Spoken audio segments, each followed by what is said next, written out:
pacem de chave, mini pacem de chave, mini pacem de chave.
Hello. Hello.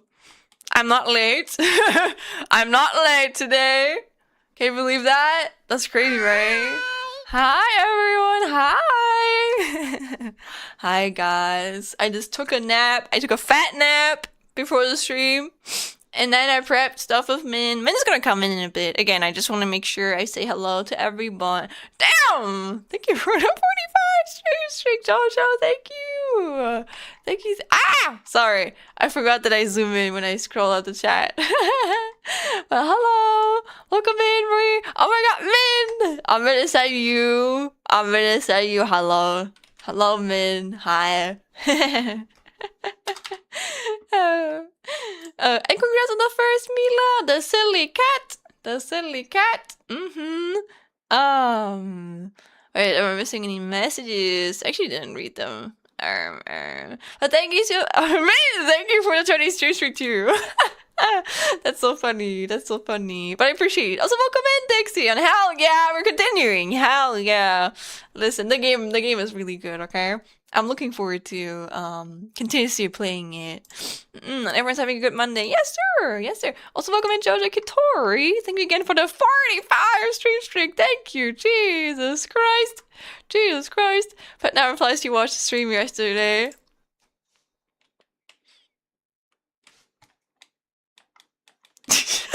I mean, what? Maybe. I mean, it wasn't yesterday. That's probably what makes it worse. Yeah, we're not gonna talk about it, okay?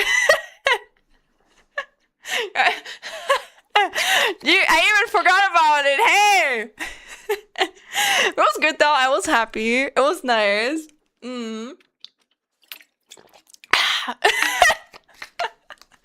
You caught me off guard. I didn't expect you to be teased about this. Come on. I'm like flustered a little bit right now. Nah, it's okay though. But yeah, I slept like too little because of that. I napped a little bit. Yeah, but I was also exhausted. I'm still like exhausted and knowing I have to like, to clean all of my apartment. Oh, it's so dirty, But I went grocery shopping today and I talked to, we had like the post-mortem that you guys didn't know. I think I talked with you guys about this, that we didn't know what that was. But yeah, they had like a good impression of us, which makes me really happy. And I still believe that my internship should work, so I'm not gonna worry about it too much. I didn't manage to finish it up yesterday though, which like, I really want to have a hybrid and shit, I want to have vacation, I want to rest.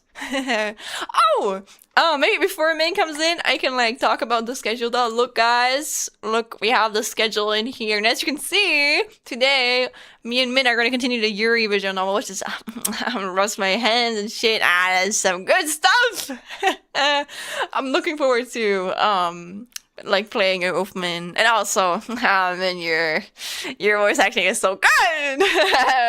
I really look forward to that. And then tomorrow we're gonna play some more Hiiiii because the game is kind of cozy, And on Wednesday we're gonna play some Doom, the original Doom, like the NES Doom. I think I've been kind of curious about trying it. I don't know.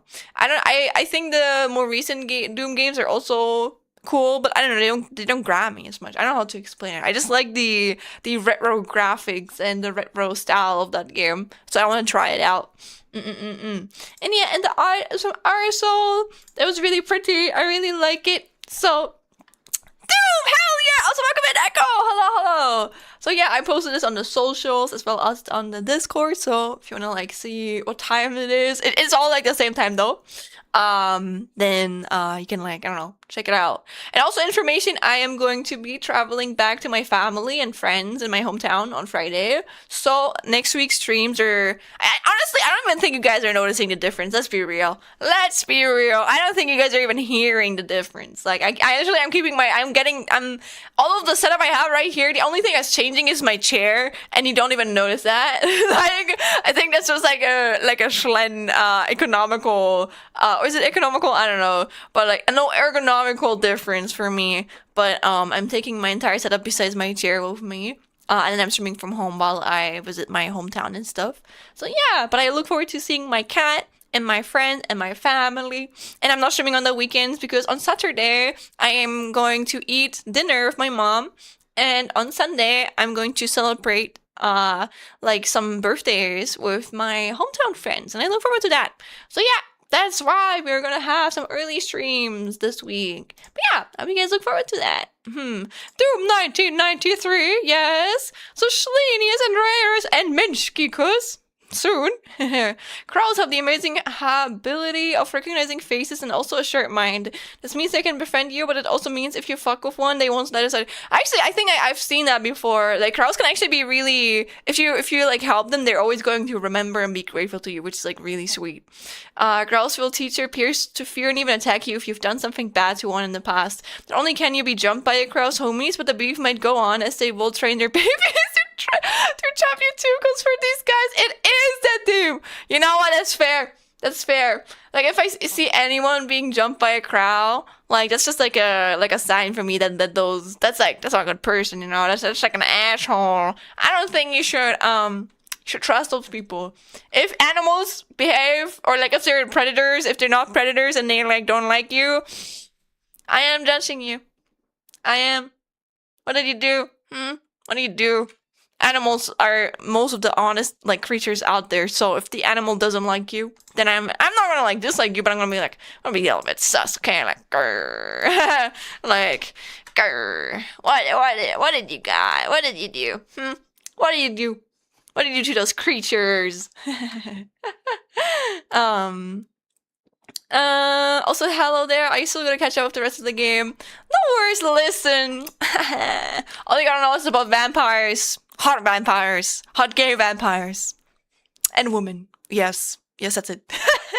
That's it. Mention the cat first. Family and friends sure about hey, listen, I love my cat. Okay, I miss her. I miss Cinderella. And I miss Love You Most and my Sydney baby. I look forward to sniffing her again. I'm just going like, you know, like in her tummy. Yes. But I am talking too much. How long has it been already? Oh my god. Min, I'm sorry. Now, Min. If you hear me, I'm going to undeafen, and then you can. Also, Carly, hello. But I'm activating your Fugi. There you go. And then you can speak. Now. What? I'm too. It's me. I have no idea what you just said, but hello. Hello. Hi, hello. It's me. It's a me. Minchki. It's me. Minchki. Hi, Callie. Hi, Camu. Thank you for joining. Also, I just know that I've been listening to the same song for like the past 20 minutes. Yeah, I've noticed that. It was one of the Sonic ones, right? Yeah. I've kind of had an earworm before we had a call. Yeah. Oh, sure, you do look at that. Min is the one you can call me out when I'm listening to Spotify at like 4 a.m. in the morning. So yeah. You know what we're gonna listen to? We're gonna listen to the theme from Balatro, but it's Luigi's Casino using the SM64 sound font. Nice.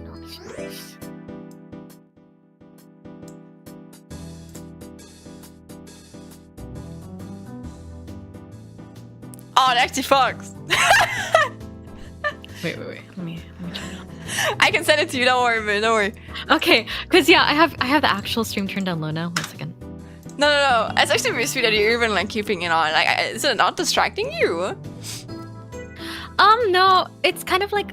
Have you ever heard of how people will study and they'll have multiple streams going on all at once, but have them all really low, so it kind of sounds as if people are in the background talking, like as if you're studying in a coffee shop or something? No. And then they have like a music layered on top of that, which is a little bit louder, as if you have like headphones on. Like, it's such an interesting thing, and I tried it before, and I'm like, this is kind of not. Yes, Rua, I do perceive all. I mean, I've had multiple streams open, but not because I want to listen to it, but because it's kind of like gray sound. But it's not like maybe not. Maybe I'm taking too literal. Maybe not because of being in a library, but it's nice to have like gray noise in your ears, and the gray noise is just like the people talking. So I get it. I get that in that sense, honestly. That's what you do, Mila. Oh, that's fair. Don't worry, don't worry. Thank you for like again supporting multiple streamers at once. I do it too. Usually when I stream, I have like people lurking. Not in the collab mostly though, because I don't want the internet connection to go completely down the drain, especially being from Germany. Also, Johannes, hello. See you later, Rui. Hello, my love. Mwah. Also, hi. Bye bye, Rui. Bye bye. Thank you for staying. For the start. So I'm in charge about the dynamic trio. Yes. Actually, Min, We're all. I forgot. What's up? I forgot what your favorite Pokemon was. Isn't it like that sleeping Pokemon? Maybe it's just because it's the same color No. scheme. So that one people think of because it reminds them of Minchki, but Yeah. it's actually Gumi. Gumi. Yeah. Gumi. They look a little like a snail though. Their second form is a snail. No! I'm so sorry. No! Don't look at the second form. Ew! Ew! Ew! I didn't know that! I'm so sad. I'm betrayed! No, I'm not, but like, no! Why? I'm so sorry, man. I'm never gonna draw you, this motherfucker. Oh, that's so sad. Oh, Joe actually got me a little gummy with a Santa hat for Christmas. So when you asked, I kind of like looked at it behind me, and I looked at you, and I'm like, oh. I mean, I'm happy for you, but like, if I ever visit, I also please, deal with snails a please lot hide it. Nah, it's not that bad, but it's like, I will not like it, but it's okay. I will tolerate it for you. If you ever do. As long as it's not a real snail, it's fine. But that actually, I didn't know that. I'm like, The baby damn. form is this looks like a cutish kind of snail without its shell, but I'm not sure if that's better or worse for you. But I love my slimy little guy. I feel so evil. Ew. It's okay. It's okay. Nah, I don't like any snail like Pokemon, which is like understandable, I guess. Yeah. That's why when you asked, I'm like, oh, are you sure? Is that And then why I you looked never? at- No. I don't know. Have you ever said that before? I don't know. I think I have, but like, you're just like, oh, that's nice. And you're like, I think I know which one that is. And I'm like, she doesn't know which one I it is. didn't know what that was. I'm like, I'm not going to send her a picture I would of have it. reacted that way if I knew what it was. It's okay. It doesn't know I'm scared of snails. Gastrodon is also really cute. Like the pink and brown version. It's adorable. It's also a snail. Don't look it up. Yeah. Don't do it. It's actual snail. Very cute to me. Ew. But like, Nah, I think I know. Oh, do I? I mean, it's a Pokemon. oh, Bellsprout, yeah. Oh, I hate that one. I hate it. I hate it.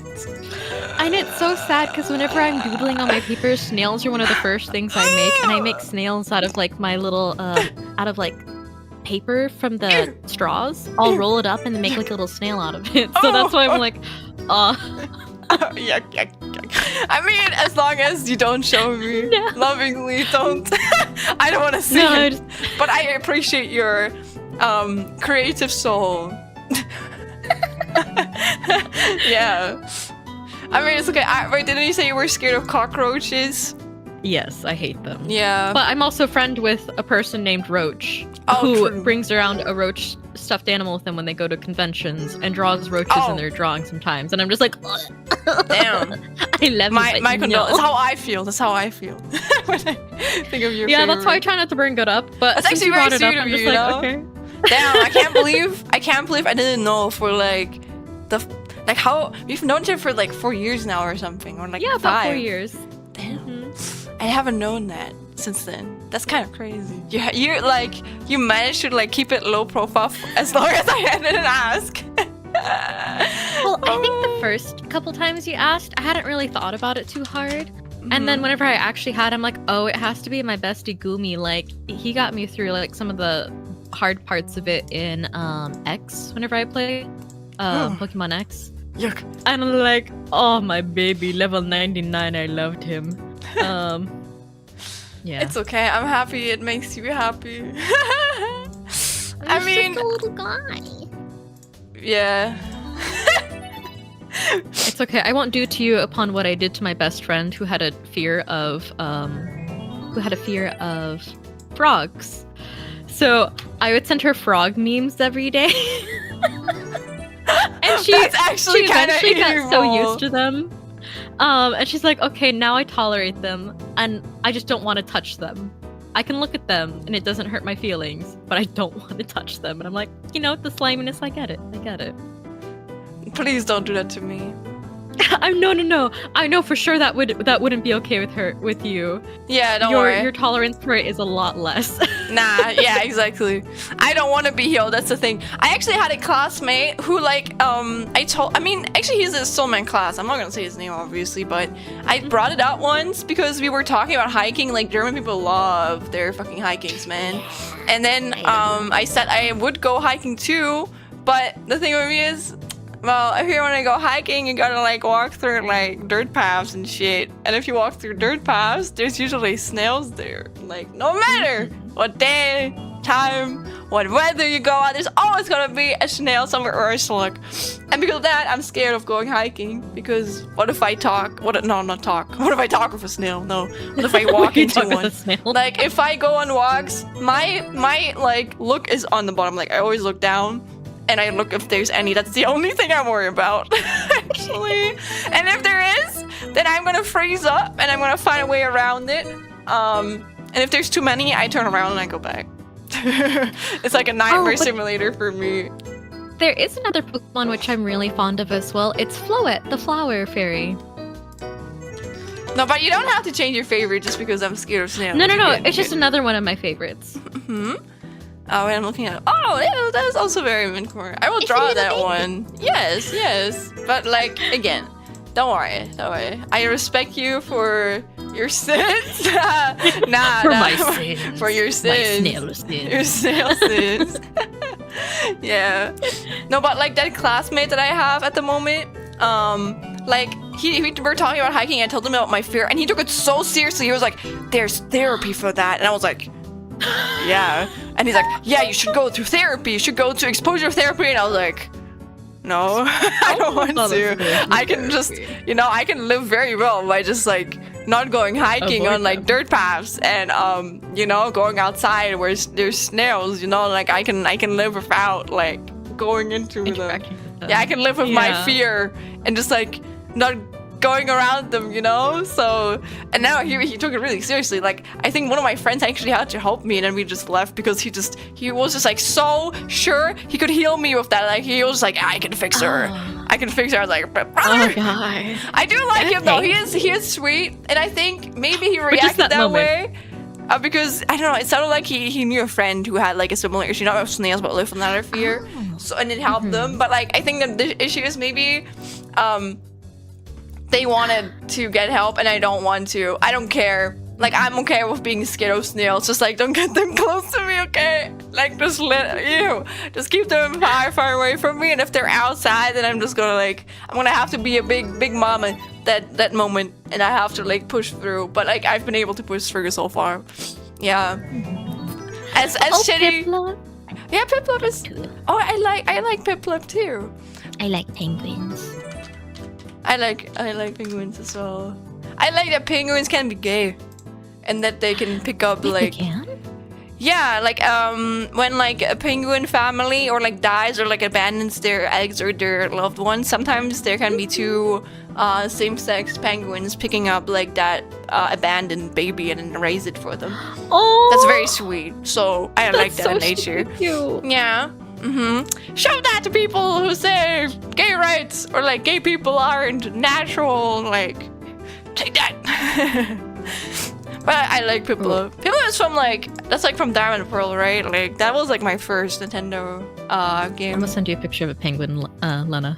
Ooh, okay. I kinned this penguin. Ooh. It's an actual penguin. Aw, this guy looks so sweet. But it's super blurry on my German internet. Damn, he got like big feet. Jesus Christ, he has big feet. Bravely. Oh, he's so cute though. Wait, let me like my baby. I was walking with Deacon. Hello. But sorry Oh, to cut you Jesus. off about your snail therapy guy. Nah, you're good. Sorry. Again, I have the music on right now, so I feel like I'm hearing you. But if I'm accidentally interrupting you, that's on purpose. But like, I'm sorry Just for like- doing that. Look at the face. You can zoom in on the face. Just Okay. sometimes you have days where you're just like, yeah, no, I will fight everybody if given the chance. Yeah, if I see, oh, actually, I know what you mean. Look at this face. Look at this guy. Like, grrr. I debated on putting it as my profile picture for a little bit because I'm like, I mean, you can, but listen, man, you still know what I think suits you. You know, this guy is still Mincore. I love it. This thing. Whenever I'm gonna think of you, I'm gonna think of this image. Man. This is like just you. Arr. I wish I could like roll the R like you. fake German, actually. wait, but I've noticed a lot of Germans can't roll their R's, or at least Really? that's been my experience. Yeah. I don't know. Maybe that's like a Damn Iraqs. damn Iraqs. I do know I actually watched a video about this today, but there's actually a heavy like accent difference here in Germany. Like when you come from North Germany or South Germany, like when you come from South, like especially Bavaria, like Bavarian accents are like Jesus Christ. They're like a different like type of a German, man. Like Jesus Christ, and even I can't really understand it. Really? Yeah, and they roll their R a lot, I would say. Like they have a lot of different ways of like pronouncing things. I don't know if I can give you like a difference or like an example because I mean I'm gonna not say where I'm from Germany because I don't want to share that. But I also already shared I'm not from East Germany. I'm from West Germany, which is like a lot, so I don't really care about saying that. You've also told us that you don't like Berlin, so we're going to assume. Yeah. But like that's serious. I also don't like my hometown, okay? And I was still That's born there, fair. so I could potentially also live in Berlin if I if I didn't like it. You just say it's stinky, and I'm like, okay, you're not entirely is. wrong, but some other cities are also pretty stinky. Yeah, I don't know. I think I'm just salty because Berlin is like that area where there's for like creatives and shit, and I'm like, brother, why does it Yeah. have Oh to my be God, it's so Berlin? nice. I hate it. Why can't it be any other? Why can't it be any other any other city in here? Okay, even Frankfurt is better than Berlin in my opinion. But I don't know. I just don't like Berlin. But it's a personal thing. I just don't like it. And what German dialect do I have? I don't have any dialect. I speak Hochdeutsch, which is like I'm really grateful for it. My mom doesn't have. My mom has a little bit of. Actually, my mom has a pretty heavy dialect. Let's be real. I'm not, again, if I said which one, I would be doxing myself, so I can't. But I basically the dialect where I'm from plus what I speak is what our parents' generation kind of like decided to teach us because back then they had trouble understanding each other from different parts of Germany. But then they decided, yeah, we have to change that. And then they all were like, yeah, we're gonna teach all of our kids like Hochdeutsch, which is like High German. And now we all speak High German, like all of the kids usually. Unless you still come from That's like what my mom Bavaria. says she learned. Yeah. So when my mom lived in Germany for a couple of years, she said that's what she was taught. It was High German. So whenever you said, what did you say? Bavarian? Hochdeutsch? Hochdeutsch? Yeah, Hochdeutsch. That's High German. I was just like, I don't know what that is. Yeah, but when you no. said High German, I'm like, that's what she said she learned. Yeah, exactly. Also, welcome in, Pranawix. No worries. Feel better. Hey, no worries. I'm glad you enjoyed last stream. And Mario64? What? You mean like the music? Maybe. Yeah. God allow me to exist another day. I'm making it everyone's problem. West Germany, but not the South, like Bavaria. Wait, now I'm confused. I mean, who said I wasn't from That's what you Bavaria? said. Oh, You did. Okay. Shit, man. Every day is closer to me, like, doxing myself out here. But yeah, nah, I'm not from Bavaria. You're not saying it, but you are crossing things off the list. Yeah, that is true. That is true. But yeah, Bavaria is really hard to understand.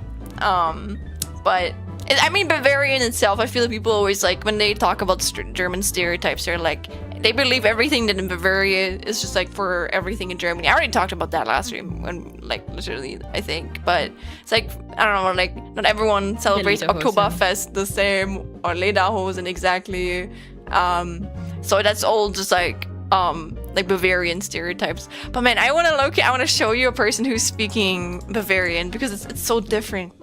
I want to try and find a sentence. Wait. Bavarian versus Hochdeutsch. I can try. Pronouncing it. Wait. Are there like differences? Come on, they have to give me like they have to be like some example sentences that I can find. Belgische Tiroles? Oh my god. Wait, what? I heard the German in that what? Yes. Nixie had put like when I crossed the border into Germany and everyone just looks like me instead of Tiroles. So I went ahead and Googled it and I'm like, Belgische Tiroles? And I'm just kind of like, oh my god. What? Belgische Or Wurst? should Belgische Tiroles? Tirolas? Actually don't know what that is. Well, they look like they're just people in lederhosen. Lederhosen. Ah. I'll just send it here. I mean, maybe I just, again, I'm just hearing the, sorry, I'm really not good at multitasking. I'm trying to find, like some examples for you. Yeah, how's, oh, I found something, okay. Hi, Connie. Oh, okay, wait, I'm gonna try. Also, welcome in, Akana. Hello! North German can also sound funny, I should know. Yeah, I mean, every year is gonna have their own, like, little dialect, but I do believe at least our generation has, like, we basically just speak Hochdeutsch, so I think if I spoke Hochdeutsch, I don't think you would really know where I'm from. Or maybe a little bit, but, like, I think every one of us speaks Hochdeutsch mostly the same. Yeah. Wait, let me try. Damn, I actually kind of speak like that. Maybe I also have a little bit of like Bavarian in my dialect sometimes. Oh. Are we going to hear it? Wait, I'm trying to find it. That's actually not that. Oh, that's a normal. Oh, that's a standard. Everyone, it's a standard German. No. Huh. You know what? We're just gonna watch a video. I'm just gonna watch the video that I watched earlier because I know they had like difference in there. I think it's gonna be the easiest. Wait. Okay. Yes. Today we're going to compare standard German and Okay. So, in this video, one of the examples is he told me it is his birthday today. I'm gonna try and speak after it. Sagte mir, dass heute auch sein Geburtstag ist. So in standard German, that's like, sagte mir, dass heute auch sein Geburtstag ist. And then we try and hear the Bavarian one. Sagt mir, dass heute auch sein Geburtstag ist. Damn, my mom actually kind of speaks like that. That's crazy. A little bit. And in Bavarian, it will be, sagt mir, dass heute auch sein Geburtstag ist. Or ish. So it's a little bit different, but it's like, you kind of, I feel like the structure of the sentences is a little bit different. It's like, it's very different, but if it's like super Bavarian, I have a hard time understanding it. It's like very different from like Hochdeutsch. If you want to know what I'm speaking about, I can send you the video. Why? Send me the image of like people in lederhosen and Diende. Because yeah, there's a YouTuber that I follow that's from Bavaria and actually has moved back there. So I'm always interested because I can't really tell the difference as of right now. That's okay. I'm sorry, Echo. I just like animals a lot, so I'm just like, like that was my jam. Animal Planet was my jam growing up, and I still watch animal nature documentaries to this day when they pop That's so up. fair. That's so fair. Me too sometimes. Especially when they're coming out on TV. Also, Alice, hello. Welcome in. Hi, Alex. Hello. Also, polar bears have actually transparent, but it appears white because of the reflection of light. I actually didn't know that. So, you have taught me something new. And thank you, Mikan. I am doing well. And I hope good luck with your progress on that game. Cause yeah, and I went to double check, but yeah, so not only do they have the transparent parent fur, but their skin is actually black. So even though they're a white polar bear, they have black skin underneath. I didn't know that either. Thank you. We could have a whole stream and you just give me random as animal effect and I'm be like, ah, cool. Next one. Oh my god, Pixie, yes, I know, and I'm so thankful for it because I'll just have it in the background. I'll be like, yes, delicious. I mean, that's kind of like your enrichment. People like to watch animal documentaries. I like to watch VTubers. I mean, sometimes I watch like animal documentaries too, but mostly it's just VTubers. I've fallen down the rabbit hole. I am a VTuber myself. There's no escaping. Oh, the charger bug is. Oh, what? Your cat likes the charger bug? Aw, I'm happy. That's actually happy. I didn't know that was it. Maybe it looks like a snack for cats. My cat has not shown any interest in insects or animals, or not animals, but like my charger bug before. Or an animal war. You know what? You're actually right. War documentaries are really interesting. But sometimes they make me a little bit like sad, so I can only watch them if I'm in like the right mood for it. Yeah. I'll watch war documentaries if I'm with Joe, but I don't watch them by myself because I am easy to cry. So I don't mind that though. I don't mind crying a lot. Or like I don't know. I'm not like embarrassed about being built near the water. Do you say that in English? Wait, repeat the phrase? Because my brain was processing it and then went, huh? Okay, also working with that. Hello. Do you say you're being built next to the water? No, I have not heard that phrase before. Shit! It basically means being emotional. Yeah, actually, that is a German saying. It's like if we say, wenn du nah am Wasser gebaut bist, dann weinst du leicht. Then you cry really easily. Then that's me. Yeah. Aww. But like, I don't know, not in like, I wouldn't even say in, like I can control when I cry and stuff. But like, I don't mind crying. Like if something is sad, why should I not cry, you know? It's not a sign of weakness. It's a sign that you have a healthy way of dealing with your fucking emotions and sadness and stuff, as long as you don't do it too much, you know? So. Oh, well, I can already make myself naturally if I just think too much. So I'm just kind of like, oh, okay. You know what? I just have to like, I'm going to give you like be in a good headbutt. mindset for that.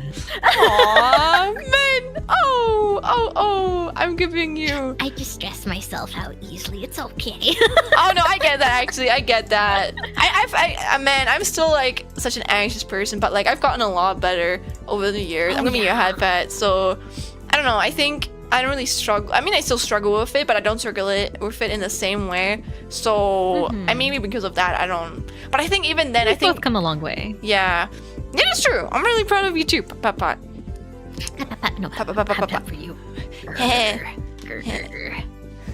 Yes, we're both being patted now. Yes. You're being built next to the water. Who's coming up with these? Hey, don't make fun of my fucking culture, okay? We also, what are some other Germans saying? I think I spider is like when you think you're crazy, or like something that you're thinking about is crazy. You can't believe something is probably the better explanation of it.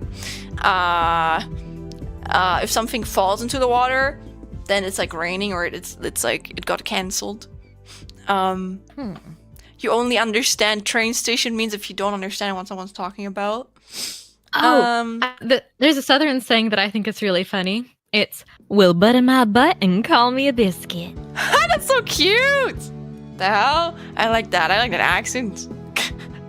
Yeah, I try not to talk like that too much when I'm on a call with other people though, because they're just like, "Why are you talking like that?" Wait, is that your normal accent? Is that what you grew up with? Is that how you speak? Not necessarily. Well, yeah, it can either be butter my butt or butter my ass. I thought it was butter my eyes for the longest.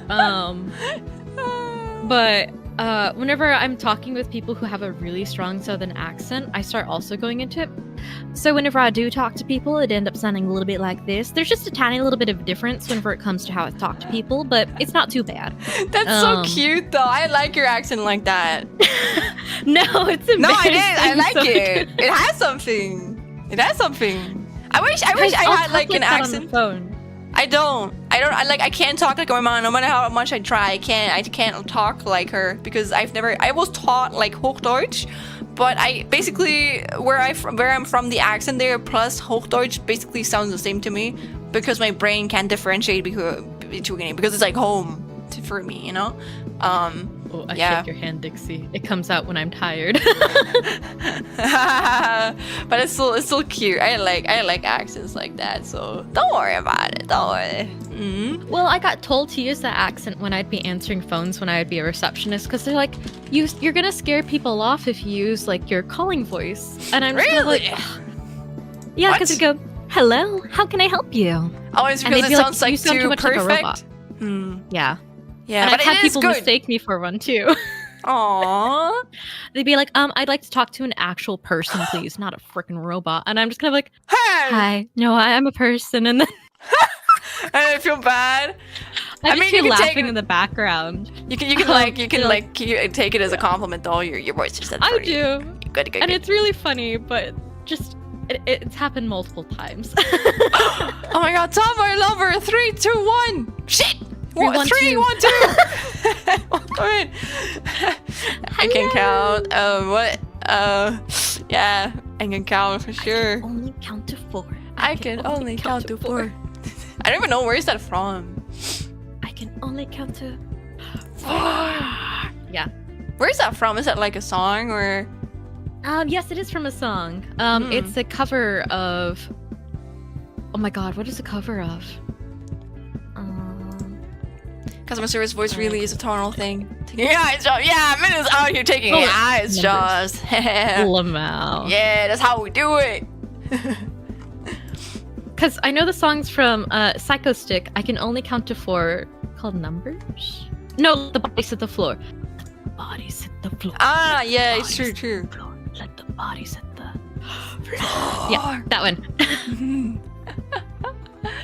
Oh, I know Yay. what you mean. Also, Dixie, I like. Oh my god! Thank you for the follow, Tomboy Lover 312. You know what? If you're following me, wait, I Oh know. my God. Wait, Alex.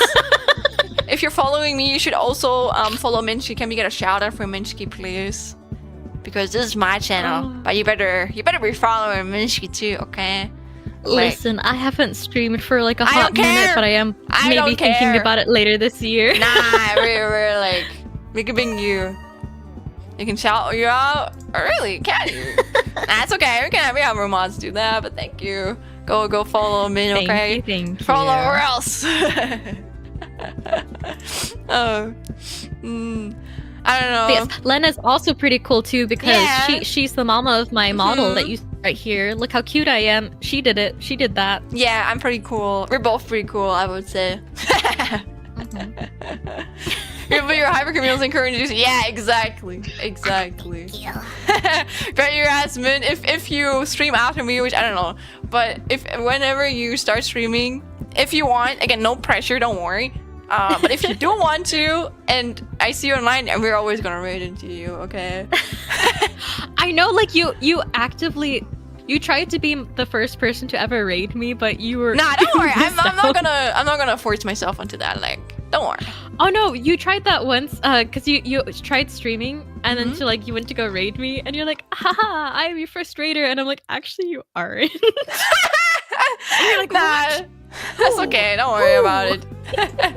I probably just thought tried it that was really part. cute. Ah, that's okay. Don't worry. I'm happy about just supporting my friends, you know. I think I can be a little bit intimidated by you, but in like a way of just like you mean a lot to me, and I just see you're just so talented, you know, and I'm like, wow, you could go so places. But I know that stuff is just like your mom kind of looking at their little baby boy and being like, yeah, this man is gonna be like a doctor or something. So I don't want to pressure you, but just like Okay. but I don't know. I believe that you have a lot of like skills and talents to reach the stars or some shit like that, you know. So I want to support you. Yes, and I believe in you. Yeah. No, you. No, you. But yeah. Oh my god, actually, nah, you know what? Nah, you can decide that by your own step. I don't want to interfere too much with your experience of how you want to build your community, if you ever want to, and like, I don't know. But yeah, anyways, that's Okay. okay, don't worry. All right. Alright. Oh, How do you even get that deep? I sound like someone on the shitter if I'm trying to speak that low. Well, I can't really talk down here for very long, but it's fine. How do you do that? I can't go. And then I have my really high laugh after. It's I wonder, like, I feel like my normal voice is already so deep. Like, is this like more? I don't know why I talk this deep. It's just my normal voice, but I can go really high. I think it's weird. I have like I can go really high, but like I still normally just talk like this. But I can't really go that deep. I don't know. Can I go really high up here? Oh wait. Can I go really high up here? Yes. I can probably go even higher. There we go. I think it peaked out. You burnt off your fingertips? Why? What? Oh shit! Oh Jesus Christ! Please. Well, at least they won't be able to find you. For your fingerprints. Yeah, Looking at the true. positives. I'm so sorry. But I'm also sorry to hear that, man. I hope that like you can get help.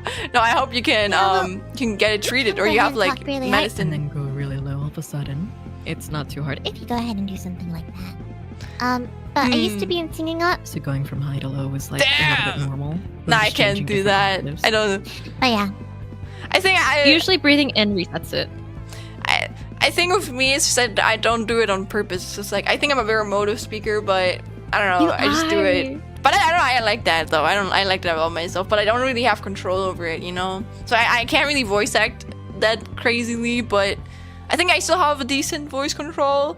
It's just thank you. Maybe if I train a little bit, I don't know. But in general, I think I haven't trained to control it on purpose. It always is gonna sound fake and stuff, which is also, this is so funny, man. It doesn't make any sense. But I noticed that like again, I've been trying to get back into recording shorts. I haven't recorded them yet, but I started recording shorts, or like, I don't know, mini videos, you know, like TikTok, the TikToks. Like around like half a year ago. I've been taking a break for like 2 months because of like exams and stuff, but I want to get back into it. And I noticed that whenever I'm streaming, I'm not nervous at all. But like when I'm not streaming and I'm recording, I get so stiff, and like my voice is just like, hello, my name is Schlen. It's nice to meet you. It's just like Hallo. Wie geht es dir? It doesn't make any sense. Why do I sound so like nervous when I'm recording, but like not when I'm streaming? Like, it doesn't make any fucking sense to me. Also, why is your name blue? You can change that. I think you can click on your visuals on this stream, and then it allows you to choose like a color. Or do you mean like on the screen itself? Because I thought it just does it alternate. Oh, I don't you mean know like on my thing? It's just I have people who subscribe to me as like pink, and the people who don't as blue. But like I just like to have a little bit of a color scheme in it. I don't really care. Like, don't worry about it. It's cute. Yeah, I like it too. I like my color scheming and stuff. You should do shorts with a USB stick. Wait, I think I know what you mean, but like I can't do that. Do you know the video that Alex is talking about?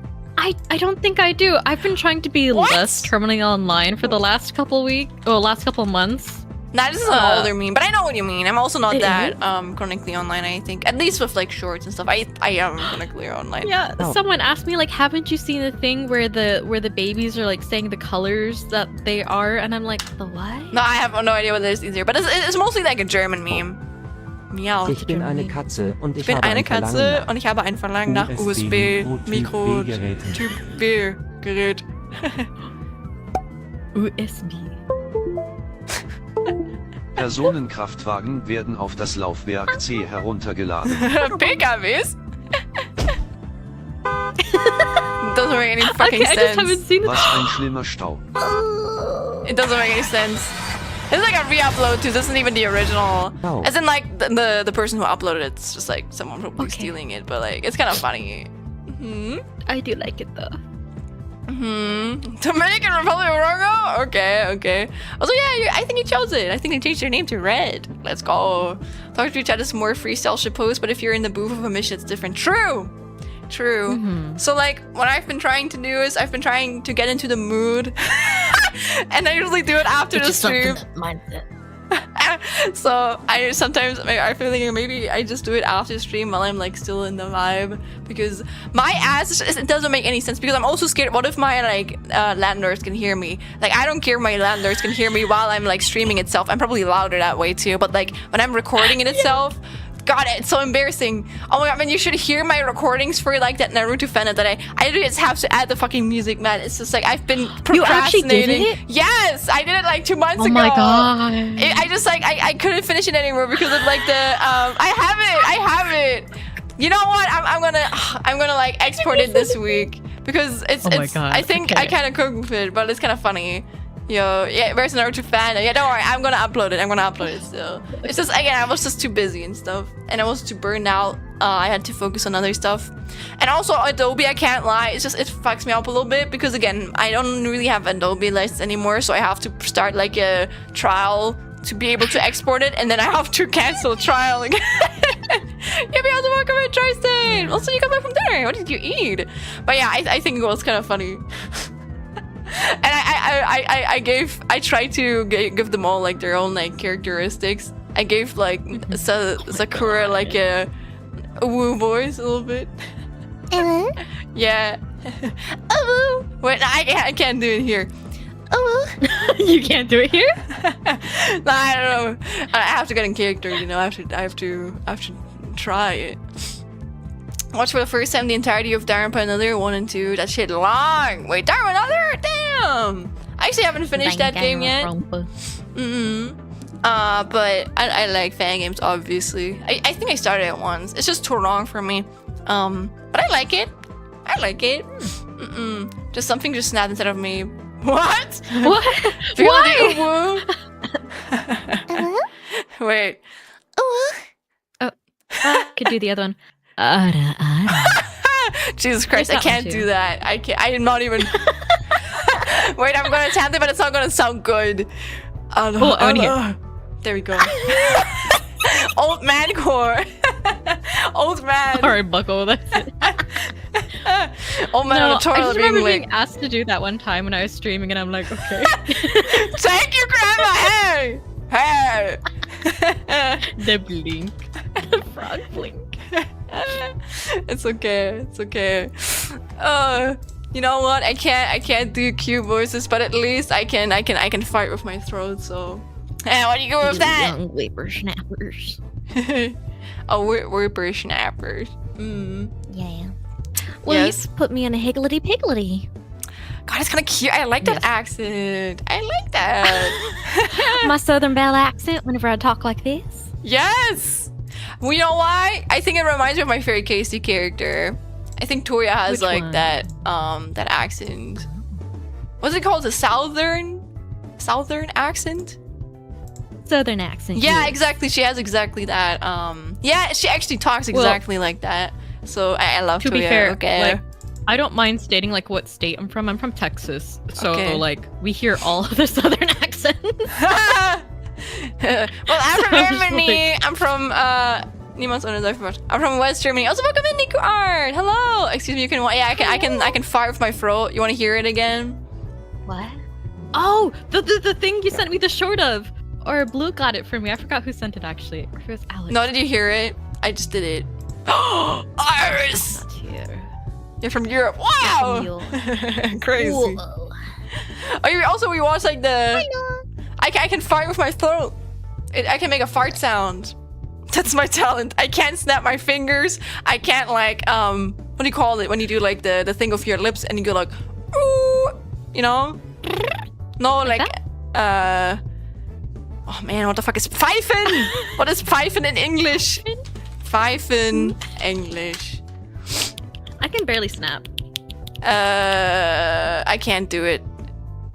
Whistle. I can't whistle. If I whistle, it sounds like. There you go. Like that? Yeah. That's how it sounds. If I try and snap my fingers, it sounds like that. I can't do it. I have very pathetic snaps, but Nah, come across. dude, don't. No, you haven't seen my finger snaps, man. I am not like You're right, I honored in cannot that. see. I have to hear. I tried it right now. That's how they sound like. They don't even make a sound, okay? But I guess I can wiggle with my nostrils. I've heard that only like, I don't know, 30% of people can do that, so. I know, Echo, that's why I got so confused. I'm like, why is she howling? Hey, no, I didn't howl to mock a whistle. That's actually how I try. I can't whistle. That's how it sounds like when I whistle. My two front teeth. But I'm not sure if that actually came across. No. No, yes, it came across from you, but not from me. Oh, it did? Yes. Oh. Yes, you can hear it. But it's okay. It's okay. You know, at least I can that's fire my dog whistle throat. when I want to Take mess with that. people. Why are you both getting patted? Because we deserve it. We're both good girls. Or good women. But like good woman sounds kind of weird. Good woman. Oh, yes. It sounds I like am some a specific good character. Yes, we are a woman indeed. Also, 65 stream streak. Thank you, Iris. I don't know if I said so earlier. I can That's crack more things as I get older. right. Yeah. what? Like, whenever you get older, your joints start popping more. Yeah. Oh Jesus. I mean, actually, I can probably crack louder with my back than I can actually snap my fingers. Also, wait, I'm gonna disconnect my headphones for a second. I'm warm. I'm gonna take off my I don't know what it's called. I have like a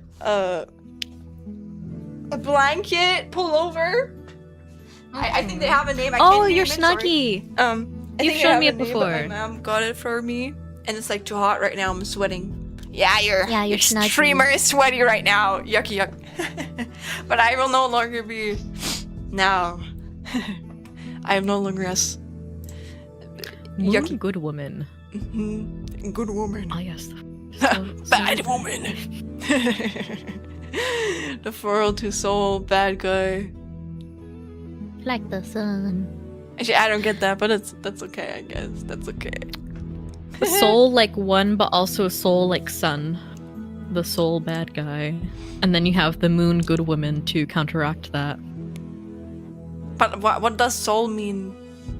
So soul can be a play on words. Well, am I getting it wrong, Alex? I don't know who soul bad guy is. Sorry. I know. I don't know a lot of stuff though, so yeah, you can make fun of me. Okay. Oh, that guy! Oh my god. I didn't know that was his name though. He's buff as heck. I will send you a picture later. Oh. He's Okay, I'm certainly looking. something. Okay, perceive. Jesus Christ! Whoa! Oh gosh, that guy's hot. Is he from? Yeah, he's from Guilty Gear. Okay. That guy is Jesus Christ. That guy is built like a fucking anime woman. That guy is like fucking curvier than me. Jesus Christ! If you guys don't know who we're speaking about, I'm putting it up. Saul Goodman's cousin. Is it also a guy? Here. This is apparently Saul, tomboy lover. It's actually a foil. What is a foil? Isn't that something you put into the earth? You put into what? So foil is usually a character that kind of complements the other person but has like opposite attributes to them. Oh, I just googled it. Apparently, I don't know. Maybe it's a saying, but I googled it and it means foil, which is like something you wrap your food in. Yeah, aluminium. Ah, yeah, aluminium foil. Or is that is his actual foil? Is that like a saying? So that's a thing for like whenever you're going into analysis for English literature. True, Dixie. I meant soil. I thought you said soil. So usually it'll be like a side character who shows like the good and bad parts of like the main character is like a nice foil. I don't know why they call it that, but yeah. The good and bad. I'm Or gonna be like honest. they I have don't really get opposite it. attributes to each other. Like whenever you have like a really smart main character, but then his foil would be his really smart best friend. Wait, what is the main character? Smart or strong? Right, the main character is strong, and then his best friend is smart. Also, together so you have, they like, the they bronze have in like the good brain. attributes. Ah, okay. Yeah, so they have different attributes that can complement each other or show off the best or the worst in each other. True. Like I guess. I guess I'm your foil because I'm really good at art, and then you're really good at like singing. Yes. Thank you. Yes, I'm just okay at art, but that's because I'm not super into it, and that's okay. No, your art is also good, but it's like I don't know how it's like. It would be I'm casual. delusional to say, for example, for me to be like, yeah, I'm super good at like singing and stuff, you know. Yeah, and it'd be delusional for me to be like, I'm the best artist. Exactly. Like, I'm fine. I'm fine at it. But I still like your art. It's not that I think your art is like bad or anything. It's just I think we just have different experience sets. I just don't want you to be sad, okay? I don't want you to be like. No, you're good. Okay. Also, I think we've been good woman enough. Let me just like remove the headpads for a second. Also, the news. Gotta be careful not to make it too political here, tomboy lover. Unless you want to share some tomboy news. The tomboy news out there. Me thinking of Noi. Wait, is Noi a tomboy? She would definitely be considered a tomboy. I guess I'm into. Actually, you're right. I think I'm into tomboys then. I like tomboys. Yeah, that's why I'm kind of just like. But also, I like really feminine characters. I don't know. I think I like a lot of women. Yeah. I like women indeed. Also, I have no idea what that means. It's fine. I watched her. I was watching Twitter Freaks with Joe earlier. It's fine. Okay. I also don't know what half of the words mean, but I know exactly the video too, which is so sad. I don't know what that sentence means. I'm so sorry. maybe it's best like this though. Joseph. Maybe it's best like this.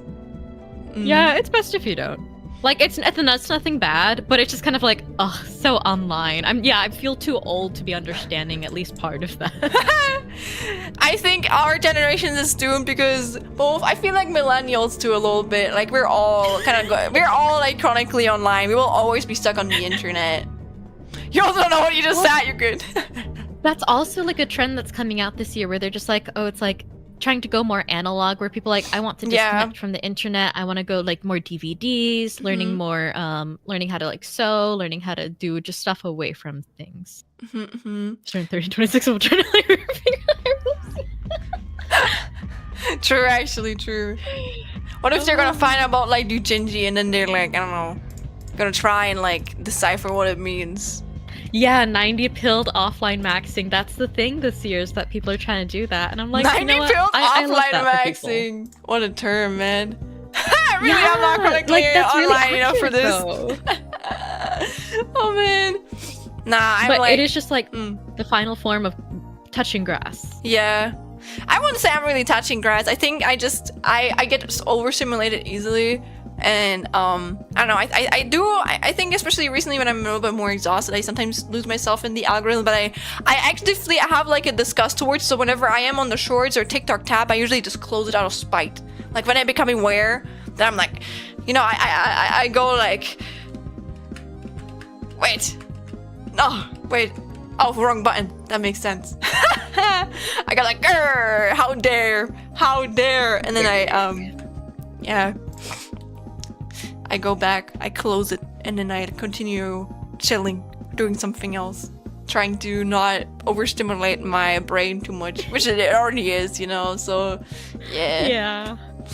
But I think I have a pretty I wouldn't say I have the healthiest relationship with social media, but I have a pretty okay-ish relationship, I would say. I don't think I have a really bad one, to be fair. I think I have myself decently under control when it comes to that. I think it's better than how it was whenever I was a teen. Oh yeah, same I got for a me too. little bit too much into Instagram and like posting pictures and stuff, and that got really weird really fast because I had everything on public.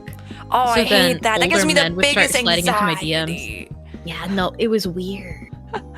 No, I used to have a private Instagram account. Wait, I think it's for your grandma's sake. Wait, what? Sorry.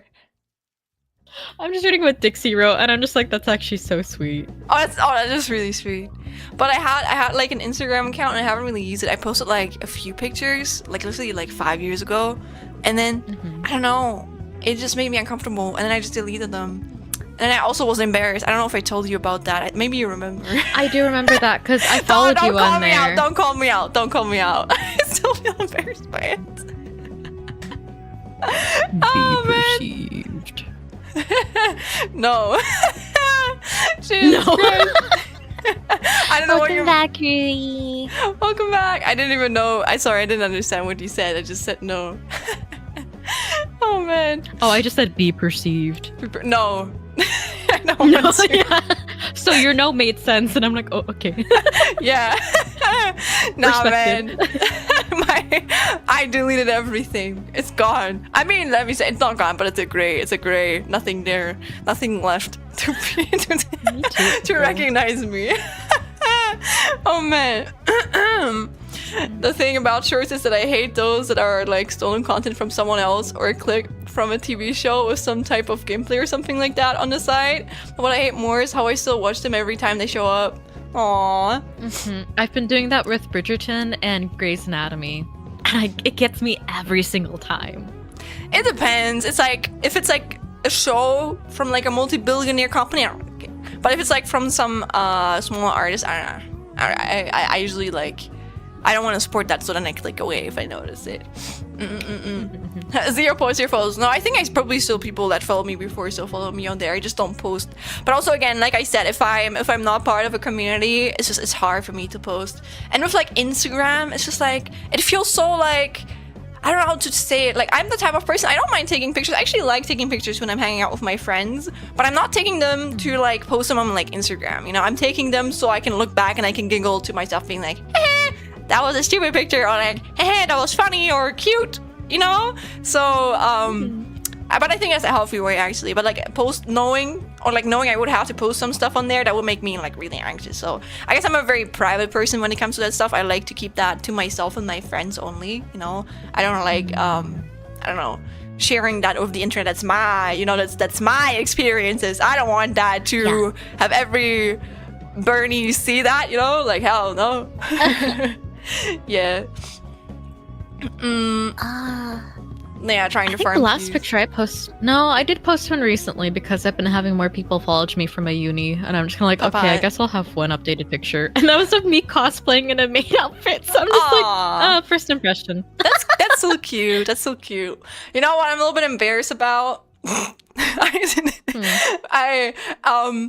I did like some sussy poses accidentally. I didn't know those were sussy poses with selfies I had there once, and then someone told me that meant something else. I was like, what? And then I deleted them. Oh, the V pose. Yeah. The V hand. I didn't know it meant that. Okay, I thought it was just a cool pose, and someone told me, I was like, what? No, that was not my intention behind it. Hello, and then I deleted it. That's so funny. I'm so sorry. Man, it's embarrassing. Okay, like, how do I keep being sussy on accident? I hate it. Like, I'm really not doing it on purpose, but I have like the talent of being, like, I don't notice it either. Sus. Yeah, but like, it like annoys me, you know. The true word, thank you. Like, what are you gonna tell me? Like, I've a peace sign is gonna I'm be just like, sassy one day, the L signer, I don't know, like a fuckboy face, it's like gonna be, I mean, it's literally called fuckboy, but even then, it's just like a meme, you know, so I don't know. You'd be like, Yeah. Yeah. But no, my Instagram is cut clean. Oh man.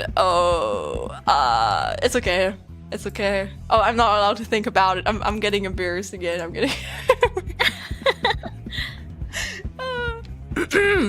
There we go. I just don't post stuff though because of self-esteem. Aww, Popeye. I mean, you don't have to post it, honestly. I don't think posting on Instagram is gonna help your self-esteem. I think it's probably going to make it even worse.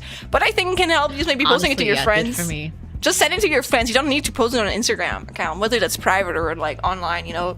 But actually, something I remember is and obviously, I don't care, but I think there were like some nudes that wrote me, but they were actually really respectful. And I think I remember one of them actually thanked me for rejecting him so kindly. I was like, oh, okay, no problem. Like, okay. That's the only thing I remember from like in my time. I actually did post a little bit on like Instagram. Yeah. Yeah, there'd be like men from, one of them was from Africa, just reaching out to me saying if I was single. And then there'd be men in their 40s reaching out to me, and I'm like, You have children Ew. in your pictures, Ew. and I am still in high school. How the fuck do they think this is not gonna... I don't know. I think if someone did that to me, I would like find out their wife and I would immediately share them the screenshots of them like, hey, they're not gonna do that shit with me. I've almost done something like that for my best friend. You can do it. Absolutely. An ex-best friend in high school. Pop up. Yeah.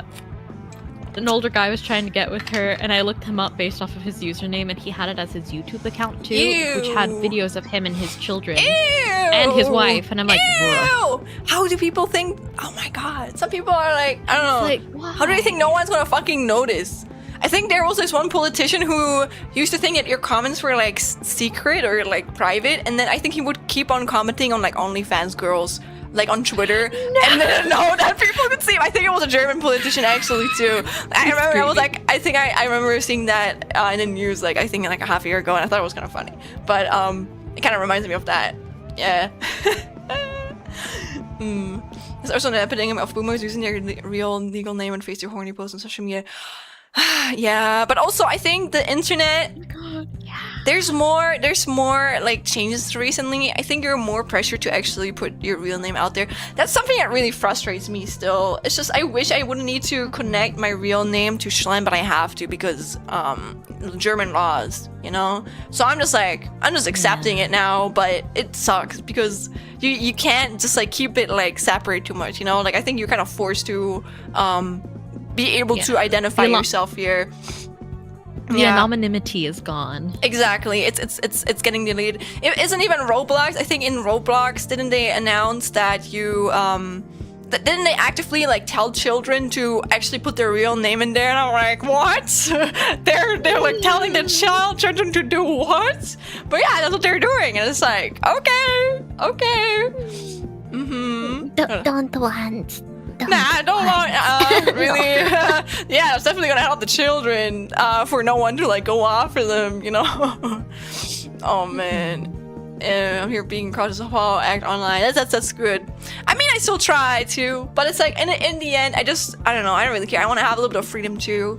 Like, I'm trying to be aware of my internet footprint, but if my employee in the future is going to judge me for, like, screaming out anime men on the internet, then my Jesus God, then they can do that. I don't care. I want to be a little bit, have but fun. But also your industry. With your industry, I feel like that'd be so normal. Yeah, it is actually, like, a little bit. Maybe I can explain it that way. I can be like, yeah, I'm just networking. That's just networking. You can find so many creatives through VTubing. That's why I'm kind of just like, no, that's perfect. I've met so many people through VTubing. That's also one of the reasons why I keep doing. Obviously not. I don't know. I think I've found like a pretty healthy way of like seeing networking in a way. At least here. Like when it comes to my real life circumstances, I think I'm a little bit more okay with like playing the corporate fucking you know, like being okay with things I would not be in my personal life. But it's work, you know, like. Unfortunately, if you work for a company, like sometimes you have to accept things that you wouldn't in your like personal life. But here, I usually I'm persona. Exactly. I still think I'm pretty honest, but like I have learned to be a little bit more professional. At least I'm not that professional. I'm still learning. Okay, but I've gotten a little bit more professional. And on stream, I don't want that. You know, like I just want to be myself. Or like Schlen, you know, like I don't want to like, and even the people I connect with, if I don't like someone, I'm not gonna like hang out with them, you know. But I feel like because of that, I've met like some really authentic and cool people, and that makes me like really happy because I don't know, it's like it's gonna motivate you to go even further. Not even just because of your connections and shit. It's just like I don't know. It's just like you motivate yourself, you inspire each other, and you can help each other. I don't know, figure out. For example, if I have any questions with like program, sometimes I hit up Jams, and Jams is like, yeah, that's how you do it. I'm like, thank you, you know. So that's so cool. Yeah, exactly. So I try and I just try to connect with people that I think are cool and that share like hobbies with me, not for the purpose of like I don't know, I'm gonna become famous and stuff. I don't know. I don't want to do that. That feels yucky to me. Yeah.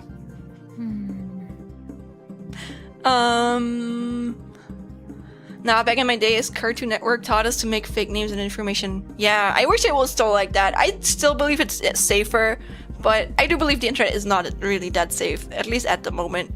It's just... Well, there's also... Yeah. Sorry. There's no safe spaces for children anymore. Yeah, as well. that actually makes me so sad. Like people are like children are on Twitter. Like that's the only place for them to like go. They don't have like Club Penguin or like I don't know DeviantArt, any of those things that I had. Honestly, I've heard that even I or like maybe us too. Like I think our generation has already not been in the golden era too, but like we were still at the end of the golden era, you know. So Yeah. and like the children nowadays, they don't even have anything. And for me, I've met so many of my friends, like even you, Min, if I've never met you, or like any of my other like besties, like I don't know, I would be missing out on so many of connections that have helped me so much in my life. And it makes me sad that probably those children nowadays, they will have less of a chance to like meet people like that, especially if they can't connect well with people in their like real life as much. Which nowadays I do have really good real life friends too, but it's like I would probably have never developed those social skills if I hadn't had those internet friends help me through my dark times of the teenage years. Yeah. Of going undiagnosed through my teenage years and not knowing what the fuck was wrong with me, you know? So Actually, I didn't really get online friends until like I was post high school, but funny enough, one of my friends who I made as a mutual on Tumblr, we ended up going to the same high school, which was crazy. No, I've never met someone from my own high school or school online like that, like randomly. Never happened. Yeah, and she and I instantly connected, and then we started hanging out. It was really funny. We're no longer friends, but that's okay. Yeah. But it was just like a really interesting coincidence. Yeah, that's kind of funny. I don't know. I don't know. It never happened to me. But it's okay. I'm happy for you though. Are you still like friends with them nowadays, or do you know them still? No, we're no longer friends due to personal. You don't have to go into. Don't worry. Ethical reasons. No, it's fine. Okay. This part's fine to talk about. I'm not going into reasons exactly why, but just we had differences for ethnical reasons, and because of that, I'm like, okay, I don't think we can be friends anymore. That's okay. But that's okay. We're all going on with our own life, and that was like, God, I was probably like 19 then. So it's been a hot minute. Yeah. Oh my God, you're saying like, oh, 19 feels like yesterday, but it's not. I'm 24. It's like 5 years ago. I've grown so much since then. I hope I too. No, I think I did grow, or like I think I have changed a lot still since I was 19. Grown. But I think it's probably not as noticeable anymore because you change so much in like your teenage years. It's weird to me, especially nowadays, because I feel like I'm still an anxious piece of shit. But I feel like I come across, I don't know, it's like I think people look up to me now in certain ways, you know, and that is kind of weird to me because I grew up as like that girl failure in like middle school, so it's just like what really? I am considered kind of successful for my age. I'm like, what? That's so weird to me, you know. But I'm happy about it, you know. I'm happy that I've been able to improve my life to that point. But I'm still a girl fair, don't get me wrong, but like, I don't know. At least I have people who look up to me now. That makes me kind of happy. And I'm happy myself too, so that's what matters. But I think my first real internet friend that I still have nowadays, or like, I have two, I talked about this already. I don't know if I've mentioned him to you before, but Audrey, like Audrey Blay, that's like, yeah, Audrey, yeah. Yeah, I've met her when I was like 12 on the Discord. Oh my God. She was like a mother to me, you know, she had like that mother persona, and she always took care of me and shit. She helped me a lot during that time, and I like her, I love her a lot. Sweet. Yes. And then my other friend that I still care a lot about is like Chess, like Lemony, like Oh yeah. They're still one of my besties. We like basically helped each other a lot during my teenage years, so those are like two of my oldest internet friends that I've had, and I think they helped me a lot during that time. Yeah, and I always will be grateful for them. Any illegal activities going on here? Well, there's not any illegal activities going on, but there's gonna Tomboy be gay. Lover, but with a different name. Oh wait, really? No, I don't think it is because it has a 312. Oh, maybe. Squints my eyes, squints our eyes. I don't know. Not a police officer. Is there anything suspicious going on here? Maybe. Yeah, actually, smart. I didn't notice that. I'm gonna need to see an officer number here. Yeah, gotta take I'm just a look like at the the coincidence is a little on the nose. So nothing. No. Not yet. Not yet. If you wait a little bit. Oh my God, I mean, wait. I can't promise for the future, but. Man, it's been 1 hour and 25 minutes. Oh, sorry. Yeah, I was gonna say. Sorry, I didn't notice so much time passed, but like that's a good thing, right? I know, we just like yapping Yes. together. It's fun. But yeah, I think, is there anything we still want to talk about?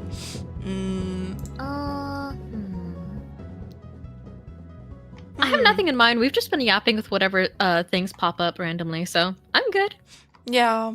Yeah, then I guess we can go into the game. This is like... Let's play Cage of Rose a little bit, you know? Cage of Rose. Around a little bit more, and for no particular reason, yeah. Well, if you are into gay shit, then you're gonna be happy. We are gonna commit gay crimes. Maybe. Be gay, Maybe a do bit crimes. of murder, but like, not us. Yeah, per not se. us.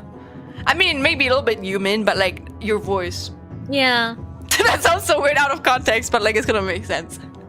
Okay, but I'm gonna move like the screen. Okay. Wait. There we go. And oh, there it is. Oh, I still got my Hyrax. yes. Do you want me to keep it? Yes. Okay, it's very cute. You have Charge Bug, I have my Hyrax. Yes. Dude, wait, I'm making myself tinier. So I have to blow my nose. Otherwise, the protagonist is gonna sound like this in a bit. I don't think you guys want her to. Imagine the protagonist sounds like this in a fucking romance game. I don't know if that would be. Also, I'm not having any cramps yet, so that's good too. Like my body's really been boozing. Yay! It's like I don't get it. Also, I'm missing tissues though. Give me a second. I'm getting them. I'm removing my headphones so I can't hear you, but you can still continue speaking to me. Everyone be so nice to Lena when she comes back. Ow! Send her lots of compliments. Sorry. Make her nervous. What? Oh, she can't hear us. It's fine. Elephant shrew. Put an elephant shrew because they're. Oh, I do love elephant shrews. So my favorite meme is the one whenever it's singing like "My Angel of Music." Elephant shrews. Like sing, What? my angel of music. I love. That's actually my favorite animal. Elephant shrews. Oh my god, I saw one IRL when I went to the zoo in Berlin, and I'm just going, oh my god, they're so smart. They are. Do they also have them in Berlin? That's cute. I'm pretty sure because they have 2 zoos there. The I best don't streamer. remember which one it was. Well, oh god, sorry. Yeah. I didn't mean to rusper myself like that. I don't know. Rasper? we call it Räuspern in German. I don't know what it's called in May I also ask that you share the stream like you did last time Oh yeah, on of the course. Discord? Sorry, I forgot. Please, thank I you. forgot. No, that's why I remind. Thank you. Okay. See if I'm not streaming in like 4K because oh What? shit, I am. Wait. Don't stream it in 4K. You don't. Yeah, I don't even you have that need to. monitor. I don't even see the difference. Okay. Emily is weird as fuck because we have elephants, manatees, hyrax. Okay, the worst mammal of all time, no offense, Minchki, and elephant shrew. Oh my god, are they? That's so cute if they're related because again, like elephant shrews are my favorite animal. They're so cute. I like the way how their nose wriggle. I like they're just so ball. They're just so tiny and ball shaped, and I love it. They be ballin'. Yeah. True. Oh man, I'm so happy. Ah, they're so cute. Ah. Sorry, they make me so happy looking them up. Ah, they're so cute. Like when I'm showing them, I have to edit it out, but like, guys, look at this. Look at this. Ah, it's so cute. A little baby. A little baby. It's just a little guy. Look at that snoot. Yeah. Take a look at that snout. That's a pretty big snout right there. Big schnauzer. They look so polite. I know. They look so baby. Explodes.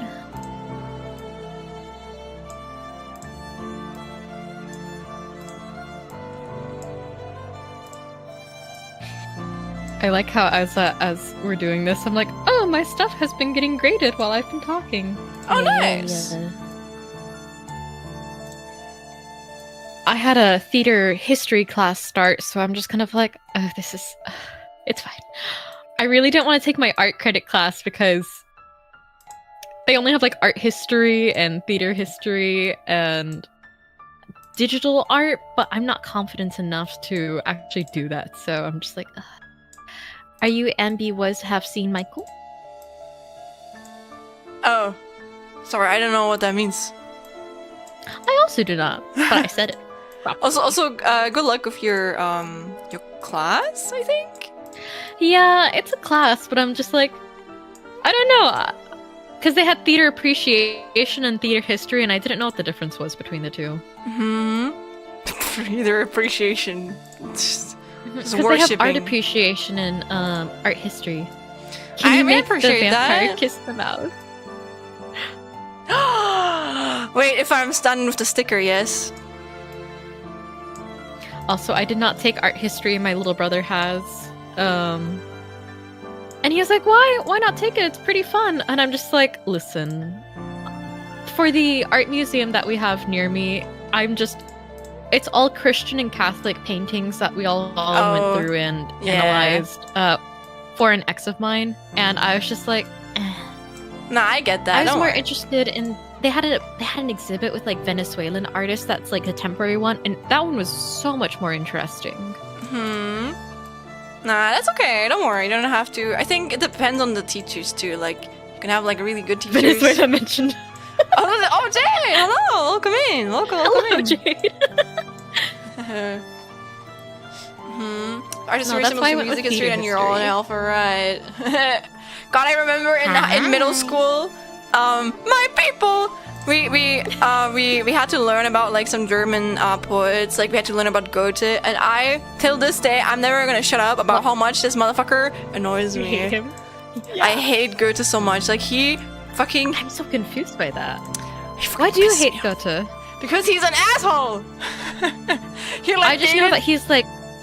What? Go ahead. He dated like, he basically was apparently like a playboy in his like youth, and he like basically broke a lot of like girls' hearts and disrespected them. And then when he became really old, he like, I think when he was like 50 or 60 or something, he crushed on like a 17-year-old girl and wanted to marry her, and then she rejected him and he couldn't deal with that. And he kind of like got really like, you know, that type of guy, and it was just like yuck. Yeah. And the more I find out about him, the more this guy sounds like he's just really fucking arrogant, and I don't like him. I don't like him one bit. And then when you have to read motherfucking Faust, just a fucking self-insert story, yuck. About some 50-year-old who gets really young. Not really young. He drinks something. He makes a deal with the devil to get really young and date a fucking 17-year-old girl, and then he impregnates her. And then the story ends with the story being executed for that. And then God speaks to her, and she notices her like wrongdoings by being impregnated by a fucking 50-year-old dude who got young into a 30-year-old man by, you know? Yeah. I hate his yucky. She got tricked.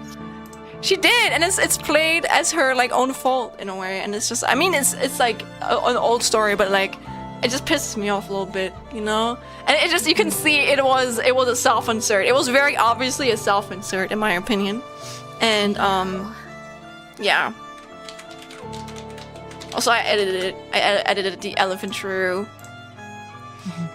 And Jade, that's really cool because one of my Venezuelan besties here, she loves Germany, so she tries to practice German with me from time to time, but I didn't know that there was actually a German town there too.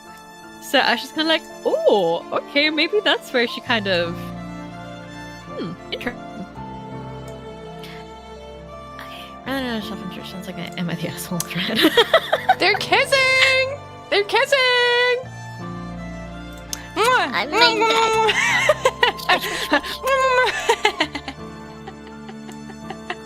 They're kissing! What is that thing sticking out? Oh, that's the tail. Okay.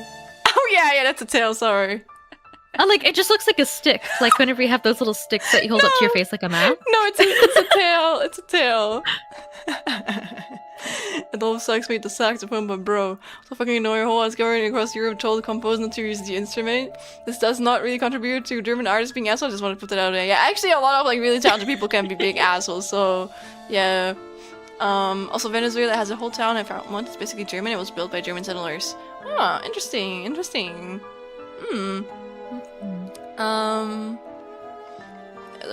Let me go for real, right? This is it. But I like elephant shrews. Elephant shrews make me really happy.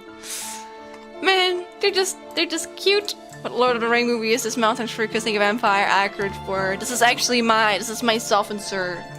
Maybe if I had never become a chameleon, I would have been an elephant shrew. But I don't know. I don't really see myself as an elephant shrew. Elephant shrews are just cute, you know? They're just adorable. They just make me happy. Yes. You self-insure. Yeah. So wait, I'm gonna okay, here. Let me put that on my model because I think Echo redeemed it, so I shall stand true to my words.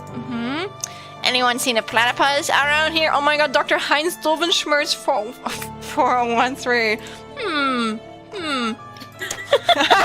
Wonder who that is. Interesting. Interesting. Takes a big look. Welcome in, Mr. Not Dovenschmerz. police officer. There's some suspicious activity coming around here. Yeah, my gaydar is like spinning out. Did you actually know that Dovenschmerz? I don't know if it's proven or not, but the Mr. Dovenschmerz, oh my god, Mr. Dovenschmerz. But like Dr. Dovenschmerz is hinted to be like trans, and I thought it was really cool. Really? Yeah, there's like a backstory episode where they are showing that he used to be a woman or like a woman when he grew up, and he wanted his own daughter. I think he got like rejected somehow, and he wanted his own daughter to be happier. And that's why, I don't know, he's so, like, protective of her. He's actually genuinely a really good father, which is, like... He is a good father, I like that rap. Also, you guys happy with that? You guys happy with the guy in my head? Fine. Little guy. Now, as you come to the light world, I guess you don't know your character well enough, Mr. Dr. Heinz Dovenschmerz 413.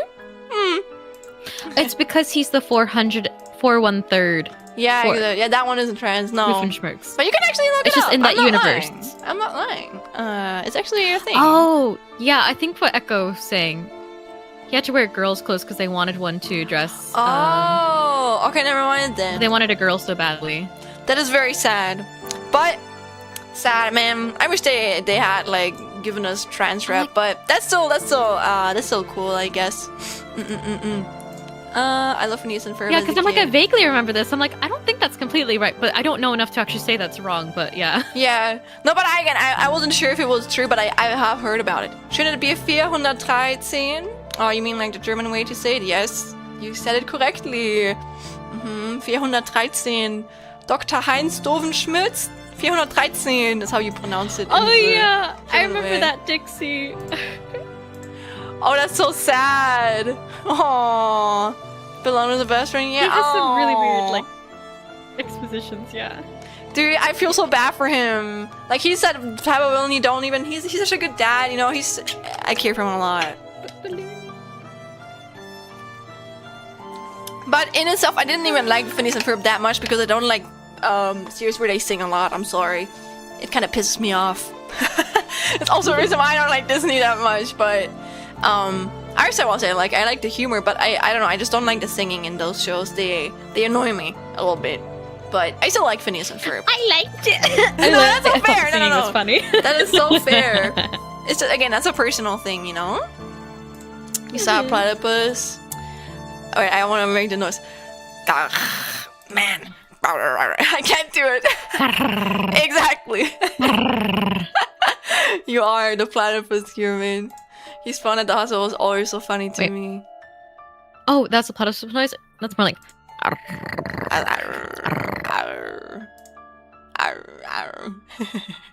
It's less grr.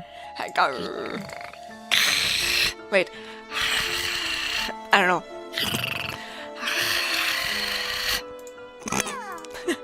Thank you for the follow. Oh my god. Oh man. Okay, but are we good to start? Yeah, actually, sorry. I'm like, I keep motherfucking like procrastinating. Sorry. But yeah, we can. Alles gut.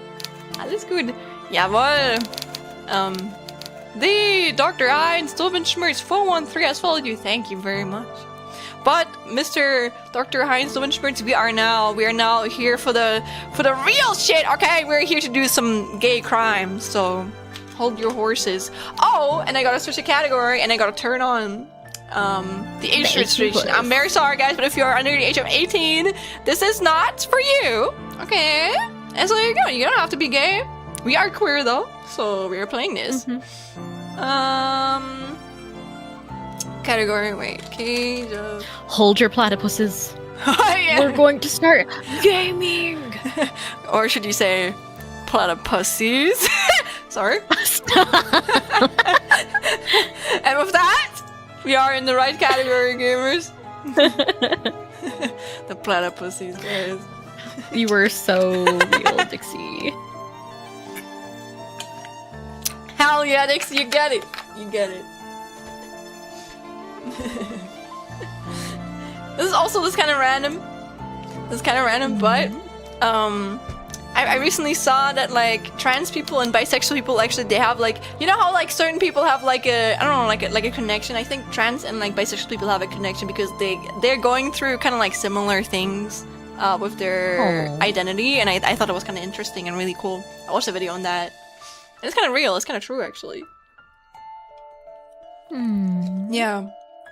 Anyways, me and my Müllermilch. Oh shit! Why did I go back? I don't know. Okay. Let me remember what happened. Okay, if doesn't know what happened, let's give them what's it called? Like a. Also, I don't have uni tomorrow, man. So I don't have uni at all anymore. The only thing I have to do is I have to clean my house. So we can maybe go a little bit longer. Work tomorrow. But you're good. You can just tell me when we. Okay, have yeah, to no, stop. I'm fine. Okay, if you're fine, then that's okay. We can do it for longer if you're. But fine like, with we're it. good. We can we don't have to stop at like midnight, depending on how long we go. You know, like we can just go how long we feel like is worth it.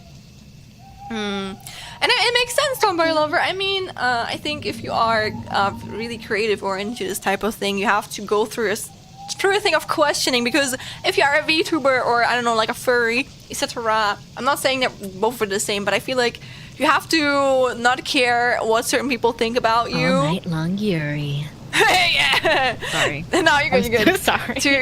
No, you have to apologize. No, don't worry. To be into that, or like to be able to be a VTuber, so you're more likely to find out if you are queer yourself.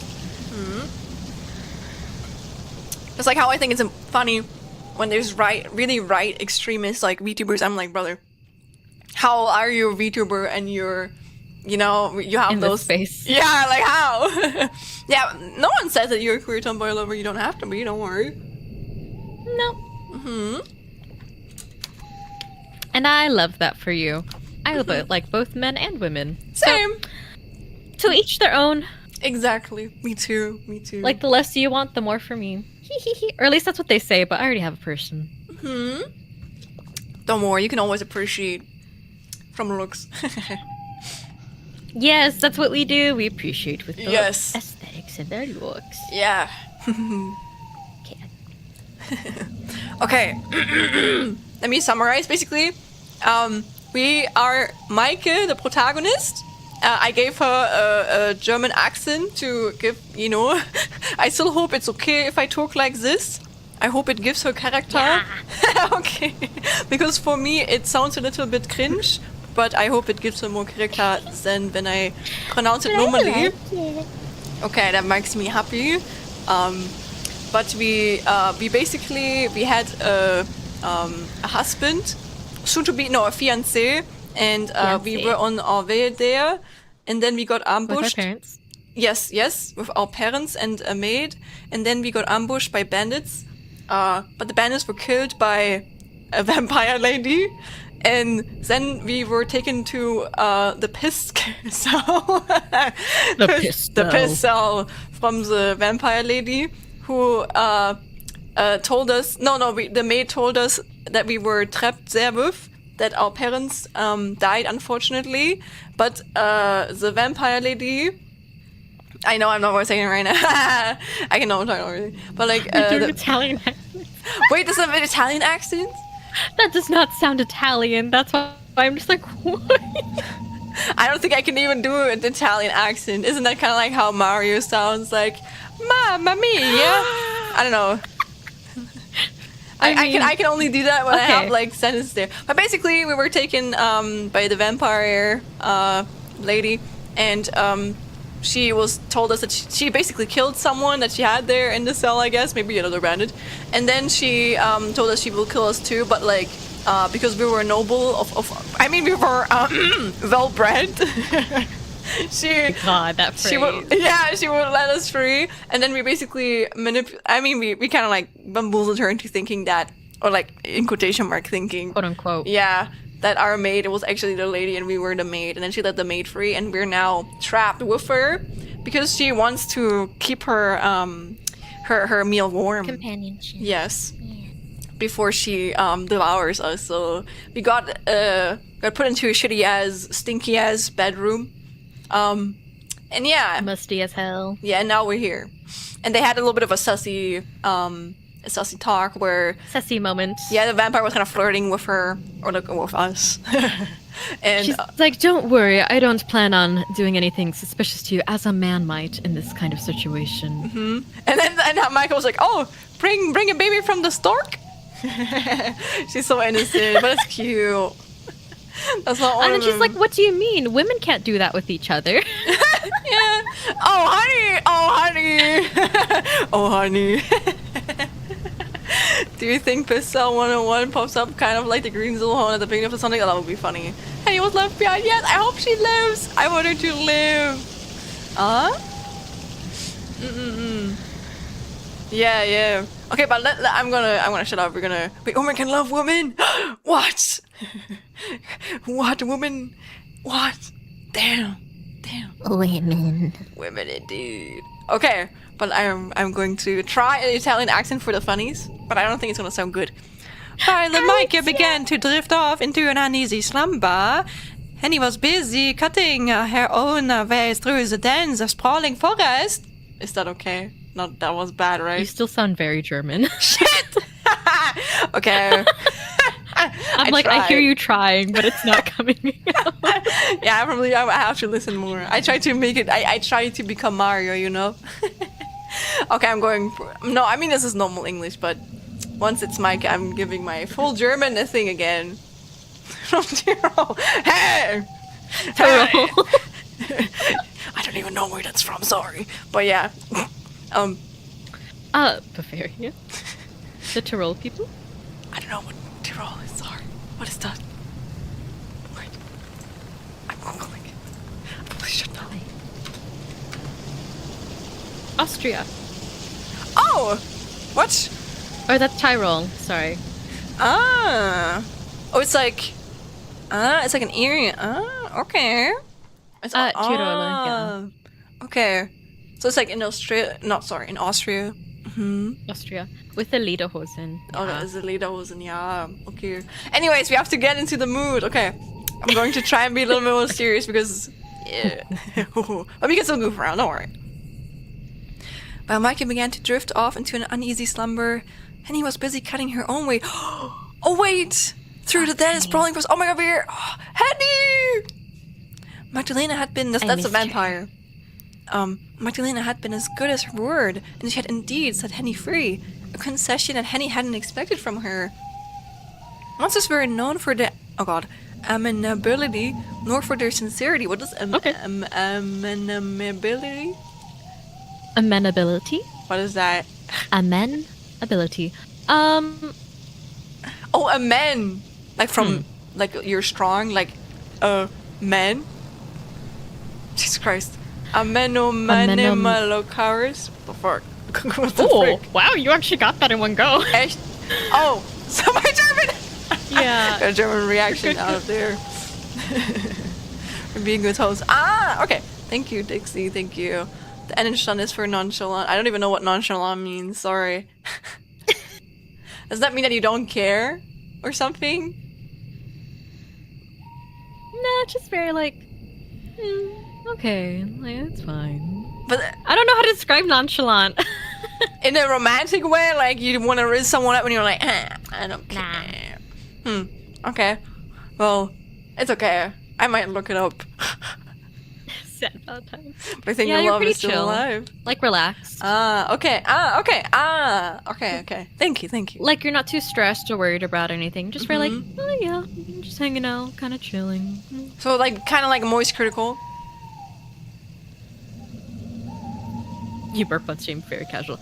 I don't know. Whenever I see Moist Critical, he's always angry. What? That's a I've face. never seen this So, like, guy in a like nonchalant really way. angry. He's always just like, Oh wait, let's get back to it. Okay, true. And he had belief, and Magdalena had dragged her bodily from that cold, hateful prison, and she would be put to death, torn apart, just like the bandits in the forest had been. Henny's heart had hammered in her chest for each step through the subterranean cells, and inwardly she had cursed Magdalena's name. She had thought of demanding that the vampire let her go, but common sense had told her any act of resistance would be in vain.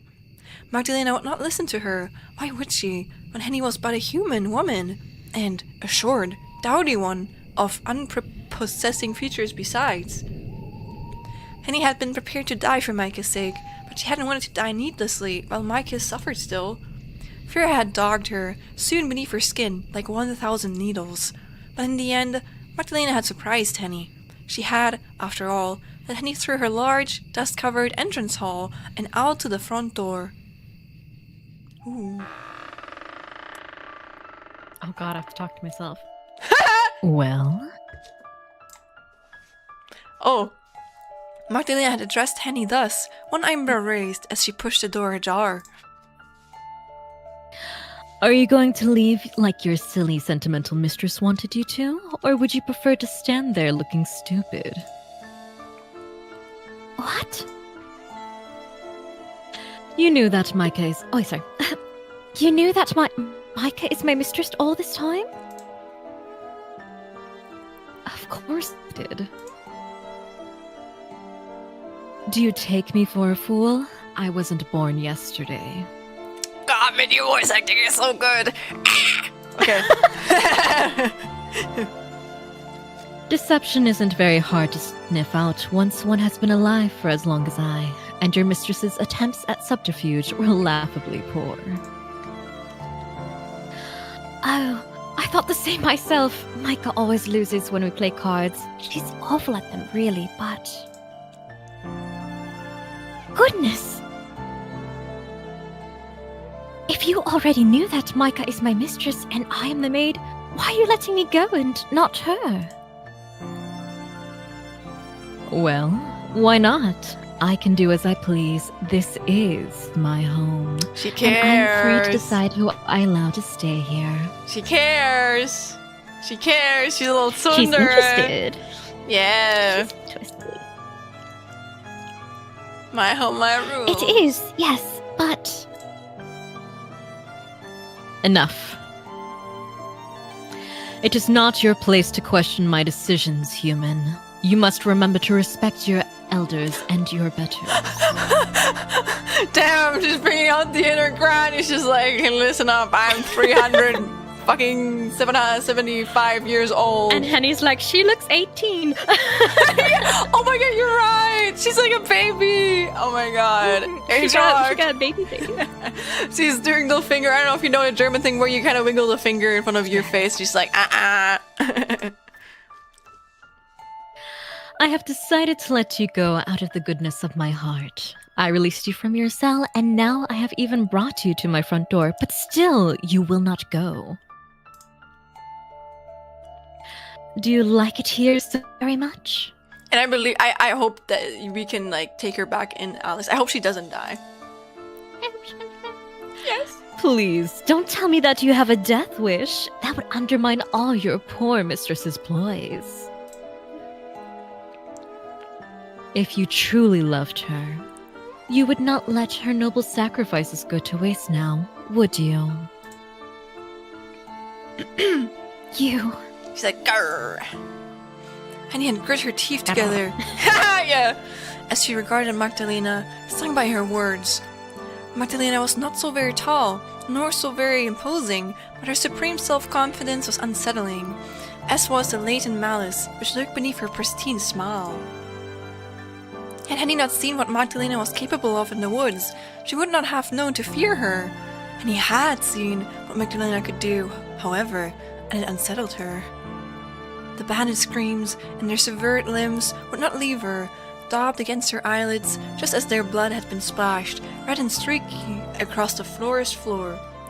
And he had known that she could not fight against Magdalena, neither could she argue with her. It had been abundantly plain, much as the nose upon Henny's own face, that she would not let her Micah go. She had already made up her mind. Alrighty then. I'll leave, if that's what you're after. I won't forget you though, Magdalena.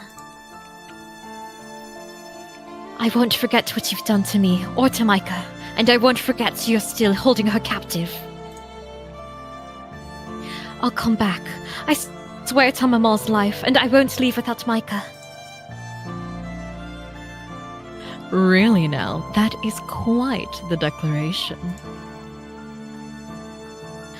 I suppose I shall look forward to seeing you again, Lady Henrique. It gets so lonely here, living in this desolate old pile, and I do love entertaining guests. I'll be sure to save a place for you at my tea table. Ensuring that you are able to make it out the forest in one piece, of course. It is awfully dark out there. And look at all that fog. I don't much fancy your chances, but what do I know? You might be more adorable than you look. Oh, look at her, look at her. Yeah? Look at her laugh. Oh, look at that. Ooh, look at that teeth. Ooh. I love the fangy just peeking out. Ooh. What if shows Magdalena my shoulder like when I'm getting like pulls on my collar, cough cough. Yeah. Wait, I'm actually getting cold. I should be getting hot, but I'm actually getting cold again, so I'm going to like this is going to be me taking off my sweater and putting it on like after like 30 minutes. Ow! I hit myself. Ow, ow, ow. Oh. Also, I can't hear you, sorry. I always unplug my headphones. Now I can hear you And again. then you're good. Welcome back. Thank you. Putting back on your snuggie. Yes. Oh, I think it is called like a snuggie? I don't know. But something similar like that. Or did Santa laugh? Did they just laugh like Santa Claus? Oh. Oh, that's like those like anime rich girls. But I like that trope actually. I think that trope is kind of cool. I do too. Snuggie. It is actually a snuggie. Man, my house super dusty proceeds to kill or imprison everyone who trespasses. Monokuma. Ooh, poo, poo, poo. Nah, I can't do that. Ooh, poo. Nah. Sorry, I'm not a That reminds me, you know, I tried to give like the Biz VA like feedback once, and I tried to record like how the tone of it, and it sounded so stupid. I think I did the same thing for the Chikuma VA2, so it was just me having like the most bass boosted takes, but like it was like the energy that I wanted, you know. Maybe if I find them, I can send to you. They're kind of silly, but I thought it was kind of funny. But like, yeah, it reminded me of that. Anyways, and if Mikey cleaning will never be said as right. Come on, we need Mikey in here. Arr, we need her. We need you, Mikey, please. No, Henny. Sorry, Henny. We need both of them. We need the maid. Yes, we need Henny. Okay. Henny had not dignified this teasing retort with an answer. Oh my gosh, she turned around. Instead, she had turned trying to assume as much dignity as she could, which, given her lifespan serving the Von Essen family, was more than one might have assumed, and marched off with her head held high. She's a girl boss, I like her. Yeah, me too. I love her so much. I didn't think I would like her this much, but I do. Her shoulders had trembled when she entered the forest. It had not been too apparent. Oh. Now, free from Magdalena's clutches, Henny continued to pick her way through the woods. Henny thought of Magdalena and of Maaike and how her poor mistress must have been faring as she trudged onwards. Her thoughts strayed too, on occasion, to her own safety, and whether she really would be able to emerge from the woods unscathed. But whenever she began to doubt herself, she bit the inside of her cheek in self-rebuke. It was not, Henny herself told herself, no, sorry, it was not, Henny told herself, a case of if she would escape from the woods, but when. Henny knew that if she succumbed, either to wild animals or to the icy air, Maaike's fate would be sealed. Maaike was relying upon her. Thank you. Which meant she had to keep going. There was nothing else for it but to keep putting one foot after the other, no matter how many times we took. Oh, that's so cool. Oh, spooky. Oh, that's so cool though. Henny continued to walk, her dark eyes focused on the uneven path ahead. It was very dark in the forest, and the moon did little to light her way.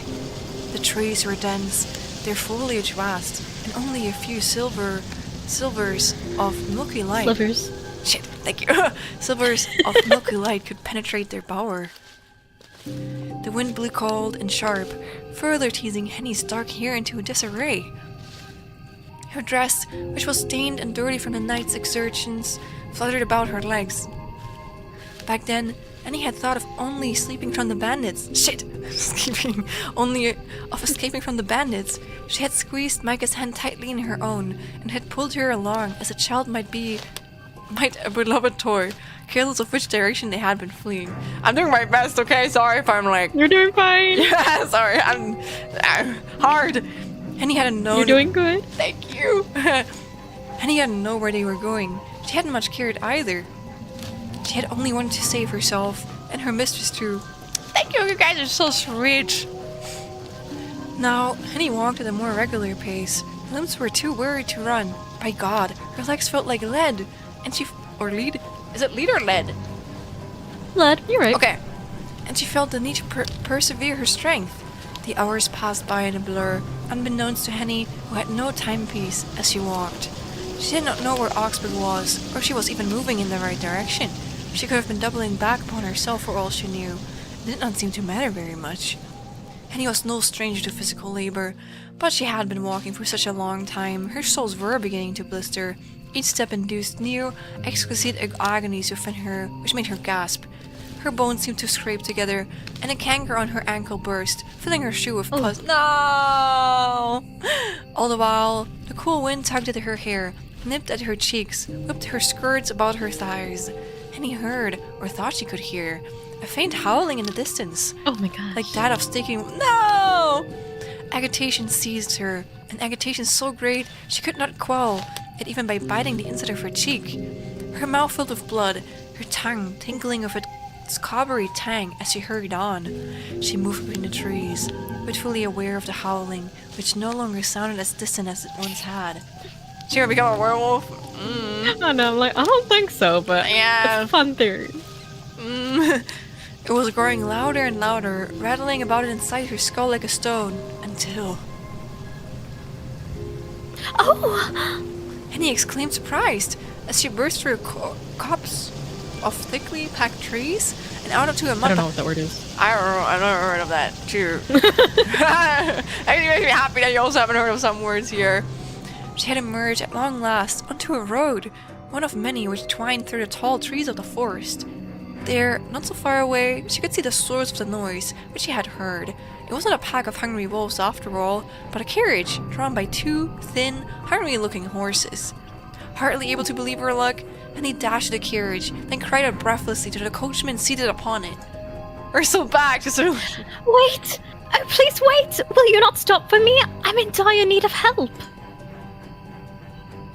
I need to go to Augsburg immediately, before it's too late. It's very, very important. I swear, good sirs.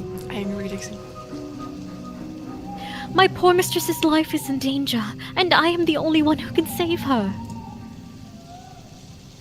If you don't help me, I fear she might die. Werewolf Henny would go hard. Yeah. Oh, that's so evil. Ah, writer. Author.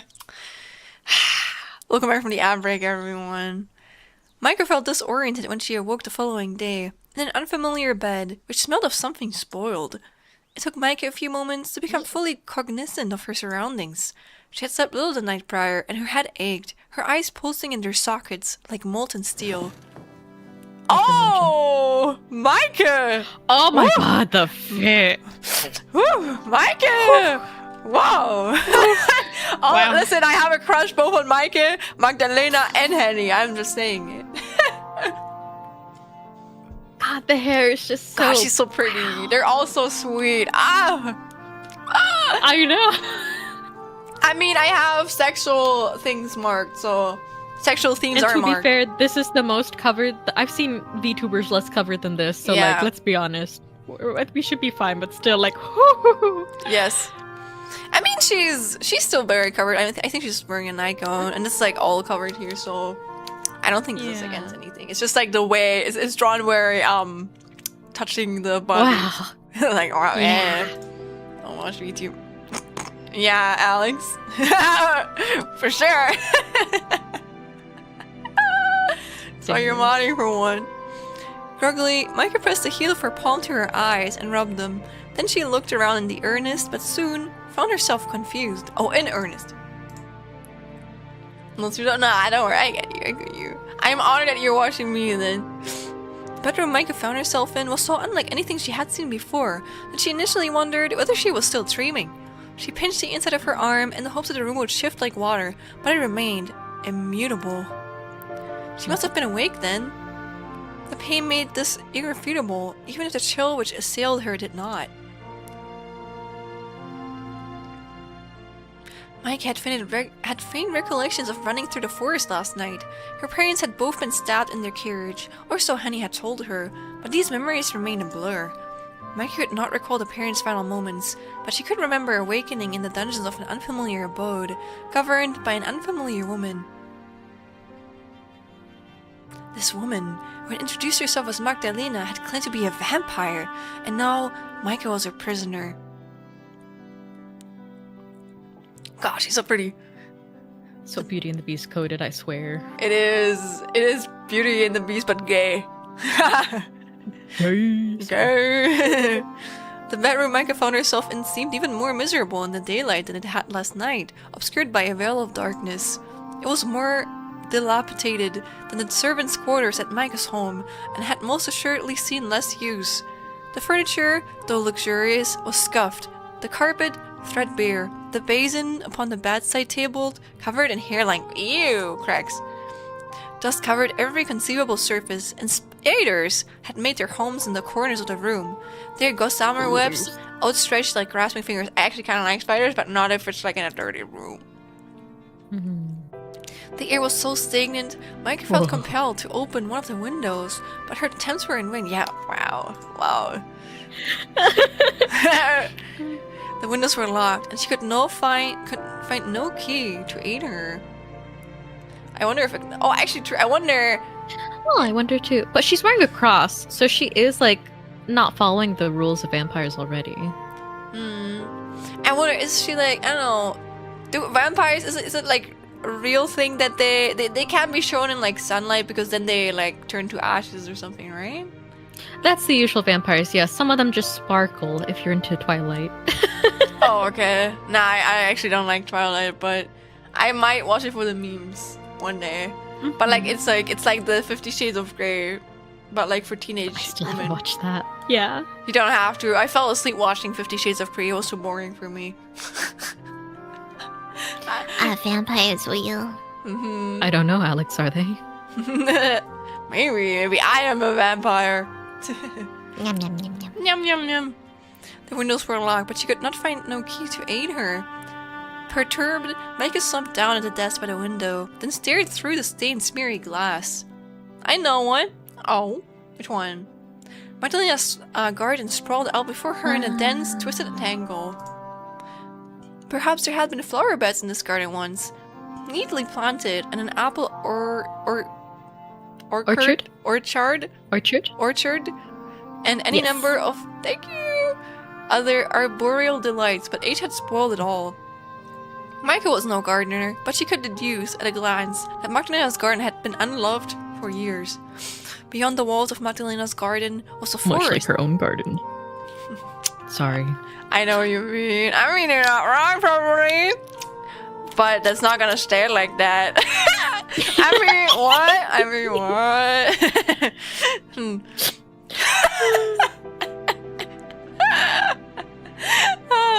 You know what, man? I mean, it makes sense, but like, Yeah. I don't feel comfortable talking or making like sexual jokes normally, but like I feel comfortable with you, so that's like I feel comfortable around you. So take that as an appreciation.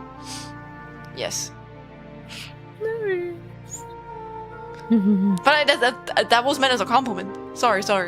Oh yeah. Okay, good, No, good. No, you're good. Okay, good. Don't just say that.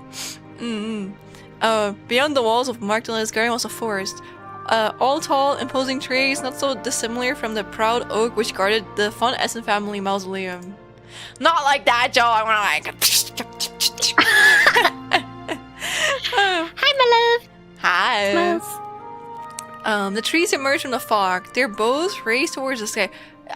What are bows?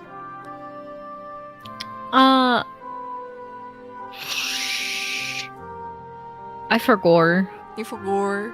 That's okay. Yeah. Probably said I don't know. It's a fancy word for leaf? something. Their leaf. Like festooned. What? The writing is very flowery. Yeah. I like it, but it's very flowery. Yeah. I mean, it's just words. But I think that's how you learn new vocabulary. So maybe I should read more the ends like that.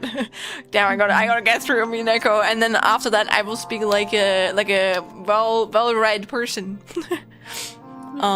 Festooned in darkly verdant leaves. I know that verdant is green. There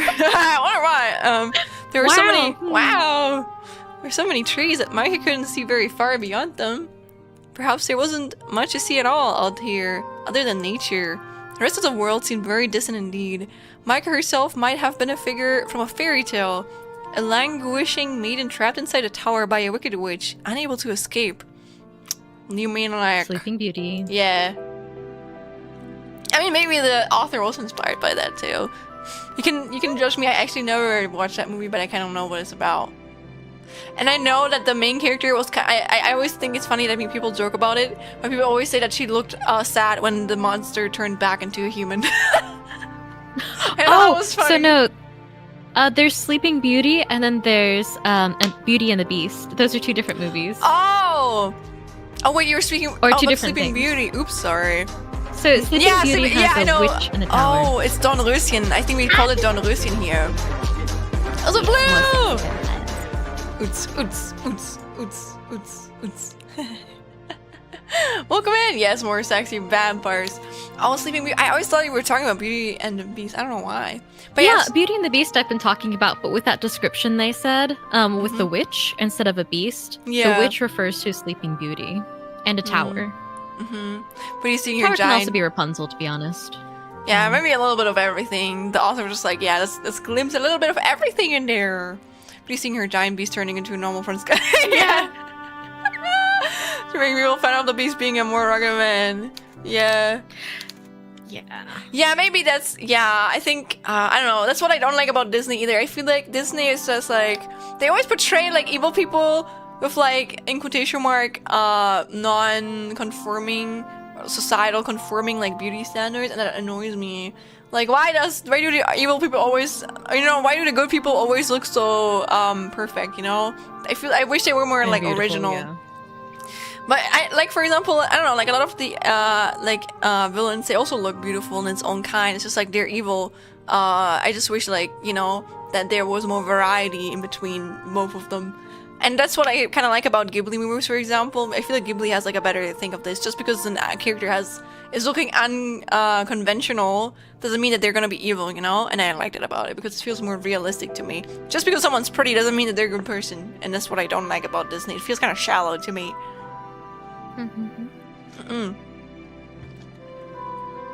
What the fuck is Gaston? He's a real ass ball. I don't know. I never watched it. Gaston? Yeah, who's that?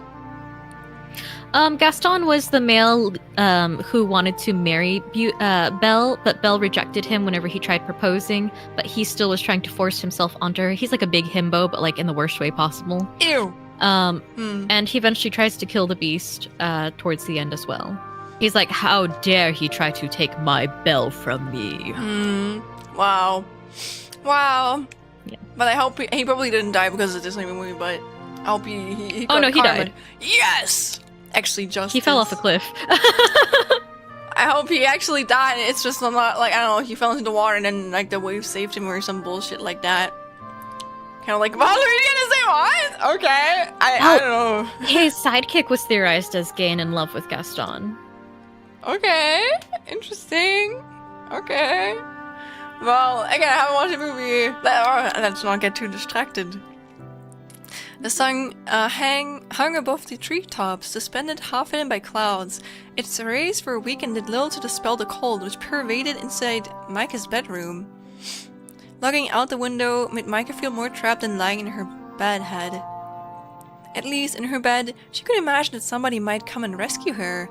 Seeing the dense trees which surrounded Magdalena's gardens made these hopes feel hopelessly naive, however. Why was there like 2 dots? Also, Maddie! 969! Oh my god, 696. 696. Welcome in, hello! These numbers are messing you up today. They are. And I think it's just because I've been awake since the morning. Again, I've done a lot today, so I think my brain is just like... It's a fright. Yes, I socialized, I went grocery shopping, and then I like answered a bunch of shit earlier. I worked on my application, and then I took like a 1-hour nap, and now I'm here. So my focus is a little bit even more away than normal, but I'm doing my best. I'm doing my best. Who would dare venture all the way into the woods in the hopes of finding her? Oh no! Get well soon, Maddie, get well soon. Walter might send out, or should I say, Walter might send out a search party, but he would have no idea where to begin searching, and Micah wasn't certain if she much wanted Walter to find her either. Like, no problem. She would languish inside Magdalena's home, wasting away like the flaking paint upon the walls until... we just send out a search party. Oh! Micah's dreary thoughts were soon interrupted by the discontented rumblings of her stomach. All of a sudden, she recalled that she had not eaten very much the night prior, or drank very much for that matter. Her throat was parched. Do they even have, like, food for her? Yeah, I was wondering that. Probably not. See, what if Magdalena went to get some food? That would be cute. I could imagine her doing that. Actually, same. Like, because she went out of her way to get clothes for her, too, so she could change out of her bloody ones for the night. Yeah, what if her excuse is just like, yeah, you need to be well fed if you want to taste good? We know what you are, Magdalena. We know what you are. You can eat moss. You can eat moss. Don't eat moss. Yeah, maybe some mushrooms. I don't know. It seemed almost heartless to experience such base desires after her parents' death, but Micah's body knew a little of propriety. Propriety. What is that? Yeah, that's a weird word. It's okay. What does that mean? This is also a weird one where I'm just like, I kind of understand the gist of it, but I don't know the actual meaning. Okay, don't worry then. Don't worry. Then just continue. All it cared of was its own immediate discomfort. Fortunately, Micah did not have to search for long to find a means of alleviating her hunger pangs. Oh, I knew it. Somebody, Magdalena presumably, had left a tray on her bedside table, which bore a plate of scones, a teapot, and a saucer. Scones? Well, it is something. It's a type of pastry. Pastry! Also, Yeah. pastry, hello! Magdalena, hello!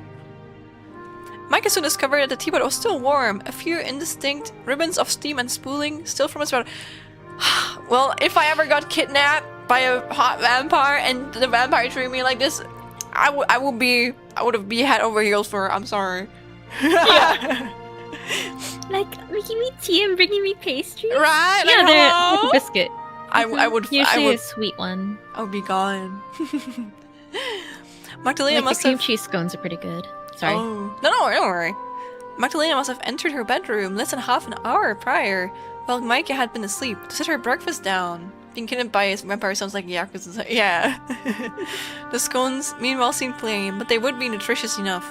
Micah was surprised that Magdalena kept any food at all in her home, given the curious nature of her diet. As a vampire, did she not sup only upon blood? Or had Magdalena procured these scones? Had she made them herself, for Micah's sake? I wonder too. The thought of her vampiric host laboring in the kitchen, her sleeves rolled up like those of a common drudge, was an amusing one. It was almost enough to make Micah smile. What if she's actually like, can vampires be vegan? What if it's kind of like she doesn't eat meat unless she finds some evil motherfuckers and then she kills them and then like feasts off them. But besides that, she kind of like feasts of stuff that can keep her hunger away. But like obviously, I don't know if she can live only off of that, you know? Evil meat. Evil meat. Yes, only evil meat. All animals, true. I didn't know that was a thing. But isn't it just the blood then? Yeah, it's just the blood that they go after, or the Yeah. life force. Depends on the type of vampire.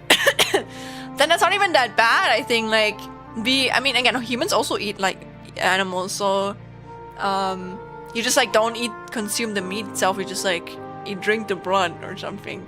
Just a little sip. Which underneath the teapot was a note. She even left a note. Did she leave a heart on it? Aww.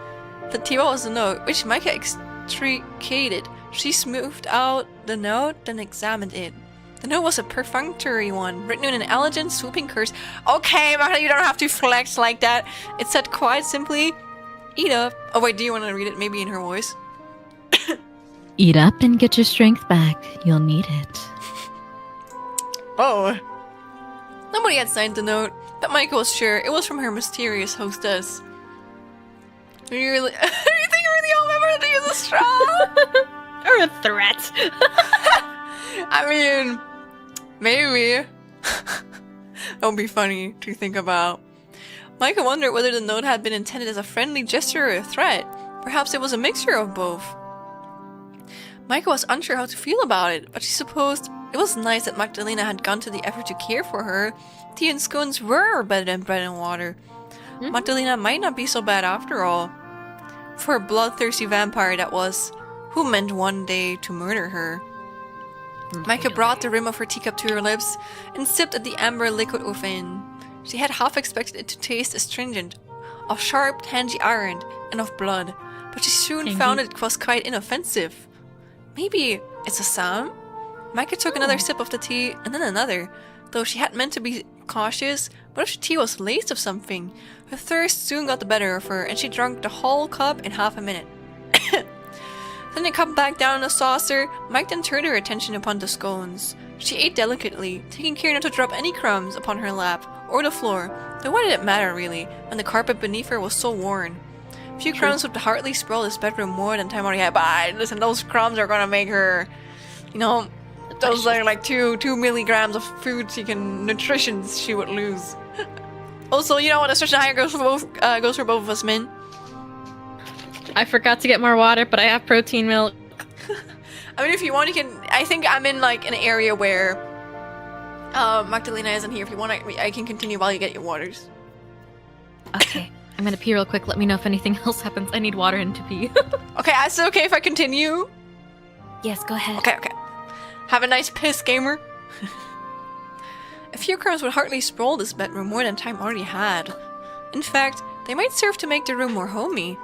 But then again, perhaps not. It would have been a tall order to breathe even a modicum of life into this room.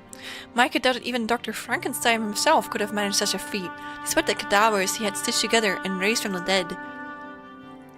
Did you guys know? I think Dr. Frankenstein was about, I think, what was it called? Not, what do you call it in English? When you get rid of a baby. apparently, or something like that. I think I read like a theory about that, but it was written by a woman. I'm kind of curious about it now. I never noticed that. Not abandoning, but wait, what's it called? When you abortion. I think it's about abortion and stuff.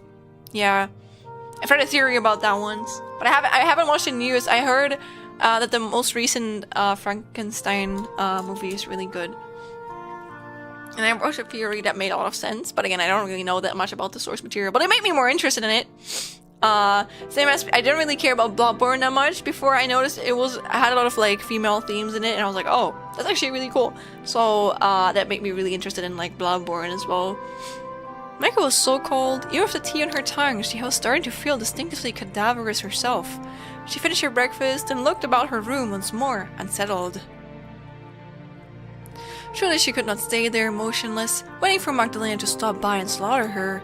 There had to be something she could do to escape her predicament. Micah rose to her feet. Oh gosh, what the fuck is Bayard?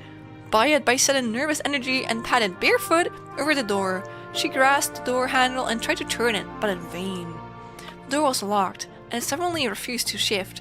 Mike had expected as much, and was particularly surprised. Welcome back! Slipping out through the door would have been too easy. Oh, wait, it means like, weight it down. Ah, thank you! Bowed? Bowed? Ah. If we escape from time! I don't know what word it was. Oh, look at my man. I don't know if you heard it, but we'll come back. Thank you. She basically just like, she wants to escape, that's all that happened. And the tea is not poison or anything, the tea is good. And she ate. That's what happened. Yes. Next, Micah turned to the window, but her hopes of escaping via the window had already been dashed. Oh, really? Doing things in the water that tell a distance from the shore. Ah! Ah! We call it Burr in German. Micah knew already the window was locked, and even if she had been able to open it, it was too high up for her to escape from. Micah stood up by the desk and peered, eyes narrowed through dirty glass. Magdalena's garden seemed a very long way down. Blanketed through, it was by the fog. Micah didn't much fancy the thought of smashing the glass, and she fancied even less the thought of jumping to her almost inevitable doom. I think this girl, in her clothes, she would like, she would like freeze to death, man. Yeah. Yeah, or some wolves will get her. Even if she didn't break her spine, it seemed like she would break an arm or a leg or both. Oh, cat time! Yeah. It did not. She decided to join us, wants to sit on my lap. It's okay, on Friday, I'm gonna see my baby girl too. I miss you, Cindy. I wanna give her so many snuggles, she will not be able to escape. It did not seem like escape was an option, though she had, of course, known that already. 5 hours max before hypothermia sets in. What does hypothermia mean again? Oh, is that like when you freeze to death? Yeah. Oh. My cats are ignoring me. Oh. Sorry, I can't Alex. relate. I hope that they are gonna also jump on your lap. I know what you mean. Sometimes when you miss your cat the most, then your cat is busy. And that's the thing I like about cats, kind of like, you can't force them to do something they don't want to. And obviously I'm not trying to, but I don't know, you kind of like have to wait until they're in the mood to do stuff with you too if they want. Magdalena would not have been that careless. Micah sighed, defeated, and took a seat once more upon the bed. It groaned beneath her, as though in pain, something rather like it wanted to be put out of its misery. They're not ending a stream! Oh, how dare they! They're getting banned. They're getting banned for abandonment. Mike could hardly blame it, given how very old it must have been. She felt distinctly miserable herself, though there was one silver lining, she supposed, to her captivity. Oh, I already have a cat too, Dixie. I'll figure out right now, trying to call Stitch, but I'm letting her sleep. That's very sweet of you, Dixie. I hope she has the cutest snoozies. At least, Henny was alright. Thou art most merciful. Oh, yeah. Micah. Sorry. No, you're good. I thought I pronounced merciful wrong, but it wasn't even in a text. No, it was what Alex said. Yes. No, you can do that. Don't worry. You don't even have to apologize for it. Please make our chatters feel welcomed Micah hoped she was alright at last. If she was not, then... But Micah would not allow herself to finish his thought. Honey had to be alright. She simply had to. Otherwise, Micah's sacrifice would have been for nothing. Feeling the need now to distract herself, Micah rose, then shed the nightgown Magdalena had given her. She changed, not into her old dirty dress from the day prior, but into one of the new clean gowns Magdalena had left in her chest of drawers, all neatly pressed frills, which smelled only faintly of mold. Oh. Now, newly outfitted, Micah paced the room, wondering what she would do. That is really bad. Oh, Wow. That is so pretty, but also... Dude, I hope that at least her underwear or something is not moldy, because Jesus Christ, I would get like the worst like infection ever. Yeah. Yeah, like I don't know, I've gotten like a bladder infection just from sitting on a cold stone before as a kid, so it's just like, man. While living with the parents, Micah's mother had often instructed her to work on her embroidery hoop. One way to get too used to it. True. But she does look a little... What? With a trumpet? What? You mean like Toya? I mean... Not really. But like, maybe the clothes are a little bit similar.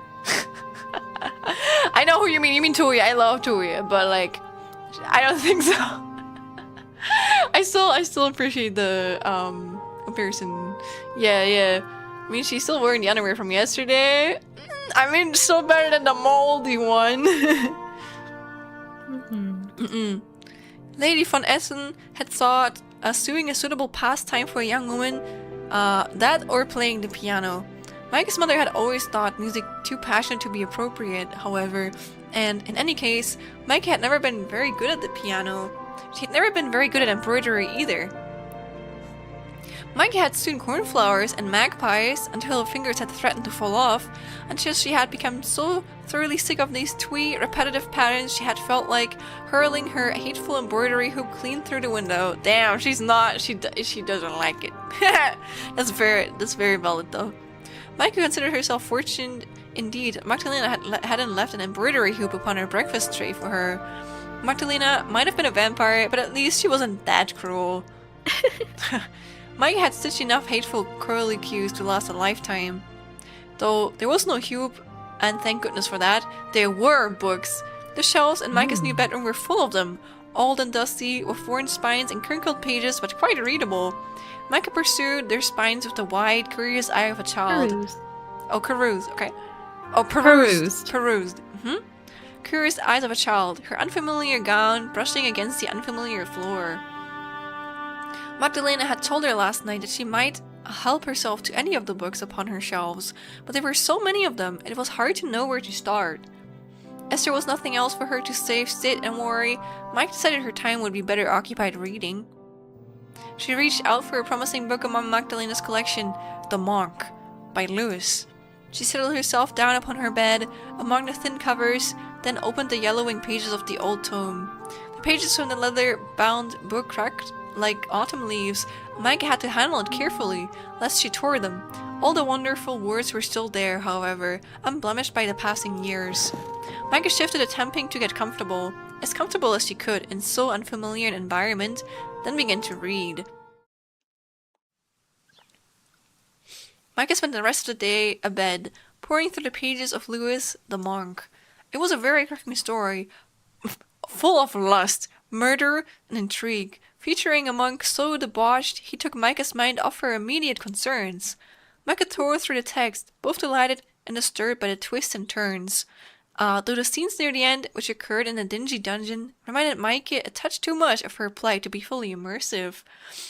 Micah once arrived a day in a public bus. Yeah. Micah skimmed these pages, which detailed the virginal Agnes' suffering, and soon reached the conclusion where the wicked monk Ambrosio was tortured for his crimes. As Micah read, the sun began to sink outside. Shadows stretched along her bedroom floor, biddening her to light the candle which rested upon her bedside table. This light was feeble, but it was enough to read by. Micah continued to scan the pages of the text, holding Oh, actually, you're right. Oh my god. I Oh, think that's the you. door. Oh no, that wasn't me actually. That's why I tried. Oh, to okay. it You heard that too? Yeah, I think the door opened. Uh-oh. Good foreshadowing. Holding a book close to her nose, so as to devour it, so enraptured by Ambrosia's suffering, she did not hear the sound of a key turning in her bedroom door. She did hear the sound of the door creaking open, however, a low, guttural sound which split the silence like a moan. Micah raised her head, disoriented once more, to find herself in Magdalena's home, in a dingy bedroom which Magdalena had prepared for her. Her hostess stood in the doorway, shockingly fair and white, in the gloaming, returned, perhaps, to make good on her initial promises. Did she mean to kill Micah at last? Micah had but a scant 10 pages left to read of Ambrosia's ill-fated adventures, yet she feared she would not see how his life would end. She says, like, let me read, please! I want to finish reading this. So real. Yeah, I kind of get it. Her own existence would come to a close before that of the Val Mark. Micah supposed she could slip past Magdalena to make a hasty retreat, but no, she had dawdled for too long. Magdalena had already locked the door behind her, nor surveyed Micah with a detached sort of amusement. Good evening to you. It feels like it's been a while since last I saw you. Did you enjoy the breakfast I brought to you? Yes, She's blushing. thank you for your kindness. I didn't expect you to be so considerate. You believed that I would let you starve? That is so fucked up. Magdalena tittered, her red eyes sharp and knowing. Ah. Please, I'm not that cruel. I have even brought more food for you. Look, it has been a while since breakfast, and I thought Yeah? you might be hungry. It's Yeah, so it's dark nice. out. Oh, that's very sweet of her. Imagine she kept her alive only to kill her the next day right before finishing the book.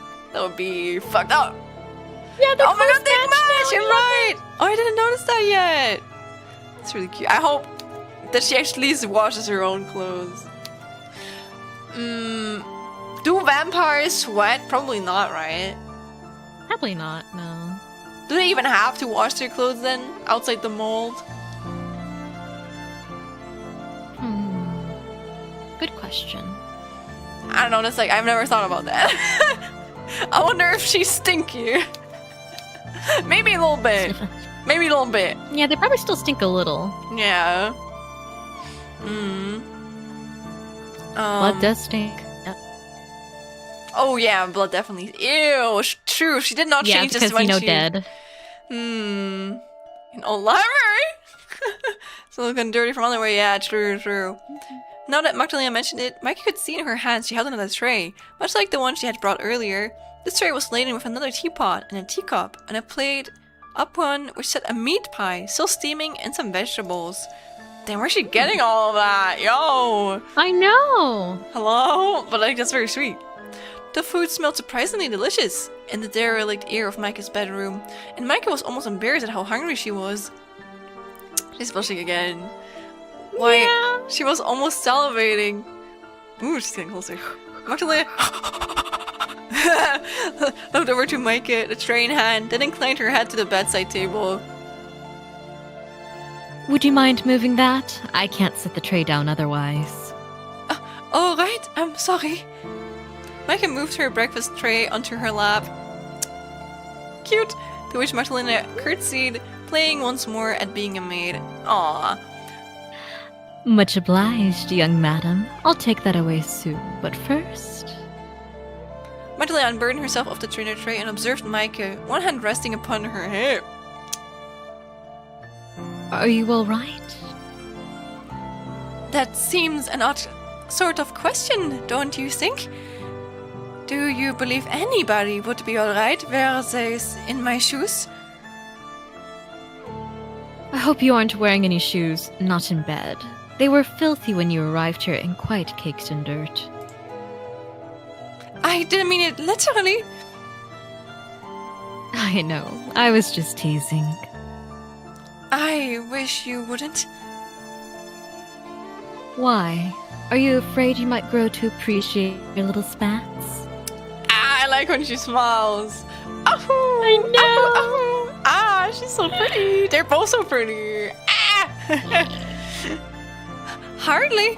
I fail to see the need to converse with my captor. That's all. Oh, how fiery you are. I'd almost forgotten. You look so very wan, and weary too. The bags beneath your eyes are terrifying. They're almost black. They're red. That's makeup. Did you not get much sleep last night? I tried. I failed. I take it you had a lot on your mind? Yes, indeed. Not that it should come as a surprise. Were you thinking about your own fate? That and the fate of my parents. Henny, too. You're still fussing about that silly maid of yours. Hey now. Yeah, right. Hey, I've no idea why you care so much. It's most unusual. None of the ladies I knew growing up were half so besotted with their servants. They treated them much more like livestock than people. Henny is more than a maid to me. She's... Your friend, yes, you said. How touching.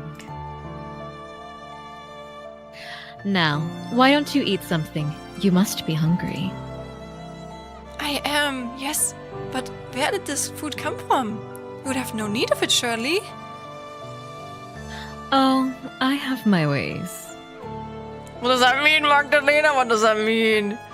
Magdalena, I know, and I'm like... not knowing me. Like, what does she mean by that? Like, hello? There are merchants who sometimes travel through these woods, and quite fortuitously, I happened to pass one by when I went for a walk in the early hours of this morning. Wow. So she killed another person, of course. This food I procured from them. You did not buy it? I did not need to. I can be very persuasive when I want to be. It's one of the many perks of being a member of the noble undead. What? Do not tell me that you... Do not... Oops, sorry. No, you're good. Slaughtered him? Oh no. I don't kill indiscriminately. I am not a brute, no matter what you might think of me. And my hunger has already been satiated for the present by last night's feast. I use nothing so nefarious as my powers of flattery. It is not so hard, to bend men to your will. Not when you smile at them and you remember to bat your eyelashes. I'm no better than a simple man. Dead smile. If she did that to me, yeah. What can I say? I had him prepare enough food to keep you going for a few days in a knapsack, plus some eggs and flour, the basic amenities, then bade him a fond farewell. Thank you for the raid, Shinku! Thank you! Oh, hello, Shinku! Hello! Hello! We're making a speed intro, okay? Hello, Raiders. I understand you already know me probably when I'm waving here. Hi. But I'm a nano chameleon. Yes, sir. If you want to see my model. Wow! Cool. Yes. I'm currently in a collab, so I'm going to make this a little bit faster. But yeah, I'm an artist, animator, and game developer. If you'd like to see some of my art, you can check out my social media. You can see my animations there too. And if you want to check out my games, then you can go to my itch.io page. But yeah, big yapper, and also German, which is why I'm playing a German Hiiiii visual novel right now with Minchki. If you want to introduce yourself. Wow! Hello, my name is Minchki. I am a dream guide and I really like doing voice acting and singing. And also, since Lena mentioned her art earlier, I am also one of her children. This is the art she had made for me a couple of years ago and it's very cute. I keep staring at it while we stream. That makes me happy. And everyone forces stuff, otherwise you get fat. Yeah, of course. Nah, don't worry. But thank you for the raid. I hope that that really was fun. Yes, yeah. We're gonna continue with the game now, but I appreciate the raid, and I hope you have a good one.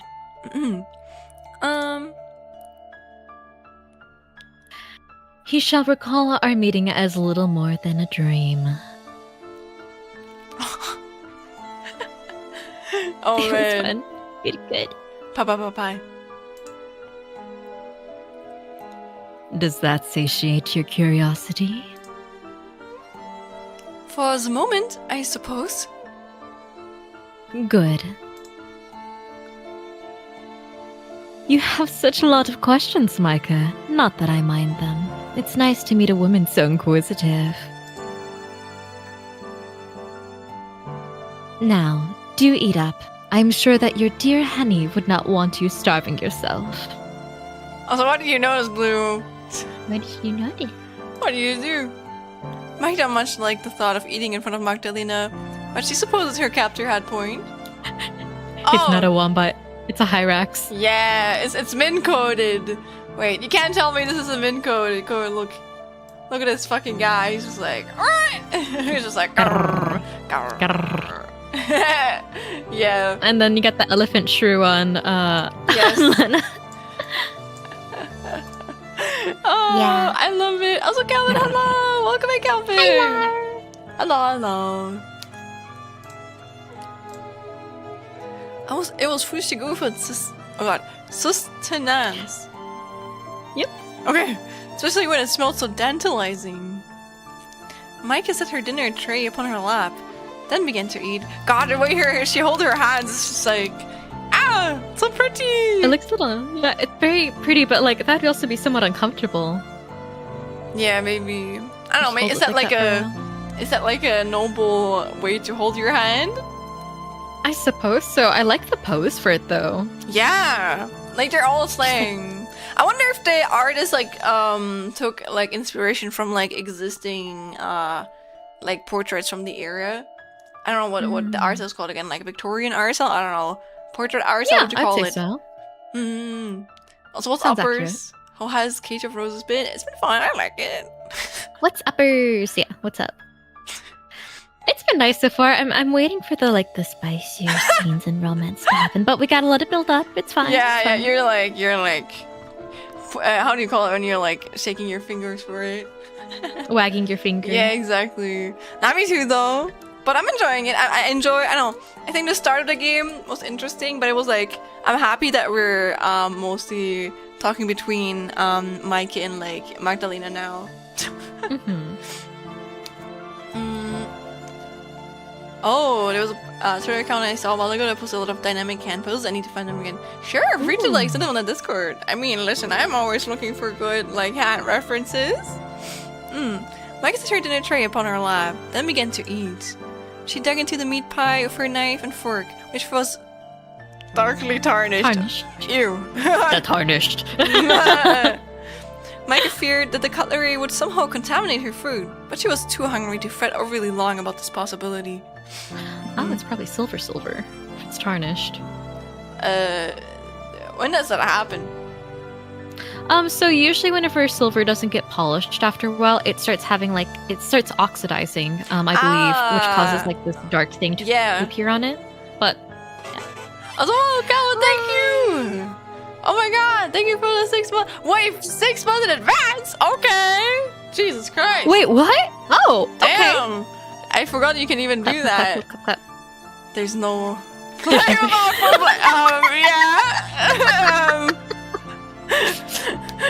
Will tarnish in search of the Elden Ring, emboldened by the flame of ambition, someone must extinguish thy That's what I was flame. thinking of earlier, Blue. Yeah, I'm just like, tarnished Elden Ring.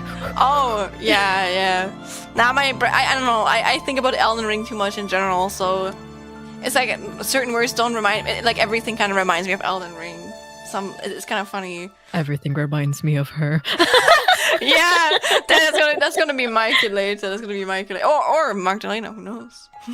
Oh, true. Yeah, Tarnish. Same as I will never be able to read hope and despair ever normally again in my life. Yeah. What if she confesses to Magdalena? She's like, I love the hope that sleeps inside of you. Truly the most romantic word said in life. Truly.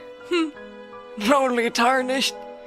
Micah popped a piece of meat pie into her mouth and chewed, and as she did, Magdalena watched. Ooh. Magdalena's red eyes were wide, as though she was observing something very interesting. An exotic animal in a cage, perhaps, or a reaction between two volatile chemicals. Micah did not think the act of her eating was very special, but it must have been different to Magdalena. As a vampire, Magdalena had no need to partake in meat pies or vegetables. Was that why the simple act of Micah eating enticed her so? Oh, I get that, Blue. Same. As Micah ate, horribly self-conscious of Magdalena's stare, what if she were to drop any food on her front? The vampire began to talk. It's been a long time since I was able to observe one of your kind going about your day-to-day life. What does she even do when, like... What does Magdalena do? Does she just sit there? Does she also, like, read? I don't know. I don't know. Let's see, we're gonna find out. I'm actually kind of interested in that. Like, what is Granny doing? On the rare occasions I am able to witness you, you are always in pain, screaming and crying and begging for your lives. Okay. That is rather entertaining in its own right, but sometimes I forget you are more than just prey. You have thoughts of your own when they aren't being disturbed by my physical discomfort. Maybe by hers too, who knows? You eat food, and you read books, and you have friends. Dreams too. It's hard to believe it now, but once, I wasn't always so different to you. Oh, she looks so pained. Oh. That was a very, very long time ago, though. Micah detected while sipping her tea a note of longing in Magdalena's voice. Oh. Wait, wiggles my eyebrows. Her hostess' expression was inscrutable, but her ruby eyes were soft, the pale lashes that framed them trembling as though from the force of her own emotions. Had Heike not been afraid of Magdalena, she might have sympathized with her. For a few brief moments, Magdalena appeared, for all the years she had lived, and all of the hurt she had caused, to be a young girl, younger even, than Micah herself. Not for the first time, Micah wondered how old Magdalena had been, where she had been turned. Her face was so smooth, so devoid of blemishes. She could not yet have been in her 20s. She would have been 18 or 19, if that.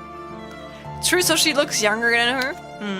True, I forgot about that. When, like, a vampire turns, like, they never age anymore. They never age, yeah. That's why it's so bad for children. Oh, yeah. Oh. It seemed... What happens when you turn a child into a vampire?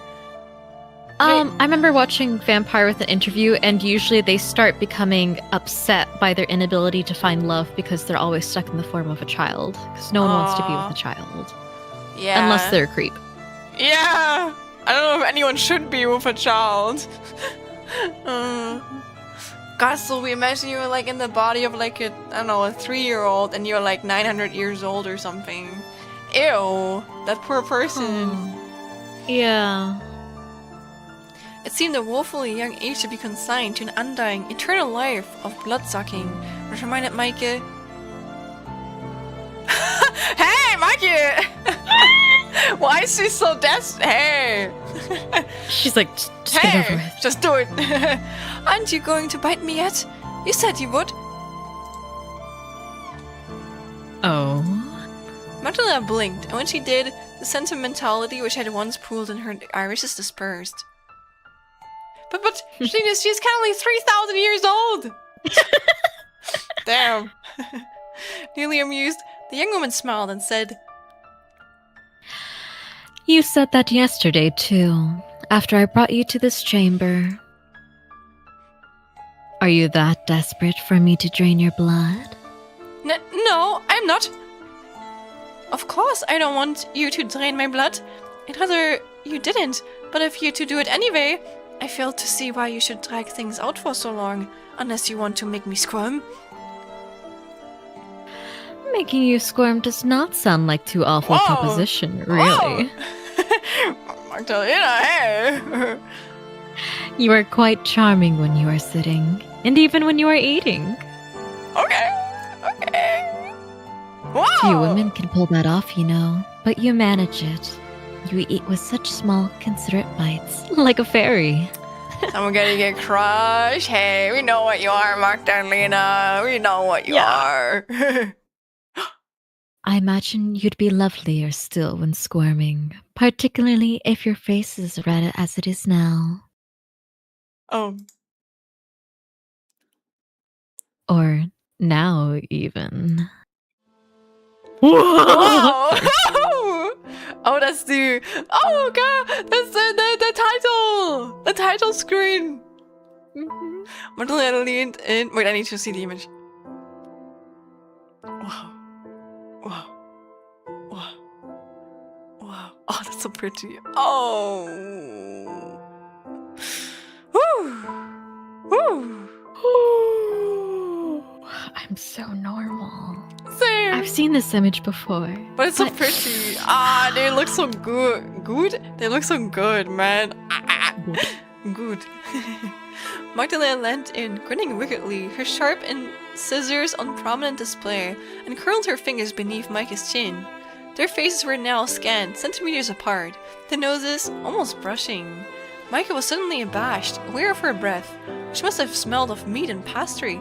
Self-conscious, her face burned redder still. Yeah, of course it was because of the it was because of the food and nothing else. The pastry, yeah. Yeah, it was because of the pastry for sure. Like a furnace, as though to entice Magdalena. Her heart hammered so very hard. She could feel it at the base of her throat, inside her skull. Could Magdalena hear it too? Why did she feel so unnerved? She had been on. Oh, I'm getting hot. It's getting hot in here. If she had only been afraid, that would have been understandable. But the sensation which curled in the pit of Micah's stomach seemed compromised of more than that. You know what I mean? Give me Fata Morgana vibes. I actually never read Fata Morgana. Maybe I should. Her brow began to sweat, as did her palms. Tremulous as a leaf, she found she could not meet Magdalena's gaze. Yet sure, she does look a little bit afar. Yes, you are lovely. Whoa! Magdalena spoke her words of praising as she tipped Micah's head back, her eyes roving not over Micah's face but the slender collar of her neck, and the delicate blue veins which crisscrossed it. Okay, one second, you can feel free to send some concept art. Sorry. I would have no compunctions about sinking my teeth into that throat of yours. Your skin is so very warm. It is as though you were trying to entice me. You look utterly delectable. But I will abstain for now. You are so very lovely. It would seem like a waste, almost, to drain you right now. I would prefer to savor your demise like a fine wine. There's little sense in being overly hasty. And in any event, I am not that desperate. I can abstain. I must. A muscle tightened in Magdalena's jaw, and her eyes grew hard, just like two stones. Welcome, Keko. I have managed for long enough as it is. I would not wish to have all my efforts undone. What? Micah blinked at Magdalena, her eyes uncomprehending. Will you not drink my blood then? No, I won't. Not tonight. You may rest easy one night more, dear Micah. Your death is still a ways off. How far, exactly? That depends. Upon? Oh, I don't know. My own mood and the movements of the moon, and how long you continue to entertain me, I suppose. Whoa!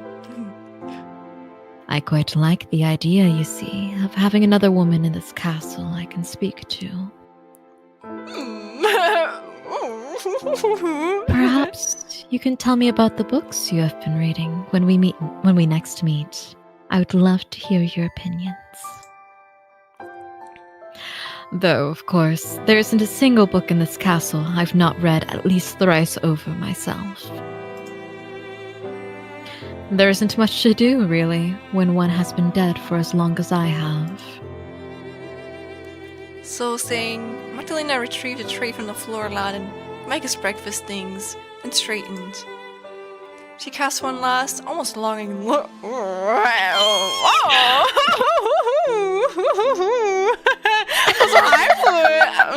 Hi. Look at Micah, who shuddered beneath it. Her cheeks blushing anew. Her cheeks, money. Blushing anew, like the skin of an apple. Why does she look so angry? Before, with what might have been a sigh or sob, Magdalena turned. She unlocked the door with one hand, the keys dull. Hello! And Mate in the candlelight, then exited, taking the tray with her. I would also be blushing. Ooh, God, she's so pretty! Scene. Wow! Ow! Good on the desktop for using that. Like, I would too. Like, hello. Micah passed that night much as she had the previous one. Namely, by lying in bed in the night gown Magdalena had bequeathed her, trying and failing to sleep. I mean, I would be too if that happened to me.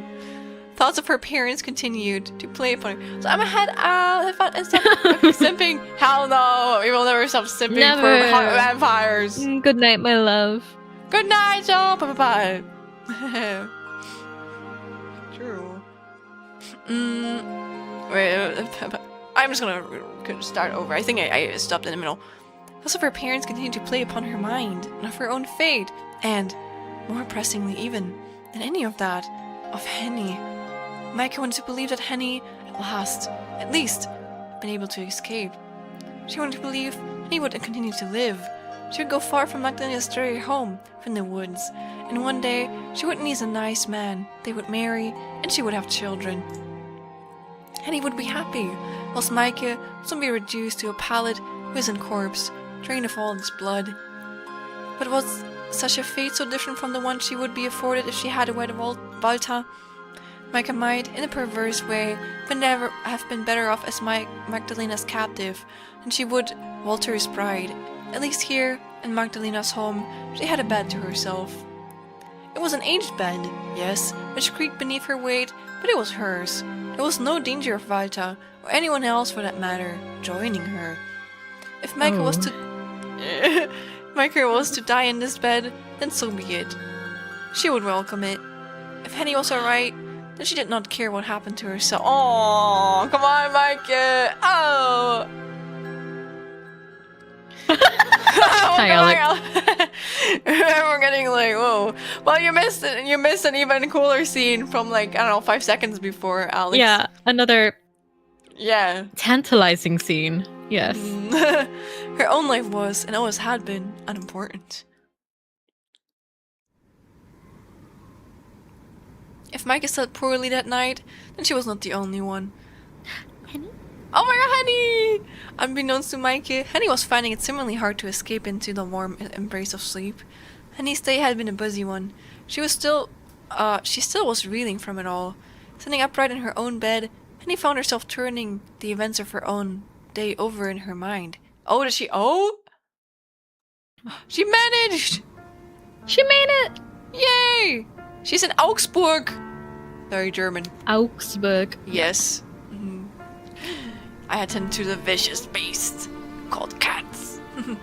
It had been in the very early hours of the morning, and he had finally made her way to Augsburg. Yes! I wonder if it's accurate to real Augsburg. You know what? I'm gonna look it up. I'm curious now. Augsburg. Damn, Like, I it's think that it one is. building to the left that I'm wondering is accurate. I think it is, actually. Really? Okay. Yeah. Where do I have this open? Wait. Ma'am, this is medieval times. True. Yeah, no, I think this is like... Yeah. Interesting.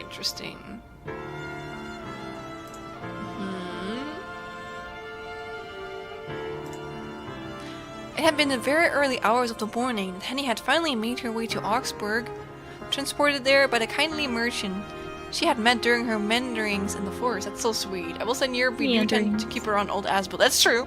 True. That's true. We take care of our shit. Y'all take care of them pretty well. Henny had thanked the merchant profusely for his help, and had then set about looking for Walter Gerhard's home. Henny knew its location well, though she had only been there twice before. It was a large, imposing building, one of the finest in the vicinity. She could have rivaled the Von Essen home, but it was more modern in construction. It was not the sort of house one could forget in a hurry. The sun had begun to rise in increments as Henny walked through Augsburg's streets, and it turned a marvelous shade of pinkish red as Henny arrived at Walter Gerhard's doorstep. The sunrise was very beautiful, but Henny hadn't been afforded it the time to gob and stare. She had more important matters to attend to.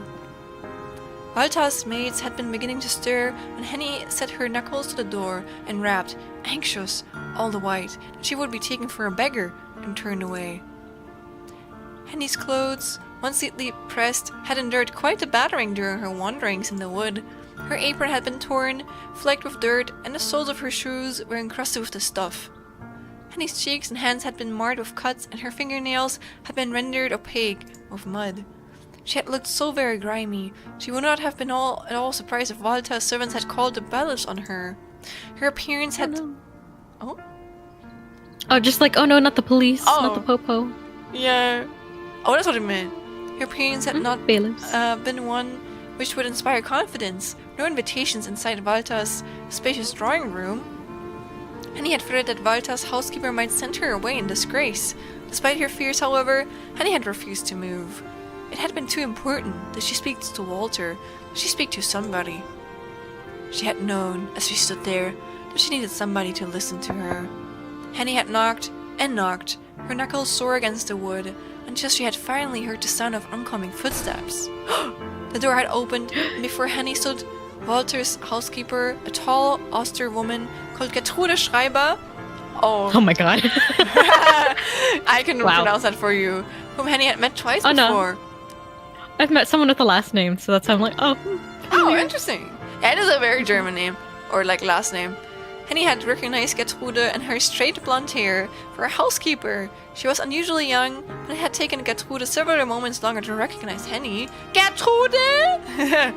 She had appeared ready to slam the door in Henny's big rimmed face, her expression one of revulsion, until Henny called out to her. Please don't be alarmed. I know what I look like, but I'm not a beggar. Also, thank you, Fluid Hashtag for 25 sushi. Thank you! It's me, Henrique, Lady Micah's maid. I've come here on her behalf to let you know there's been an accident. A horrible accident. 1 second. I have to raise my voice up for her. You're good. I need to speak to your master at once. It's very important. You're putting so much effort into it. Thank you. Please, let me have a word with Herrn Gerhard. That's how you say Mr. in German. I'm used to just saying the hair instead of with it yeah, without the N at the end. It's like it's like Mr. Well, it's kind of like a different tense, I would say. You know, you put an N in like, I don't know, I think accusative, that's what we call it. I don't know how to explain it. It's just like, I think it's just like tenses and stuff. Henny's cries for help must have been infusing enough to thaw even Gertrude's icy exterior, for the housekeeper's expression had eventually softened. It's like, nah, it's not that, it's a tense. It's just like saying he was or he is, you know? But like for a subject.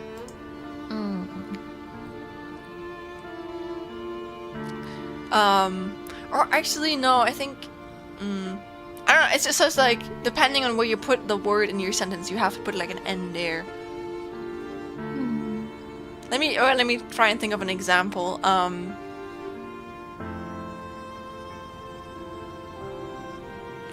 Like if I say,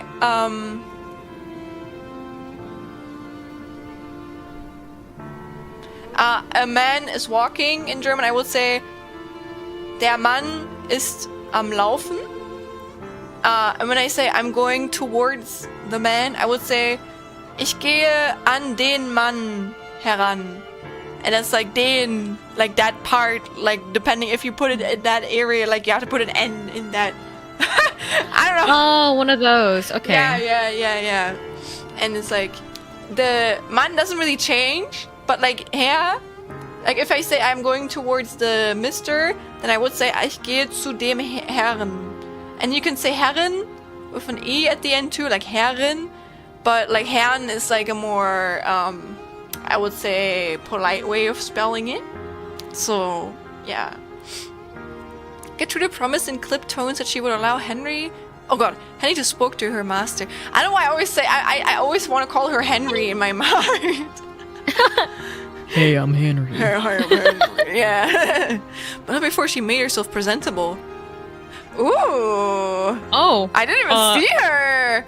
I haven't seen her model before. That's why I'm like, she exists? I mean, I can talk for her if you want. Sure. Because that way, you know, like, yeah. What voice should I give her? Like a very monotone one. That's what she looks like. Monotone and like stiff. Should I also make it German or? If you want to, sure. I like the German accents. Okay. So refined. I don't care what it is you have been through. You might have been savaged by wolves in the woods for all I care. Whatever it is you have endured, I will not let you see my master like that. It would reflect poorly upon me as his housekeeper, for that all the riffraff of the streets in this home. You will need a bath first, at the very least, and we must do something about your clothes too. Why? Look though as you have been dragged through a hedge aft backwards. And he tried to impress upon Gertrude the importance of what it is that she had to communicate. There are things more... Do you want to voice that, Min? Because I think that's what Henny says in the middle. There are things more important than clothes. But Gertrude, being Gertrude, had none of it. She had a very argument face, I get it. Icily unimpressed by Henny's pleas, Gertrude had made it clear that Henny would have a bath at least before she would be allowed within spitting distance of her master. I mean, maybe she just cares about, like, Henny too. This is a great privilege, you know. Hot water is a rare commodity. My own girls are not often afforded this luxury. You ought to be grateful. Henny was grateful, she supposed, that Gertrude had allowed her into Gerhard's home at all. But she had been less so at her insistence that her news could wait until all the dirt had been scrubbed from between the fingers and toes. Henny had known full well, while she bathed, that Micah could have been languishing in a prison cell, or worse still, being put to death. And she has like the most beautiful romance of her life. I know. It had taken almost 2 hours before Gertrude was satisfied by Henny's appearance, at which point the sun had risen and the last vestiges of the night had been swept away. Henny had not been permitted a chance to sleep throughout the night, save for the brief spell where she had been unconscious in Magdalena's cell. Though neater after her bath, her skin washed free of filth, and her body shrouded in a clean uniform identical to the one which Walter's serving drudges wore, Henny still felt exhausted to the point of delirium. Henny had been so tired, she had feared she would collapse before she would even was able to properly explain to Walter the dangers his fiancée had found herself in. But Henny had known that she had to try. Oh gosh. God, he does look really pretty though. Oh my god, he's so pretty. Woo! He's so pretty. God, when he holds his thing. Ooh. Let's see if he's an asshole. Oh! He looks like it. Oh, but let's see. If he's an asshole, I don't like it. But if he's actually, you know, yeah. I can appreciate him from afar. It's fine. Yes. He's straight out of Castaway. That's my type! That's my type! From this asshole. That's not my type. Then how you could try to run away from it though? I mean, they didn't know each other. They just really didn't. I think didn't she say she only spoke like 3 words? Yeah, they hadn't really exchanged any words the 3 times that they'd met. Yeah. Who the fuck's Owen Wilson from Zoolander? Yeah, Micah's unimpressed by him, but Henny's like, oh, it's true love, and I'm just like, okay. Whoa! Hey, that's rude. Not human. This is like Owen Wilson from Zoolander? No. That's evil. You know. I don't agree. I don't think they look similar at all. Because he's prettier. Yeah. Maybe I just don't think like Owen Wilson is like, I don't know. Sorry, but like Owen Wilson doesn't. Yeah. What? Look at the picture and he's oh, for the outfit. Yeah, Dio. I'd say more Dio because of face. That's something I agree with. So no, Owen is very handsome, but like not an Ikemen handsome kind of way or pretty kind of way. He looks like a funny goober a little bit. You So versus it's the just a guy you don't different have to type worry of- about. Prettiness. Yeah. Sorry, Owen, if you're watching this. Owen Wilson, if you're watching this stream, sorry. But he is very pretty. Oh, do you want to voice him or do you want me to voice him? Like, I don't know if I can do him justice. I can try. Okay. I haven't really voiced men before, so this will be new for everyone. Okay. I mean, I can try to. It's just like I feel like you can get deeper with me than me, and I think he has a very deep voice. So, yeah. But again, if you want, I can try it too. But like, it's like, do you want to voice him? Like, I'll try, and if I have to give up, then I'll give up. okay, and I'm just gonna take over. Oh, don't worry. It had been a little after 9 o'clock, and Henny had been permitted entry to Walter Gerhard's study, wherein she had found the master of the manor, cleanly shaven and sipping a cup of tea. God, he's so pretty though. Like, oh. Owen Wilson sadly turning on the stream. Sorry, Owen. Walter had seemed surprised to see Henny and had regarded her initially with some confusion. Goodness me, I did not think when Gertrude said I had a visitor that it would be you. You are Frau Henrike, correct? My mic is my mic is made.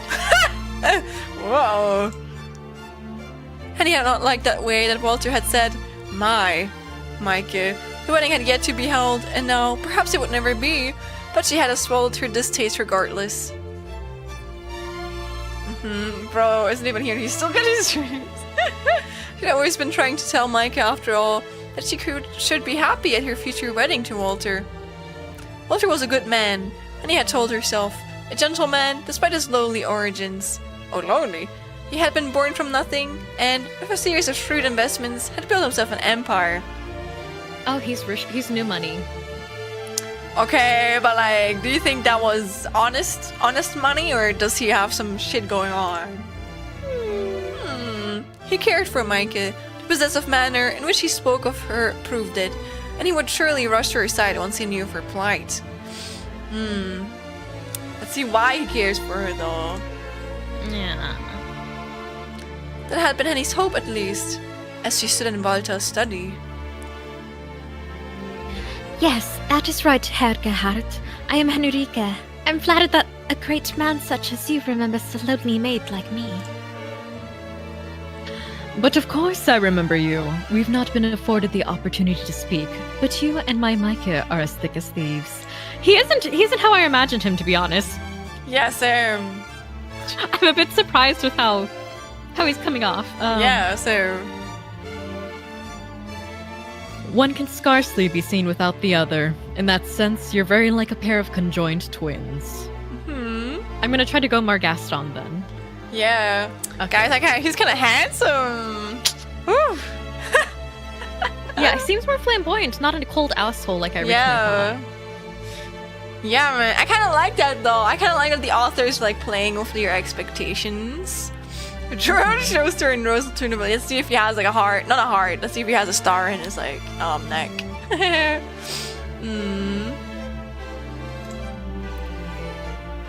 You could be a modern medical marvel, almost.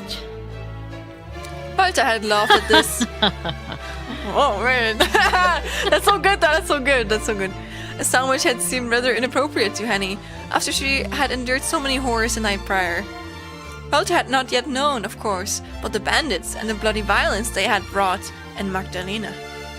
But Henny thought he could at least have looked concerned that his fiancée, who had been supposed to visit him the day prior, was nowhere in evidence. Did he not care that Micah had vanished, seemingly into thin air? Perhaps he had consoled himself, as all men of great import do, that nothing had gone wrong. Nothing could go wrong, given his vast riches. He must have reassured himself the night prior that Micah's carriage had been waylaid by some innocent purpose, perhaps a faulty wheel or a need for a new horse. He had not, after all, been worrying of Micah and her welfare. True! That's true. It doesn't seem like he worries. He did not care. Speaking of which... Walter had leaned forward in his chair, his laughter ceasing, to examine Henny with a newfound degree of thought. I do not see your twin with you right now. Is my lovely Micah not in your company? About that. Oh, don't tell me she fell sick on the journey here. That would be truly heartbreaking. Yeah, I fell sick. I'd hate to think of my dear fiancé convalescing in some miserable inn on the roadside. No, that isn't quite it. You see... Then she is not sick. Where the devil is she then? Don't tell me she's having cold feet. Hey, he's getting angry. Did she send you here, Frau Henrike, to break my heart in her stead? It seems unlike Micah, her being one of the fairest of her sex, but if her parents are having second thoughts... Yeah, let her speak. It isn't that either. Lady Micah's not sick, but I'm afraid she might be, and irreversibly so, if you don't do nothing to save her. Yeah, bro, let her speak. Yeah. Oh, Herr Gerhard, it's awful what's happening. You'd hardly believe it. If you'd seen what I'd seen, if you knew what I knew, then...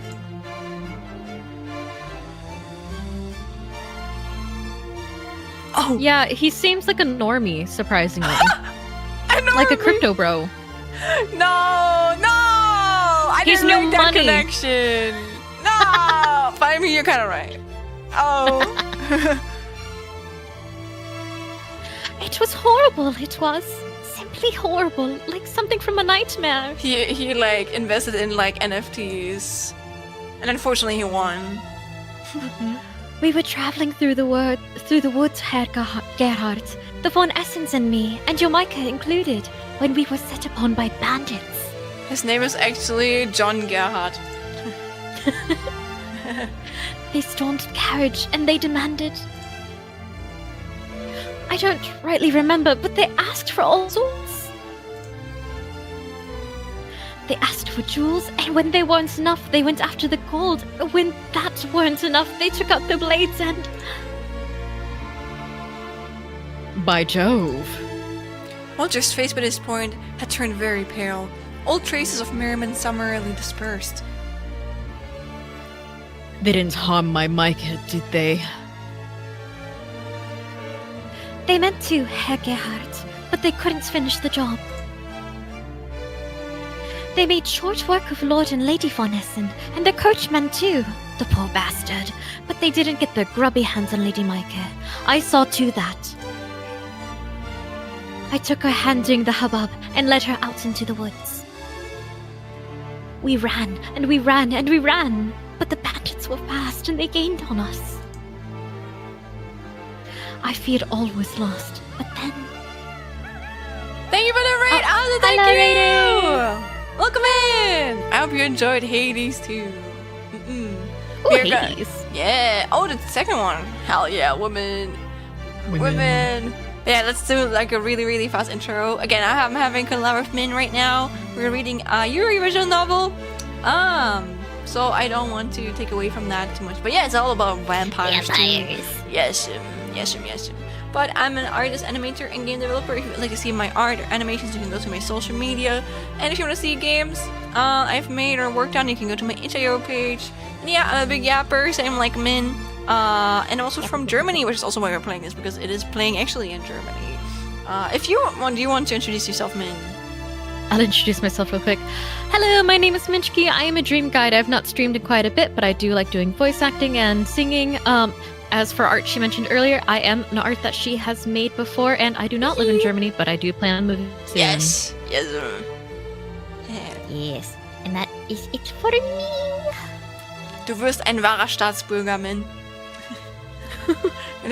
As I said, you're going to become a citizen. A Yeah. rightful citizen. Yeah. But yeah, I thank you for feared the all raid. was lost. We're gonna Sorry, continue. thank you for the raid. Yes, sir. Welcome in stream or raiders. Okay. Yes. I feared all was lost, but then Oops.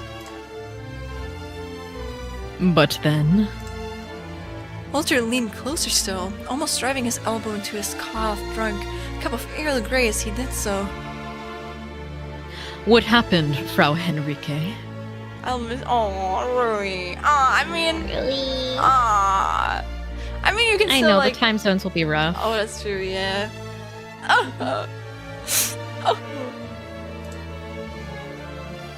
Surely you and Micah must have survived, else you would not be standing here now, looking shaken, I admit, but in one piece. Please, tell me my Micah was alright. I'm not going anywhere, Marie. Come on, you goober. Lovingly. I mean, You silly goose. if you there has to be at least some sort of like time zone, like I don't know, like that you can like meet up, right? Like if you can watch me right now, then you can just like you can hang out at this current like timing, you know. Maybe I don't know how long you usually like hang out with each other, but if it's not like a full 24 hours, but it's all possible, okay, everybody, don't worry. Never to be seen again. Or yeah, or I'm just going to disappear forever after this stream, actually. Nah. Oh, high five, sure. I'm giving you the high five, man. Okay. Okay, wait.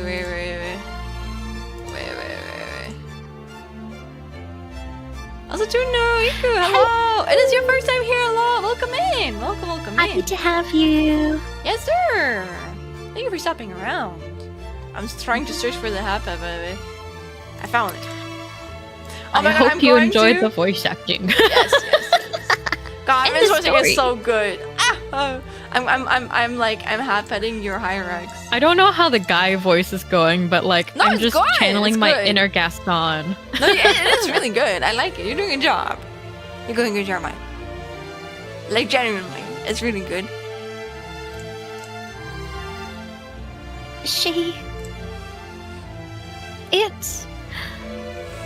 That is to say, And he had thought of nothing save talking to Walter Gerhard over since her flight from Magdalena's abode, but at this crucial moment she had found herself quite at loss.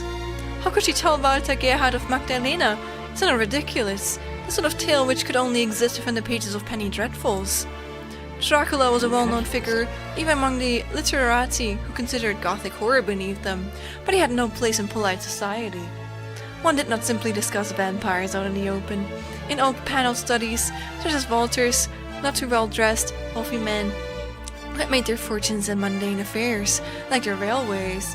If you read On that Animal- note, The Office is beautiful. Yes, it is pretty. Wow. There were tigers. Nice. I think tigers are really cute. Garr. They're like big kitties. And he did not know Walter particularly well, but she could tell from his clothes and his demeanor that he fancied himself a staunch rationalist. It had been immediately obvious that such a man would never hold with vampires. Even Henny herself, being born to a superstitious mother who wore about her neck a lucky rabbit's foot, could scarcely credit what she had seen. It had been blatantly unbelievable. She would not have believed it were she in Walter's position. She had no choice but to, after all she had witnessed. She had seen those bandits torn to pieces before her eyes, smelt their blood, and heard their screams.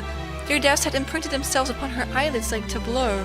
She saw it even when she blinked, her thoughts steeped in crimson. How could she make Walter see what she had seen? How could she make him understand?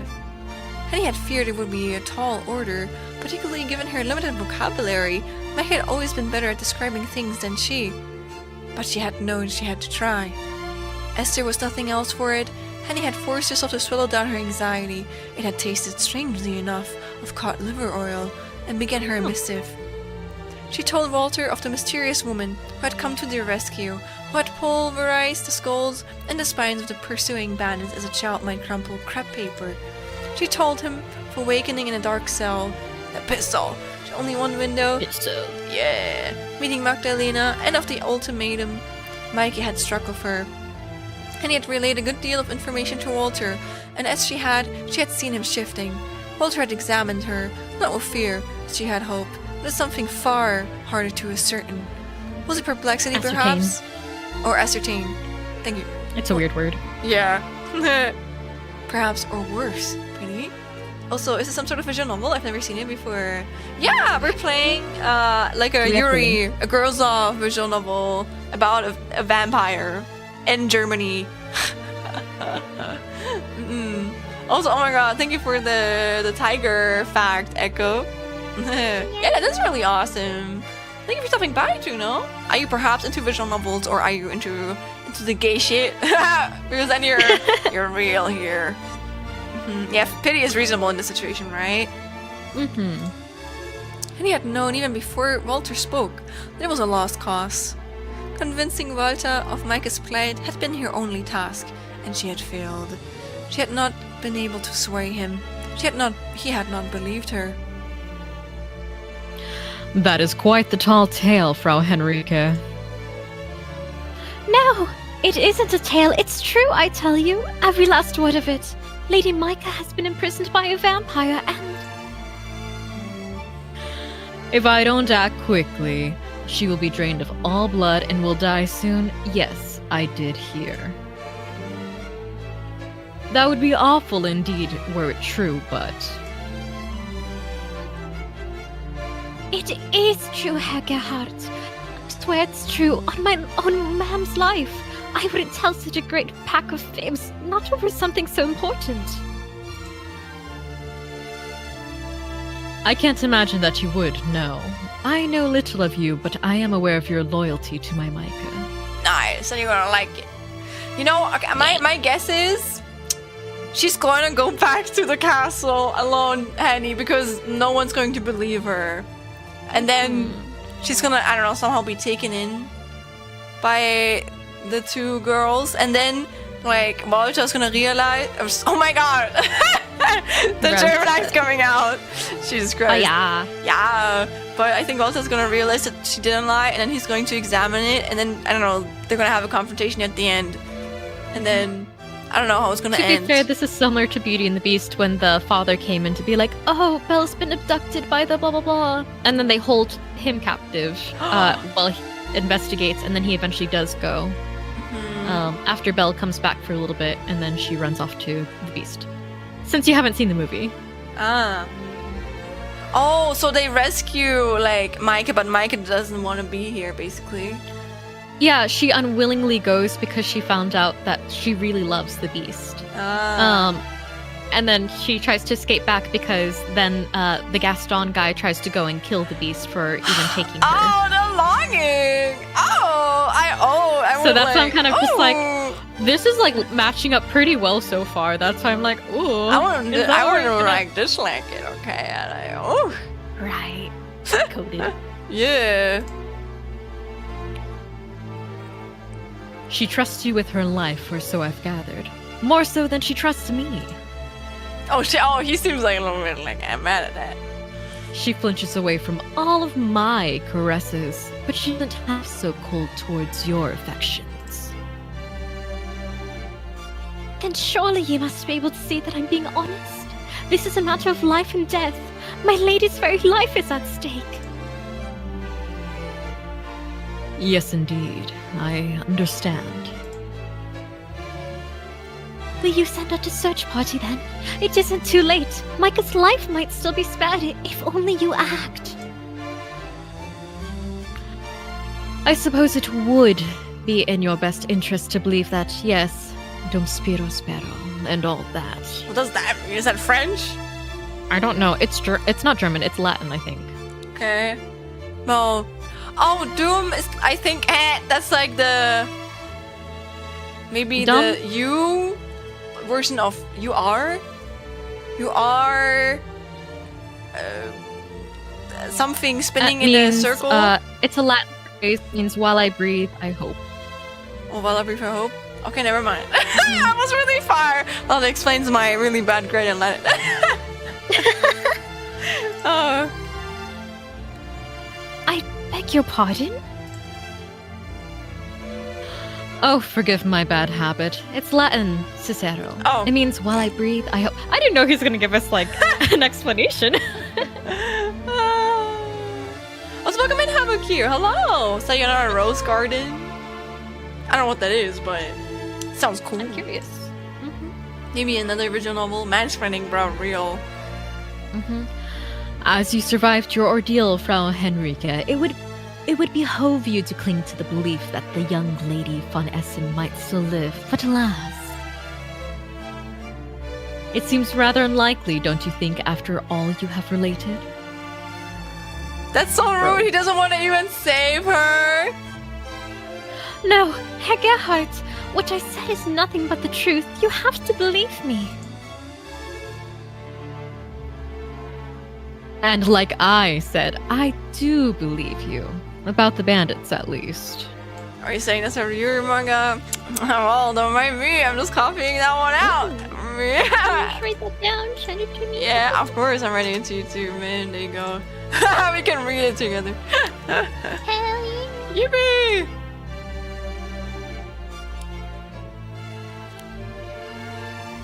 Unfortunate though that is, it really is a bloody business. I can accept, however, unwillingly, that this did indeed come to pass. Oh? It is not inconceivable that Lord and Lady von Essen met their demise, thus, vita incerta mors certissima. Bro, can he please stop speaking in, like, Latin? Come on, bro. Just, you don't have to, like, oh. As for your talk of vampires, however... What do you mean? What did he say there? I thought he would translate it. Man.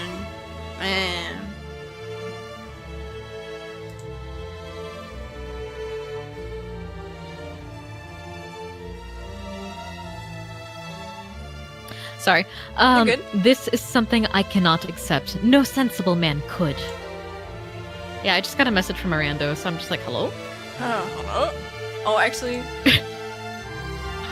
What you have related would go down very well, I'm certain, in the company of writers. They are careless, feckless sort, but it will hold no water with me. He's that fancy vocab dude that no one understands. Yeah. I used to talk like that, so I am just like, oh, my chuny stage. It's okay. I used to talk like a weeb. We all have our, like, dark pasts. I used to say chew with, like, C-H-U instead of you. Chew? Yeah. What you talking about? Yeah, exactly. And I used to write that, and I used to say that when I was Cute. like 16. It is cute, but it's also kind of cringe. I don't know. Oh yeah. When I see myself writing back then, it's just like, oh, I'm like, no. Pain, and I don't know, pain and anger. You must have hit your head, Frau Henrike, while running from these bandits. That or your fear has undone you, not that I blame you.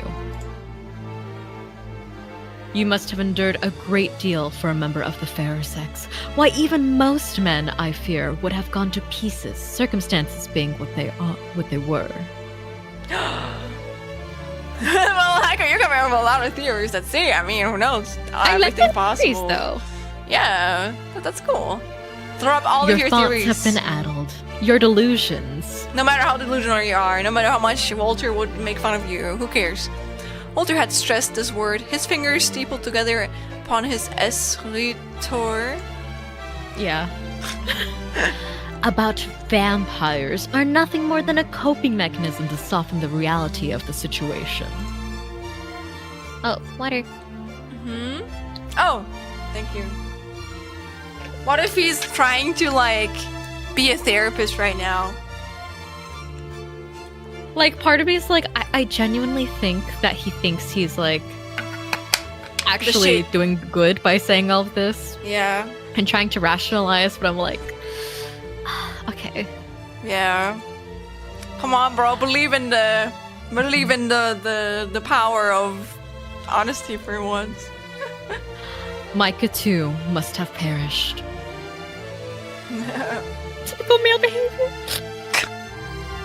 Typical Sigma male behavior. Oh, sorry. I forgot that I have to click. What? No! Herr Gerhard, please! I keep rolling my R. No, it is nice. It is nice. It is nice though. I think it fits Henny. Henny had tried to appeal to Walter's sympathies, but in vain. One look at Walter's countenance, no closed off, had told Henny all she needed to know. But to be fair, imagine if someone came up to you and told you that the ghosts exist. I mean, I'd be like, damn, okay. yeah, but like it depends on the context. If someone told me that the person I was about to marry, like their entire family died, and they got like kidnapped by a vampire, I would be like, okay, but they're kidnapped, okay? Like I would at least investigate it. And I would At least investigate the kidnapping. So he isn't out. I mean, we don't know that yet, but like if he's continuing like this, then you're right, Blue. Like, my God. Yeah, I mean, I'm paranoid. I actually don't, but like, that's more of a coping of I don't want them to exist. I'm scared. Walter had thought her quite insane. I think a spell of bed rest would do you some good, Frau Henrike. Though you are not one of my servants, I am not so unkind that I would cast you out onto the streets. You have witnessed horrors I can only guess at, and I am very sorry for your loss. He's so smart, but the type of smart is also kind of like Berkeley. You may remain here if you wish, for as long as you feel you need to. Get some rest, and do try to calm down. I will summon a physician to look over you. In the meanwhile, to see if anything is awry. I suppose I ought to summon the police once you've had the chance to rest, so you might give them an account of what you witnessed in the woods. They will be very interested in the fates of Lord and Lady von Essen, and of my Micah too. I would advise you against telling them of all this malarkey about vampires, however. I fear they may be less understanding than I, and you may be hauled to an asylum for your troubles. I would not want you to be incarcerated, Frau Henrike, and I doubt my Micah would want that either. It is a miracle you were able to escape with your life. Do not waste it. Remember, o quam cito transit gloria mundi. Now, you are dismissed. Gertrude will show you to your new lodgings, if you will be so kind. Yes, Herr Gerhard, right away, sir. Gertrude, who had been standing in one corner, she listened too! Of Walter's study, as unobtrusive as a houseplant, made to escort Henny to the servants' quarters. He's so handsome. He is! It pisses me off, man. It makes me mad. Same. Henny had cast her gaze back to Walter before she left, her brow furrowed. Walter had begun to sip once more at his breakfast tea, as though he had not a care in the world. God, he's not evil, but he's also so... Yeah. The sight of Walter drinking, he feels like himbo! Like himbo in the worst way. Like a gym bro. But like... Not a good way, though. Negative. Yeah, himbo slash negative. No, I was trying to combine the two words, but that like football jock. Yeah, jock kind of. Yeah. Yeah, he's also stupid. He's stupid in an arrogant way. The sight of Walter drinking his tea as if it were any other Monday morning, it filled Henny with a sudden urge to take the teapot and upon its contents all over Walter's officious-looking face. But powerful though this urge was, Henny had abstained. What would that accomplish?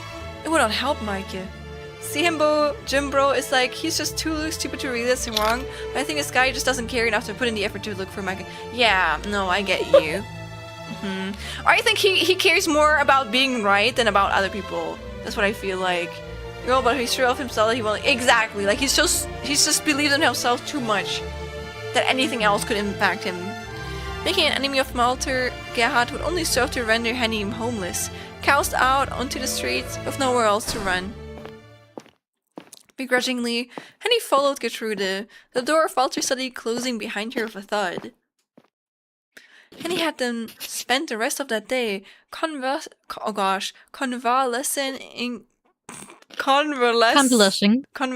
in bed in the dingy servants' quarters. Walter was a man of his word, if nothing else, and had summoned a physician later in the day to look Henny over. This physician gave Henny a brief examination, then declared that she was physically fit but mentally exhausted. Okay, I'm gonna try. What would a physician sound like? I'm not giving him what? Smart. And a day or two of bed rest would do her good. She has something of a fever, and she seems distracted. I like it. The nerd. I'm just giving everyone a German accent because that's the only accent I can actually do. That's fine. But it fits this like theme, you know, because it's in Germany. Physicians. Maybe. The physician's report. I like what you did, it's fine. Okay. I'm giving another character a nerd. There's probably more. This report had been so mild, Henny could have laughed in his face. Was it any wonder she seemed distracted when, even now, her Maike, not Walt. Oh, she's mad! Was it actually a Thrall? I mean, I get her, like, she actually cares about her. Thrall, languishing, in all likelihood, in a dungeon? Henny wished to fly to Maike's side, but could not. She was more exhausted than she had anticipated, and lying down made it more so. Dazed and disoriented, Henny had begun to drift in and out of slumber. Her dreams were broken, yet largely featured Maike, her eyes wide, lips parted in a horrible scream. Aww, she's such a mommy! Ah, she cares! Henny had said so much during the day that when night fell, she had found herself unable to rest. The dungeon of questioning sexuality. Real. Like, Henny's just like so scared, and then like, you know, like Mike is actually just like gets rizzed. I know, she's just chilling. Scared but chilling. Yeah. Walter's scullery maids, upon arriving in their quarters, had regarded Henny with some surprise. They fell upon her with curious questions, all buzzing excitedly, like so many moths drawn to her brightly flickering frame. "Where are you from?" the girls asked, and "When did you arrive here?" and "How long will you be here?" Henny had been in no fit state to answer these queries. However, she had been almost relieved when the sour-faced Gertrude came to scold her underlings for their rowdy misconduct. "Oh, do leave Frau Hinrieke alone. She has had a trying series of days by all accounts. She needs to rest. That is what Herr Gerhard has decreed. I will not have any of your naughty girls disobey his orders. Now, stop with your silly chatter. I doubt Frau Hinrieke much wants to listen to you, and your friendly overtures are all in vain. She is not one of our servants, and I doubt she will be staying here much longer." Damn! Hey! Oh. Gertrude's stained address seemed to do the trick, for the maids kept a wide berth from Henny throughout the night. They talked among themselves and played cards, and only occasionally did they glance to look at her, curious, no doubt, about these trying days Henny had endured. The maids had eventually begun to yawn, and at 10 o'clock they took to their beds, snuffling snores and creaking bed frames, soon filling the room. The 6 scullery maids in Walter's employ all slept, but Henny found she could not. Aww, cute. Restless and agitated, Henny now found herself standing by the window. I wonder if she's gonna get a CG from her too. Suddenly she felt claustrophobic. She unlatched it, then she let her arms rest upon the sill and looked out into the streets. The sky outside was black as pitch and scattered with stars, the moon round and full. The moonlight played against Henny's cheek, turning it paler than it already was, while the cool breeze caressed her hair. One of the maids who slept closest to the window, Agnes, Henny thought her name was, stirred in her sleep, perhaps disturbed by the open window. Her eyelids, however, did not flutter. Oh, then she's not asleep. Henny afforded the girl only a brief glance before returning her gaze once more to the night sky. Somewhere out there, sequestered away in the woods, was Micah. Henny was certain that Micah lived still, and that, as surely as Henny was thinking of her friend was thinking of her. Ah! Don't worry, Micah. Henry murmured this under her breath, so as not to wake Walter's scullery maids. Her face turned to the cold. I've not forgotten you. I never will. I'll find a way to rescue you, with or without Hergerhardt's help. God, she's so cute! You don't need him, not when you have me. Real. You know, I'm starting to think you might have been right about him. Here, Henny allowed herself to smile. The situation was not all funny. He isn't a worthy husband for you, and I don't give a damn that he can speak Latin. There are many, many other qualities I'd rather have in a man. Real. You deserve much better. I used to believe in Gertrude. I don't know if I do. Sorry. We're back. Sorry, I'm munching on cucumber No, chips. no, you're good. You're good. You're good. Actually, oh wait, can you even do that? No, you can't. Is it okay if I take a really, really short piss break? I really have to go for it. piss. Okay. Okay. I just want a little snacky, so I'm just like, I'm trying to munch. No, I get it. I've been thinking of getting a snack too, but I feel like I don't know. I don't think I can. I think you're gonna hear too much from me. But I You also can hear have my snacks. crunching too. Yeah, maybe you know what? Fuck it. I'm gonna embrace it. I'm also gonna snack. a Get little some bit. ASMR, y'all. Yeah. Maybe we can incorporate it somehow. I don't know. Maybe not. Okay, but I'm gonna be right back. Okay, I'm gonna go piss. And I will get up for just a second so that I can let Salami out because she's sitting at the door and it's just like, Please, madam, release me from this hell you have put upon me. and it's just me voice acting and being loud.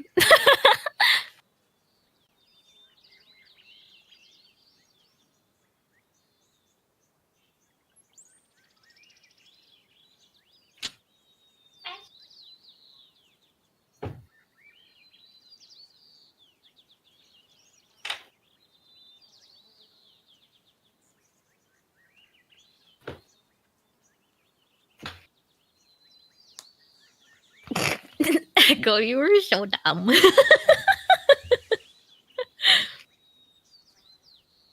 Oh, that's perfect too because Salami is a black kitty.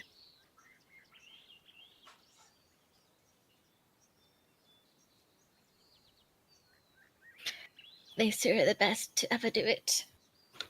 Yes. I got my Wawa, I got my snackies. Do y'all have any snacks right now? If so, what are y'all munching on? I'm curious. Banderola? What is that? Is it a type of cracker, chip? Mmm. Chocolate sunflower seeds. I'm gonna look up the banderola. Liquid death. Liquid death. Wait, did they have a collab? Because last time I checked, liquid death is supposed to be like a type of sparkling water or flat water, depending on which one you get.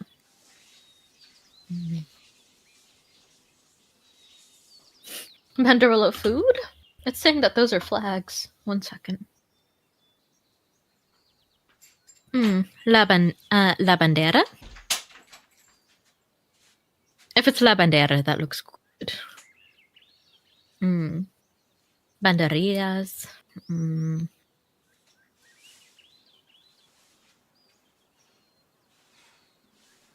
see.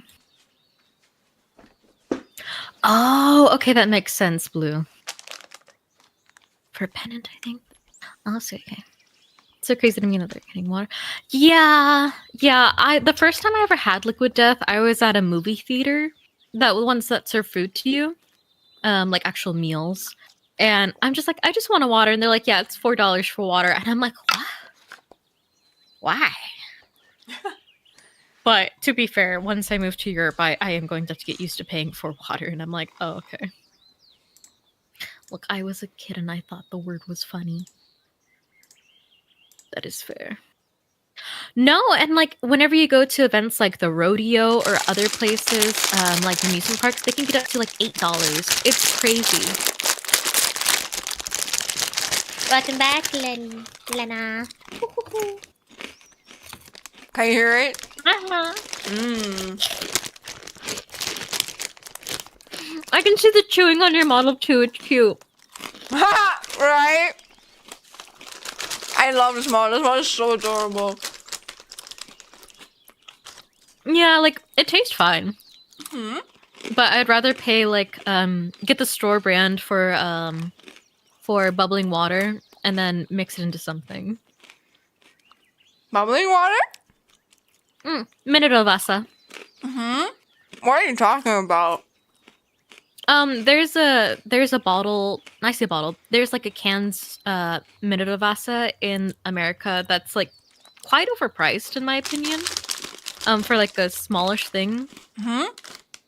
Like I'd say it's maybe like half a liter, if not a little bit less, and you have to pay like maybe $4 to $6 for it. And What? it's nothing. You can Yeah, get, you it's can get crazy. 1 liter of sparkling water here in Germany for probably like 60 cents or maybe 30 cents. Yeah, no, it's crazy. That is, you're getting taken advantage of. What the hell?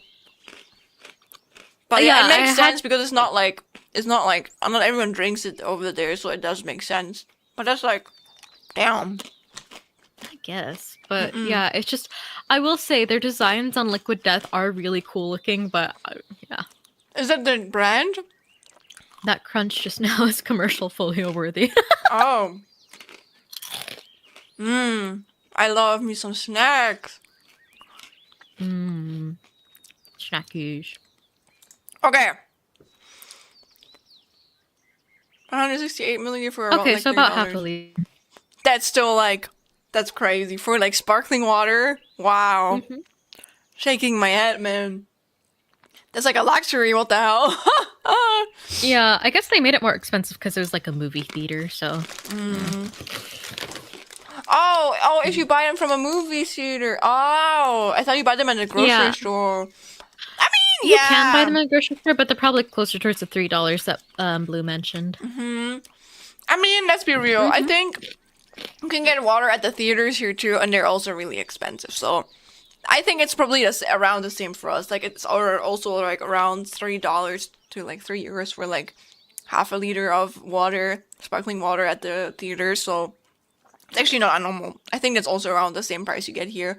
We're just like, I don't know. That's why, listen, don't tell I said that, but that's why I usually sneak something into the theaters, okay? At least the water.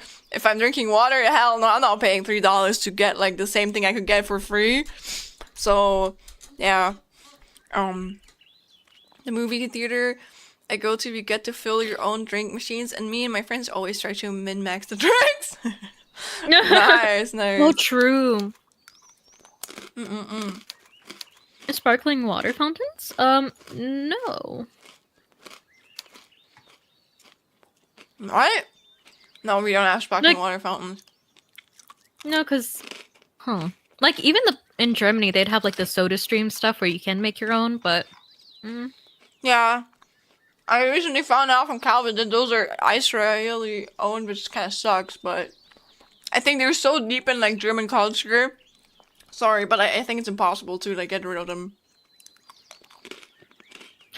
Oh, wait. How about you? I did? I know remember in that.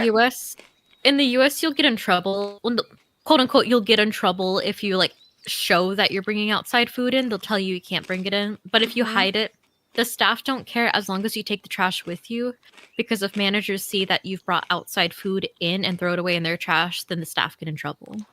Well, at least here it's forbidden, but like no one like you're just gonna have you be safe that no one checks your stuff. So yeah. But normally I don't really do it. Like I don't really go to the theaters that often. So when I do, I usually like can buy stuff. But if I don't know, if it's like a really expensive one and I know they're not as like strict on the checkings, I do sometimes sneak something in. But it's usually just like water. I miss going to the movie theaters. Yeah, I love going to movies. It's expensive though. It is expensive. Yeah. For real. I also hope for you, but I you can look online. Alex, there's like a website. They do screen it in Germany actually, but it's like too far away from me, so it's not worth it for me to go. It's too expensive. Because they want to sell their own food, but everyone ignores that rule. Yeah. Oh my god, Melody! Magnus, Jinx, Duke, Jack, Dog. Hello, everyone! Oh, you're doing some art! What are you drawing? Hello, gamers. I'm We're having a little munch session. yeah, we're watching some snackies. But let's go, gay people! Yes, let's go! Hell yeah. LGBTs. But me and Min, I am Schlen, and that is Min next to me. Say hi, Min. Hello. Yeah, we're playing again. We're playing a queer visual novel about vampires. I'm gonna let the queen herself explain what she was drawing. Oh, you made a dumpy emo, actually. Ooh, A dumpy emo? I really need to pee. Go Be piss, right back. queen. Go yeah, piss. don't worry. But normally I have like a longer intro, but because I'm collabing today, I don't want to like, I feel it would be kind of mean if I just went on a 50-minute rampage of what I do because I don't know. I think I tend to lose myself when I introduce myself in like raids, but I don't mind that. But I do mind it when I'm like with someone in a collab. So I'm making it really fast. My name is Schlen. I'm a blue nano chameleon. As you can see from my model look, I have a cute tail right here. And I can wiggle a little bit. Woohoo! Hello! Oh my god, Liam, hello! Welcome in, Liam. And yeah, I'm an artist, animator, and game developer. Hi! And if you want to don't apologize, don't worry. Don't apologize. And if you want to see some of my art and animations, you can check out my social media. If you would like to see a game that I have worked on, you can also check out my itch.io page. I'm a big yapper, as you can probably tell, just like Min. And I'm also German, which is why we're also playing a game that plays in Germany. But yeah, do you want to introduce yourself, Min? Of course. Hello, my name is Minchki. I have not streamed in quite a bit, but when I do, I like to do voice acting and singing. For the art that Lena mentioned earlier, I actually commissioned her for the PNG you see right here, and she's so gorgeous. I like staring at her. Yes, I'm proud of it too. I put a lot of effort into it. Yeah. Also, welcome in Magnus Jinx and Duke Jawdeck, and of course Melody. Yeah, you guys all better follow Min. Okay, you better do that. You better follow Min. You see the hierarchs on the top? That's Min core. If you like the hierarchs picture, you're gonna like Min. If you like the little like elephant shrew on my head, then you're gonna like me because I love elephant shrews. Yes, Elephant shrew. And then the hierarchs on me. Okay, but yeah, let's get back into the game. I mean, finish. The damn Hyrex. The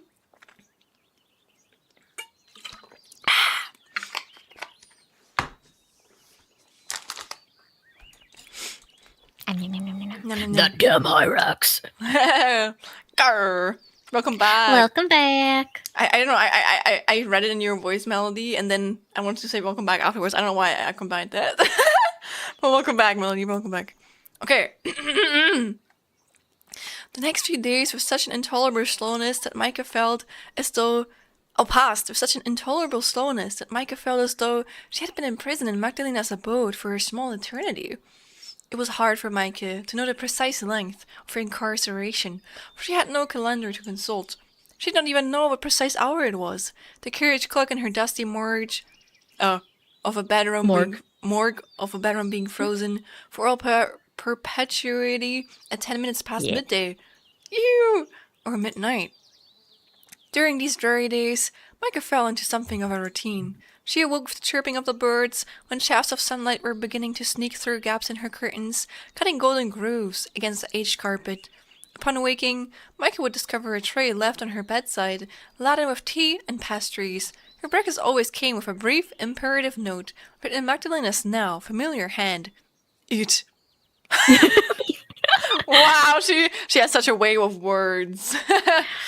Truly. Yeah. Truly a poet. Yeah, what a wistful vampire. Micah consumed her breakfast, then set out about her ablutions. She washed her face in the basin and her hair, then changed from her nightgown into one of the many dresses Magdalena had kindly bequeathed to her. Oh, are we gonna see another one? After dressing, Micah would try the door handle, though with little hope. It was always locked. Okay, no. Probably like multiple of the same ones. Left with little else to do, Micah whiled away her days reading. She devoured book after book, as a starving man might a plate of warm, nourishing pie. Nothing was off limits for Micah, from telling horror tales to sweeping romances, historical accounts to travel guides, philosophical tracts to collections of poetry. Micah did not much care what she read, as long as it eased the drudgery of her waking hours. While reading, Micah was free from her boredom, and, worst of all, her worries about Henny and her own looming fate, which dwelled beyond it. I wonder if this is just like TikTok, but like for medieval people. The Yuri side plot. Also, welcome back from the outbreak, everyone! Henny recounting her horrible escape through the woods and being confronted by a man who doesn't believe her. In the meanwhile, the Yuri side. Who knows? Maybe Henny's also getting her Yuri side plot. But I don't know.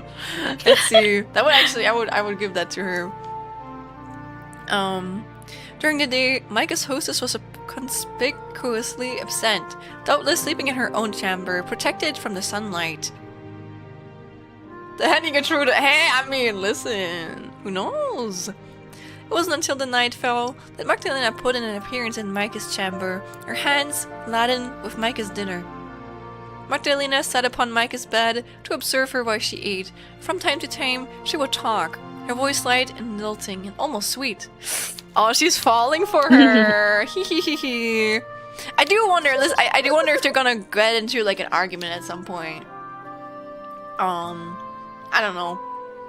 Magdalena asked Micah about the books she had been reading, and though Micah had been initially reluctant, she soon found herself responding. Part of Micah feared if she did not talk, her vocal cords would begin to rust from disuse, much like the keyhole that sealed her windows shut. She needed some opportunity to speak.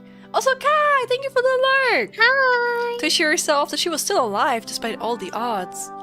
In time, too, Micah found that she was not speaking to Magdalena solely from a sense of obligation. Oh. Magdalena's company was not entirely unpleasant when she tactfully chose not to remind Micah of her plans to eat her. That was. Magdalena had not spoken of drinking Micah's blood for several days, however. It seemed as though she had forgotten about it, content instead to play at being a hostess. Obligation. Obligation. That's a good one. I'm copying that out. I'm copying that one out. You actually wrote it in my chat. Yeah. You will remember this too. Micah had once feared Magdalena, but as the days passed, her anxiety began to wane. It was hard work being on edge all the time. Magdalena was so unfailingly polite, Micah sometimes caught herself wondering whether they might have been friends, had they met under other circumstances. Micah. Friends, you say? Just friends. Yeah, and they were besties, historians say. But then Micah would catch Magdalena's gaze and see once more how red her eyes were, as red as violence, and she would start. Magdalena had not killed her yet, but she surely would. Someday soon, perhaps. She would tire talking about Goethe and Schlegel and Eckermann, and she would show her true colors. Yes! Oh no, she has to read So Goethe. German. No! My condolences. Mike, I hate Goethe so much. You don't. I hate Goethe with everything in my heart. This man just annoys me. Ooh. Still love this scene. Same. When I confront an albino person. She would take Micah's jaw. Actually, you were right. I think that's actually. What if she's actually a? Nah, she's a vampire. I don't think they're going towards that, but I never noticed the similarity between albinos in real life and the myth of vampires. What if someone met an albino person once and thought they were a vampire, and that's how it came to be or something? I don't know. I don't even know where vampires who was the first person who wrote about a vampire? Where do they originate? Do you know that, Min? I feel probably has to do with cannibalism. Oh no, you're right. Yeah, let's not think about that. I think I have I'm just kind of like, I have a more innocent probably approach to that. Nah. because I know that there'd be tribes or like beliefs that if you were to drink the blood of young women, you were to keep your youth. Of course, yeah, sure, of course. Oh, it's humans who are so fucked up, man. Mhm. She would take Micah's jaw betwixt her gloved fingers, then bring her teeth to Micah's throat. Then she would bite, and she would drink. Hey, she's kind of kinky. Yeah, it's like, hey, Micah. Oh, it's getting nice, so I'm gonna do a bit of an aura farming before going to bed. Guys, however, take care. Have a nice one, and remember, the buttholes of yours are extremely close to her mouth as their bodies are almost all tail. I didn't need to know that, but thank you, Echo! They're originally from the OG Undead, if I recall correctly, in parts of Europe, I think. Where and we have a great Brando? version. Dear Brando? Okay, whatever.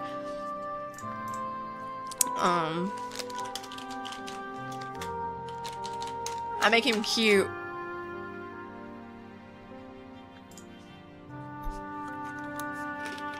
No, Google is giving me a bunch of AI shit. I hate my life. Ew.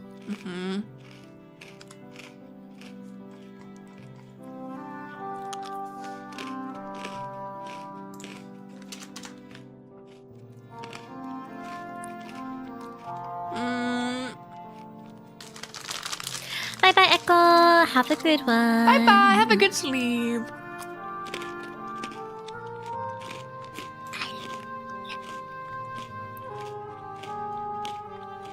And while you do that, I will munch a little bit more. as I see you munching. Oh, do you not hear it? I probably don't hear it because of the crisp thing, but people in chat might. I think they do. I can see the microphone catching it.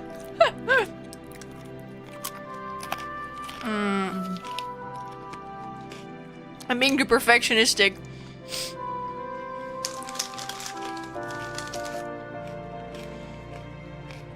You hear it in the chat, indeed.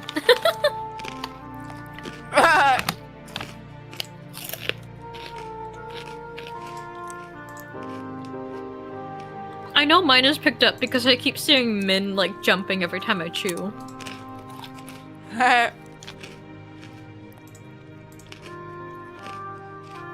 You hear the cruise? Oh, it's nice.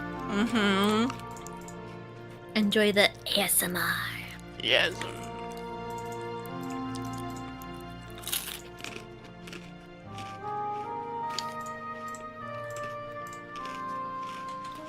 I'm adding it right now. I'm a woman of my word. Okay.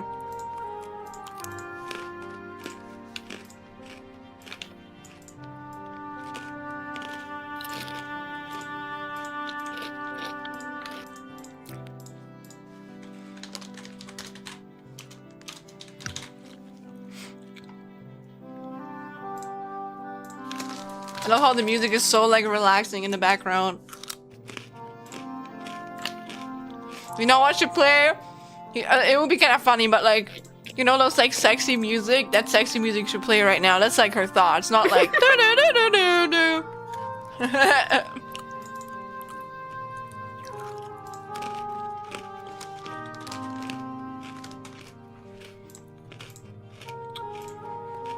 There you go. Oh wait, I can't hear it because I just have the. What? Oh my god, it's so cute!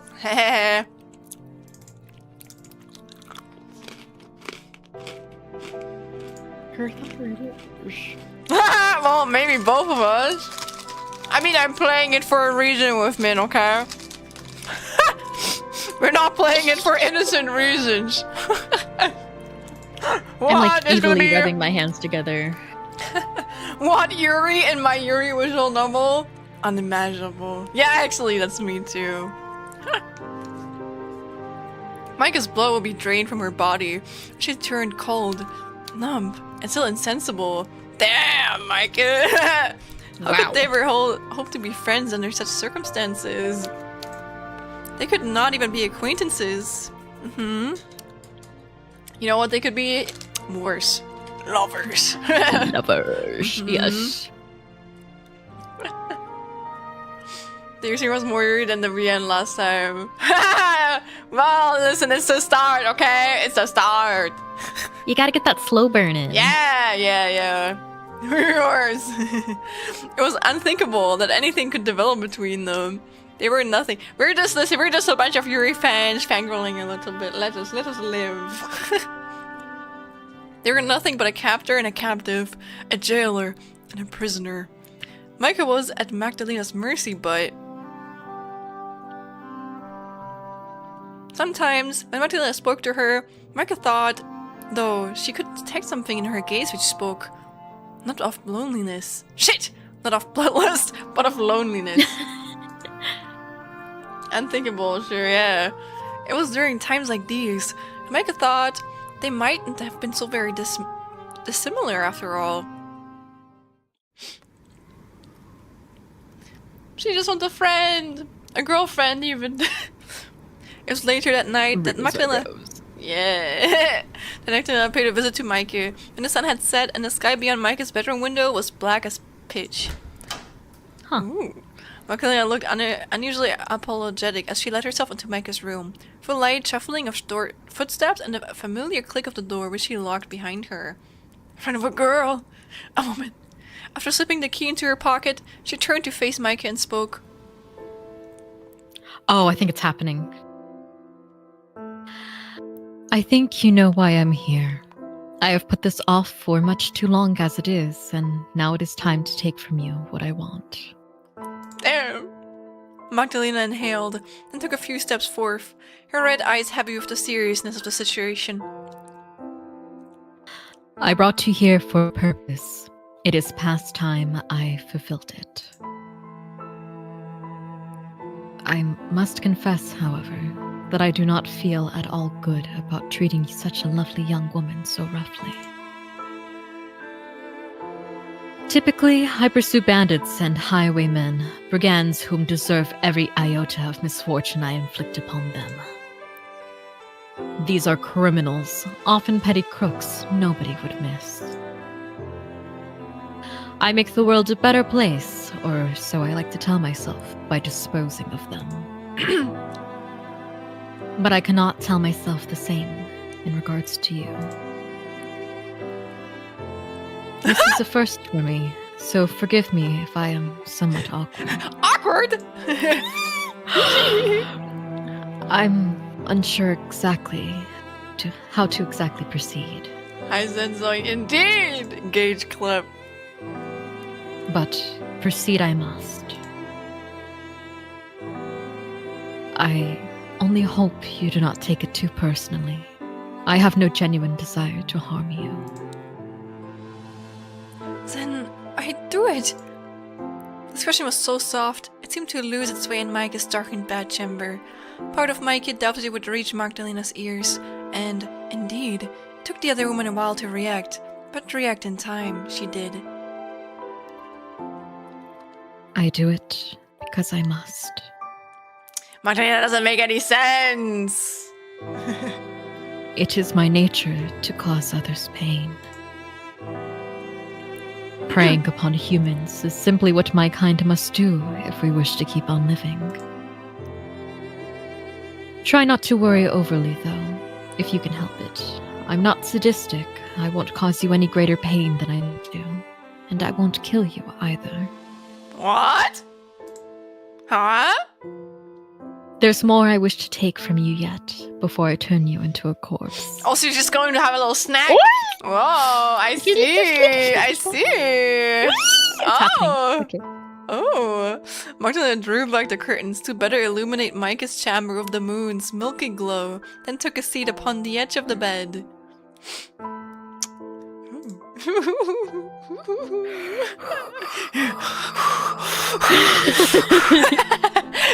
The vampire reached for Micah's arm. Her gloved fingers sliced through the darkness. Her digits soon seized about Micah's wrist, firm and movable as steel. They doing gay activities, indeed!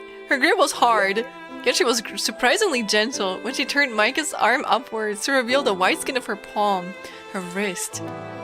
Micah had always been pale, yet she appeared even more so in the moonlight. Her skin was as smooth as the interior of a conch shell, and Magdalena sighed to see it. You really are pretty. It almost seems a shame to mark your skin or sully it. But spoiling things is all I'm good for. At least you'll be able to hide your injuries beneath your sleeves come the morning's light. I have such a disgusting like smile on my face right now. What? Micah looked at Magdalena, her expression uncomprehending. Magdalena was only inches apart from her. Their faces so close, Micah could see how Magdalena's eyelids trembled. Magdalena was devoid of all the self-righteous pomp with which she usually conducted herself. She seemed contrite, guilty as a young child, caught out by an angry parent. Micah felt for her, but still, she worried about her own fate. Did Magdalena mean to bite her? Surely she must. What was the whole reason behind her visit? At so late an hour. 3. What do you mean of that? I don't know either. Or are you meaning to say like the 2 dots and a 3?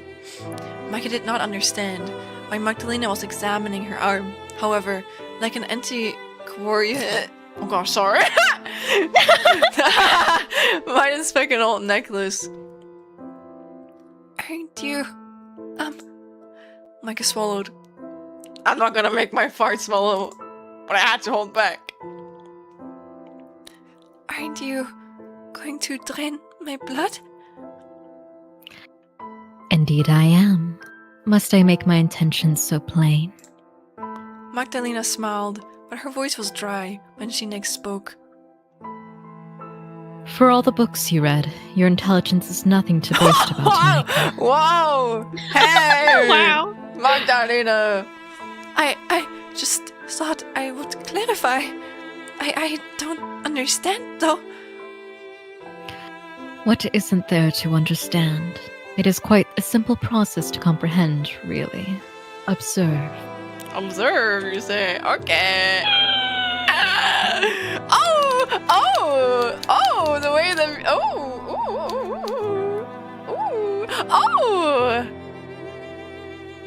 Oh, I see. Magdalena reached for the table and lifted a strange silvery blade.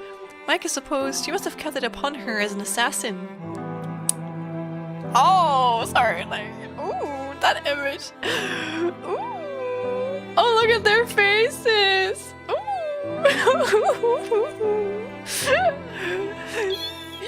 Yeah. Oh. You thought it was a syringe? Yeah. Oh, this is kind of hot. Look, all the way she touches her so softly. Screams. Micah supposed she must have kept it upon her as an assassin might, the blade sharp and silver in the moonlight. Magdalena pressed the blade of the knife to the inside of Micah's arm.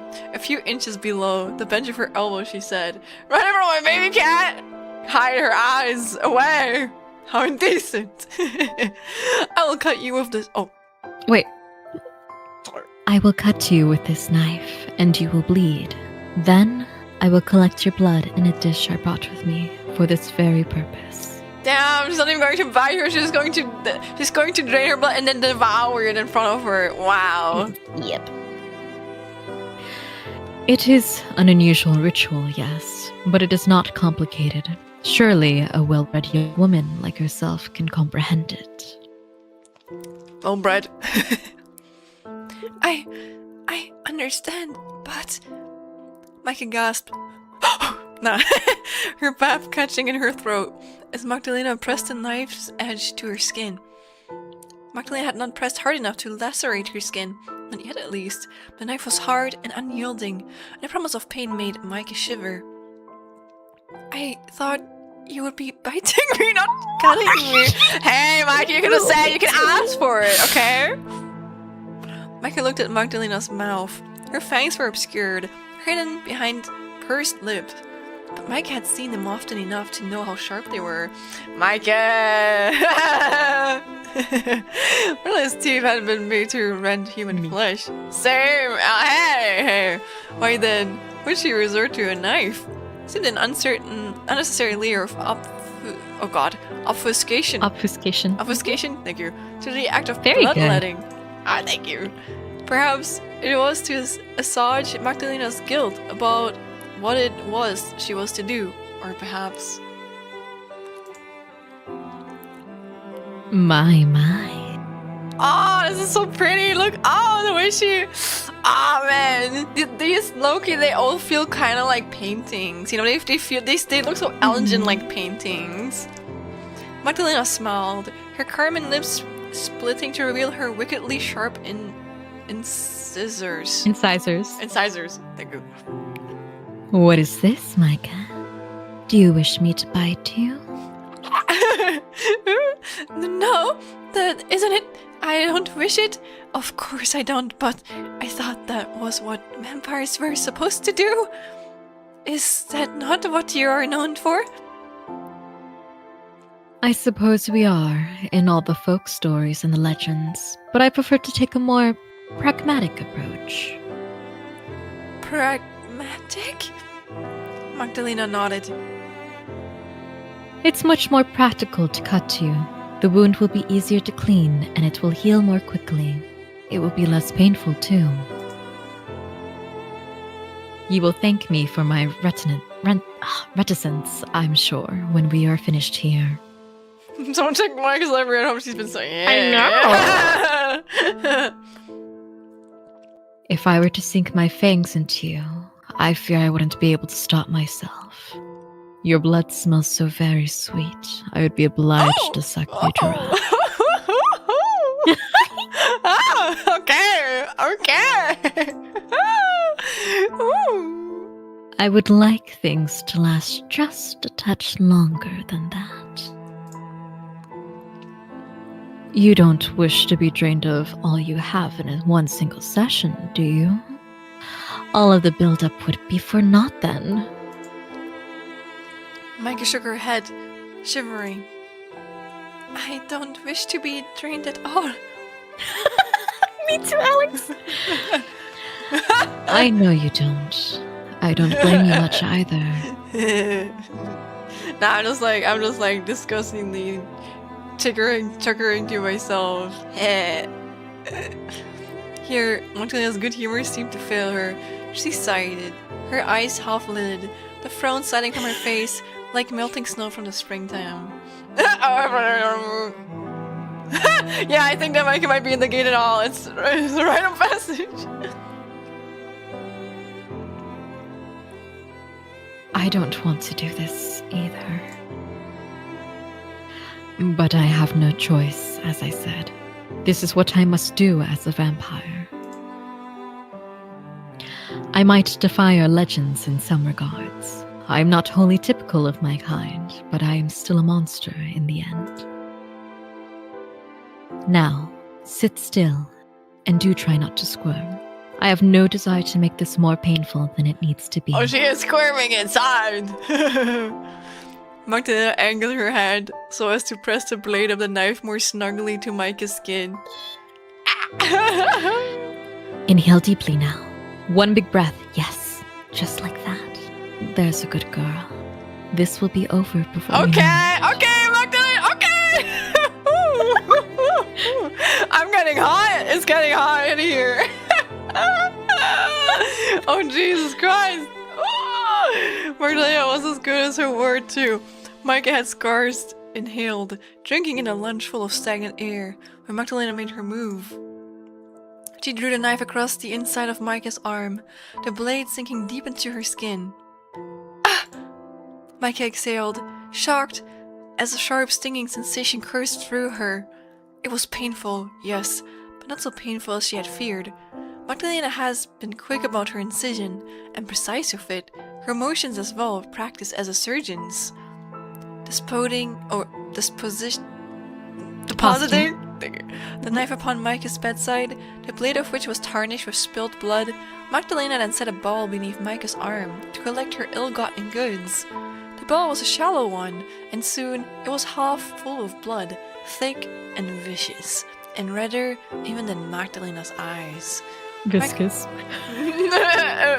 Micah watched on as Magdalena drained her breath caught in her throat.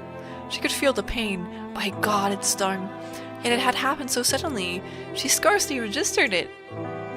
She felt no sense of loss as Magdalena drained her, nor any real wrongdoing. She was shocked instead, too stunned to know how she ought to respond. Goodness. Magdalena said it as she observed Micah's blood, which was pooled in the bottom of the bowl like a profane offering to a pagan god. Your blood is so very red, Micah, and it is so pretty. I suppose I could try a drop or two of it myself, to see whether it tastes as good as it looks. Ooh. But no, I must abstain. That ought to be enough. For tonight, at least. What do you mean she's abstaining? Why did you just hello? Why did you do that I guess for? in front of her. Oh, she's embarrassed. This line. She's embarrassed. You bled well for me, Micah, and you bore your burden with the grace one might expect of a true noblewoman. You did not even scream, though I saw you wince. I ought to commend you for that. Men stronger than you have screamed when faced with far less. Magdalena set the bowl aside, along with the dirty knife, and drew her cloak protectively about her slender shoulders. Same how Micah was afraid for a few moments that Magdalena meant to leave her already, her task fulfilled, but no. No.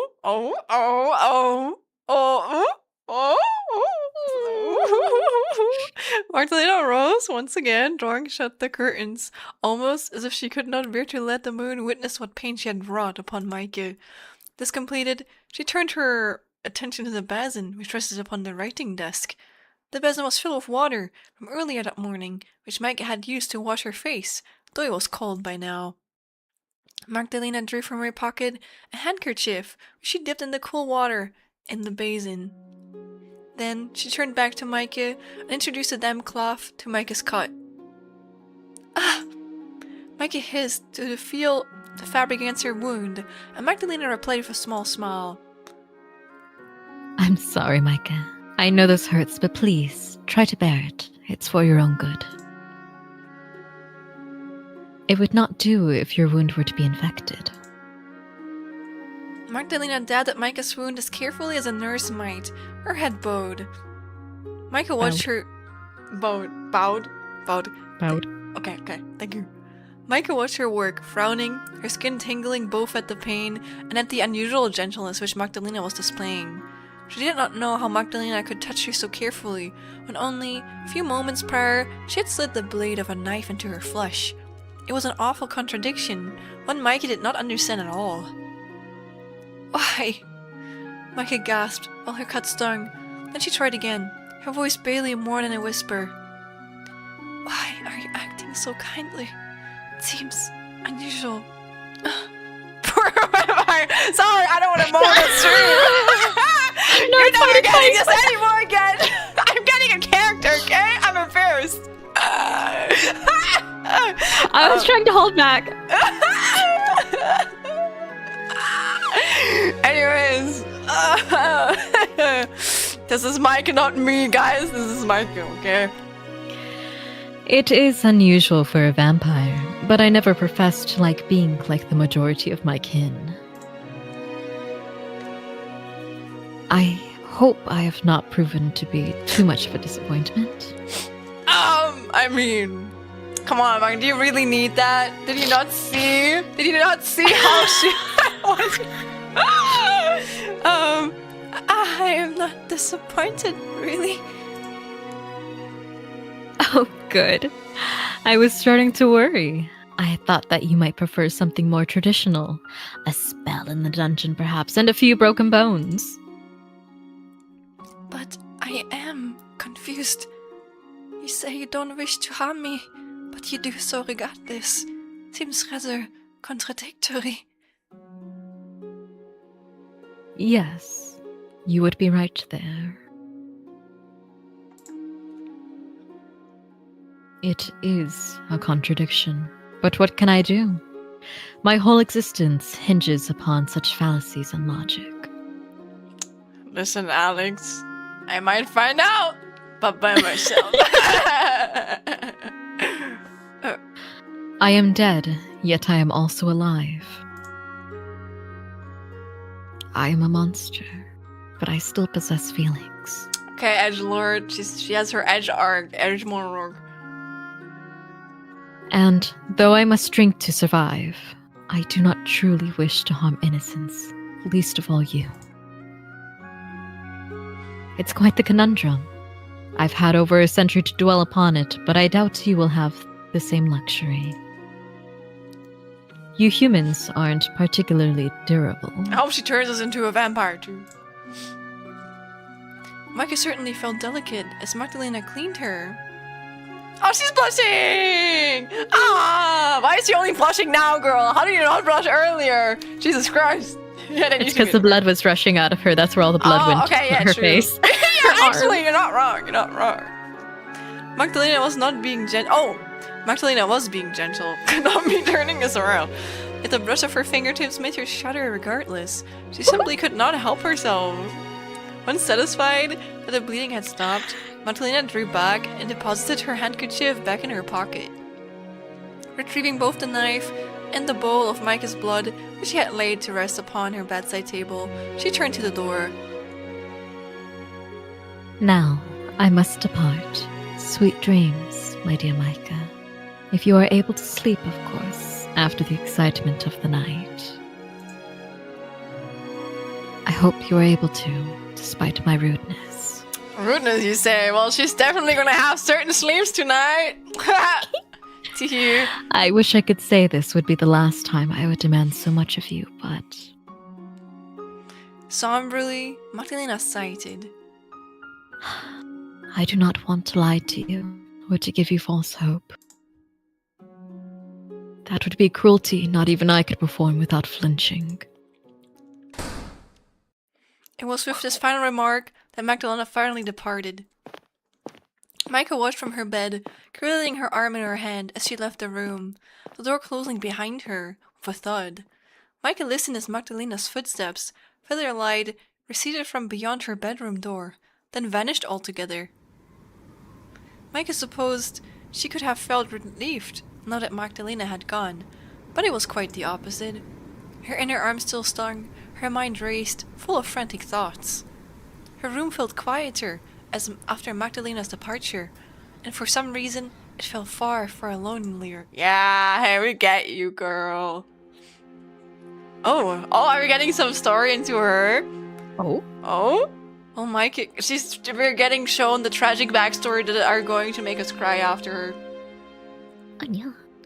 While Micah convalesced that night, worried by Magdalena's visit, Magdalena herself could be found in a darkened bedchamber, sitting at the bedside of a shadowy figure.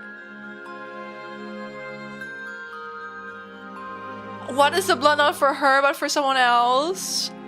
Magdalena held a bowl in both hands, which was full of viscous, sticky liquid, dark red in actuality, but rendered almost black in the darkness. What? Here you are, my dear. I brought this for you. I do hope it is to your liking. It should be different from the blood of bandits, at least. The woman I took it from is very sweet. I would not be surprised if her blood is similarly sumptuous. You'll like it, I'm sure of that. I know you're hard to please, but not even you can turn your nose up at this. I'm getting jealous. I have theories now. Who is that? I have theories. Please. Magdalena's voice wavered. She sighed, and sadly, she looked away. Drink it, and be satisfied. I can't give you more than this. Not for tonight, at least. I fear I may have taken too much from her already. I don't want to hurt her, but... Why can't you just kill another bandit, huh? Magdalena inhaled. Because she's in the woods. She's like in the middle of nowhere. Ah, man. When inhaled, her eyes, which were accustomed to the dark, narrowed, her red pupils roving over those of her charge. I would do it, you know, for your sake. I would do anything for you. You mean the world to me. I just wish... Oh, I wish... Magdalena shivered as her beloved began to sup from the bowl she offered. Her head bowed, lips parted like a hungry animal.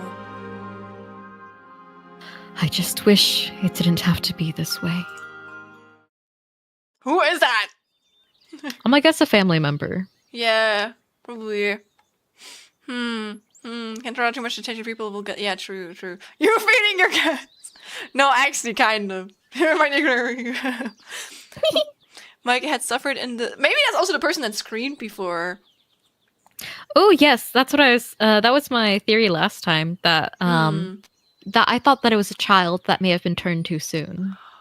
Oh, that would So be it may have so been like her little sister or sad. something. That would be so sad. Oh. Mike had suffered in the culmination of the past 2 weeks, but she was not. Oh, so it's been 2 weeks. Okay, but she was not unique in this. Henny too was suffering, albeit in better circumstances than her poor mistress. Henny had been recuperating in Walter Gerhard's home ever since her frantic escape from Magdalena's abode. She had spent the first week of her stay lying abed in the servants' quarters, unable to conceive of doing anything more strenuous than existing. The horrors she had witnessed during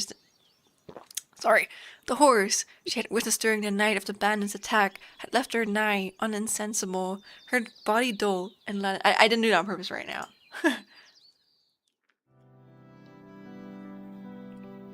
During this week, the local constabulary had arrived to ask Henny questions about all she had witnessed in the forest.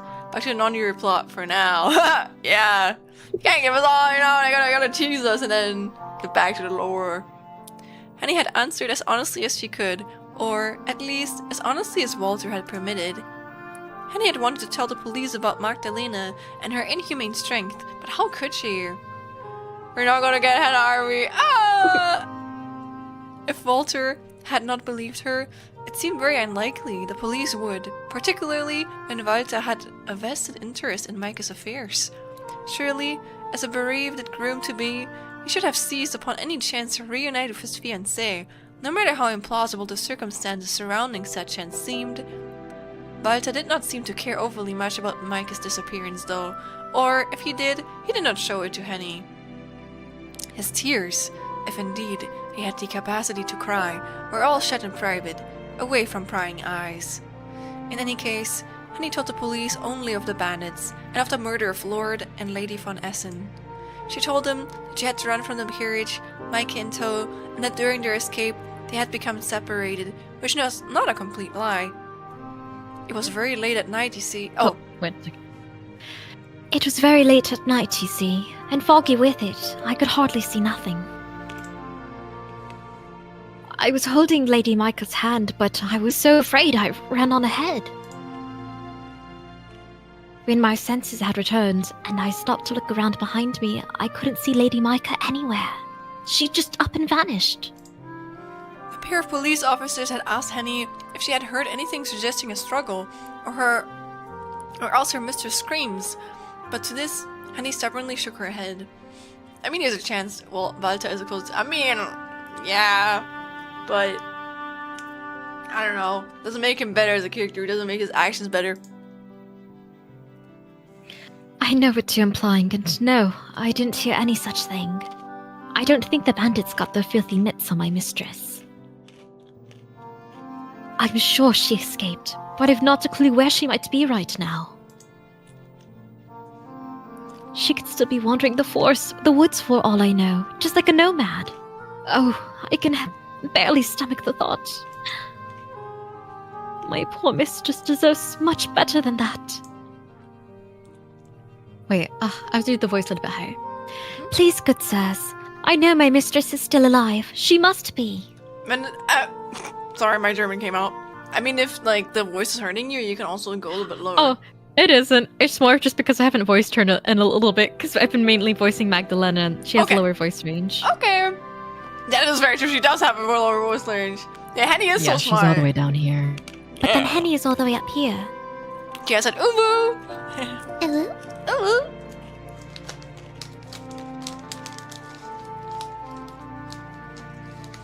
Lady Micah might have looked delicate, but she's surprisingly strong. She was quite the tomboy when she was little. She was always getting into scrapes. A woman like that wouldn't simply die. She just wouldn't. It's impossible. Lovingly, I think if she actually, like, ran around, I think she would have died. Oh, for sure. Mm-hmm. Henny asked the officers to search for her beloved Micah, and they assured her that they would do everything in their power to help. We're Tomboy Lover 312 when we need him.